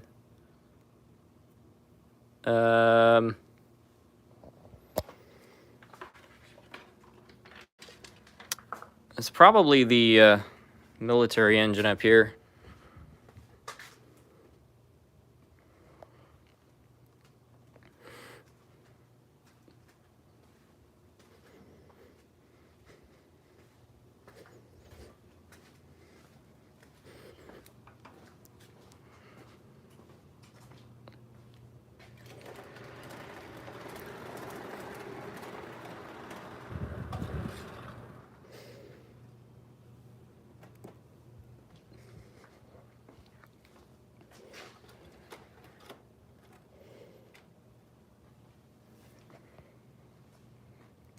All right, we did it. 1 o'clock in the morning. I'll probably run the Atlantic, and then I think we'll finish things off here. Happy New Year. Yeah, exactly. It almost feels like there should be some sort of New Year's thing. Light some sparklers or something. I don't know. Let's see if this thing will actually work or not. I'd give it a maybe out of 10.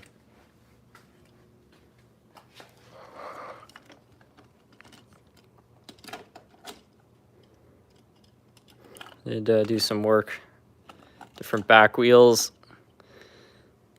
I think this thing is actually going to make an entire lap, and the reason I say that is because it used to just get caught on that bridge, but now the bridge is gone, so there's nothing for the flanges to get caught up on.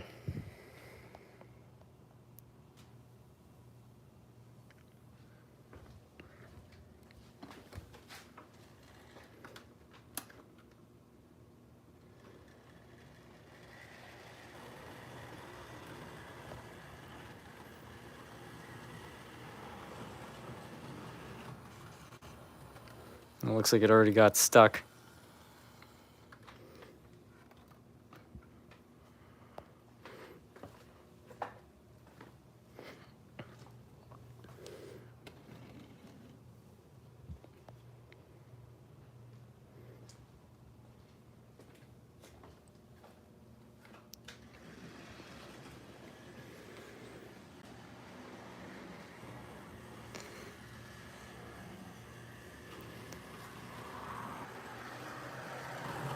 Harrison, are you going to move into an apartment, or are you going to stay at your parents' place forever? I don't mean to be creepy about that. I was just mainly curious because I live in an apartment nowadays. I am more inclined to probably move into a trailer. But I don't know. Well, just whatever's within my means. It's probably what I'm going to aim for again. As long as I don't have to rent it, I'll be happy.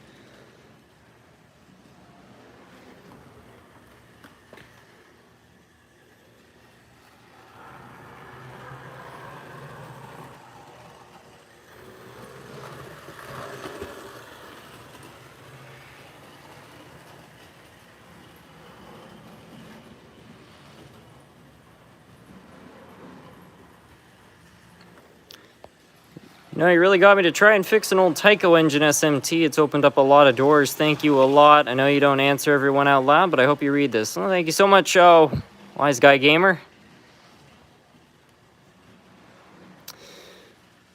Sebastian Bach. Nice stuff, dude. Take care. Well, we got Sebastian Bach in here from the Trailer Park Boys. Isn't that cool? Thanks, Sebastian.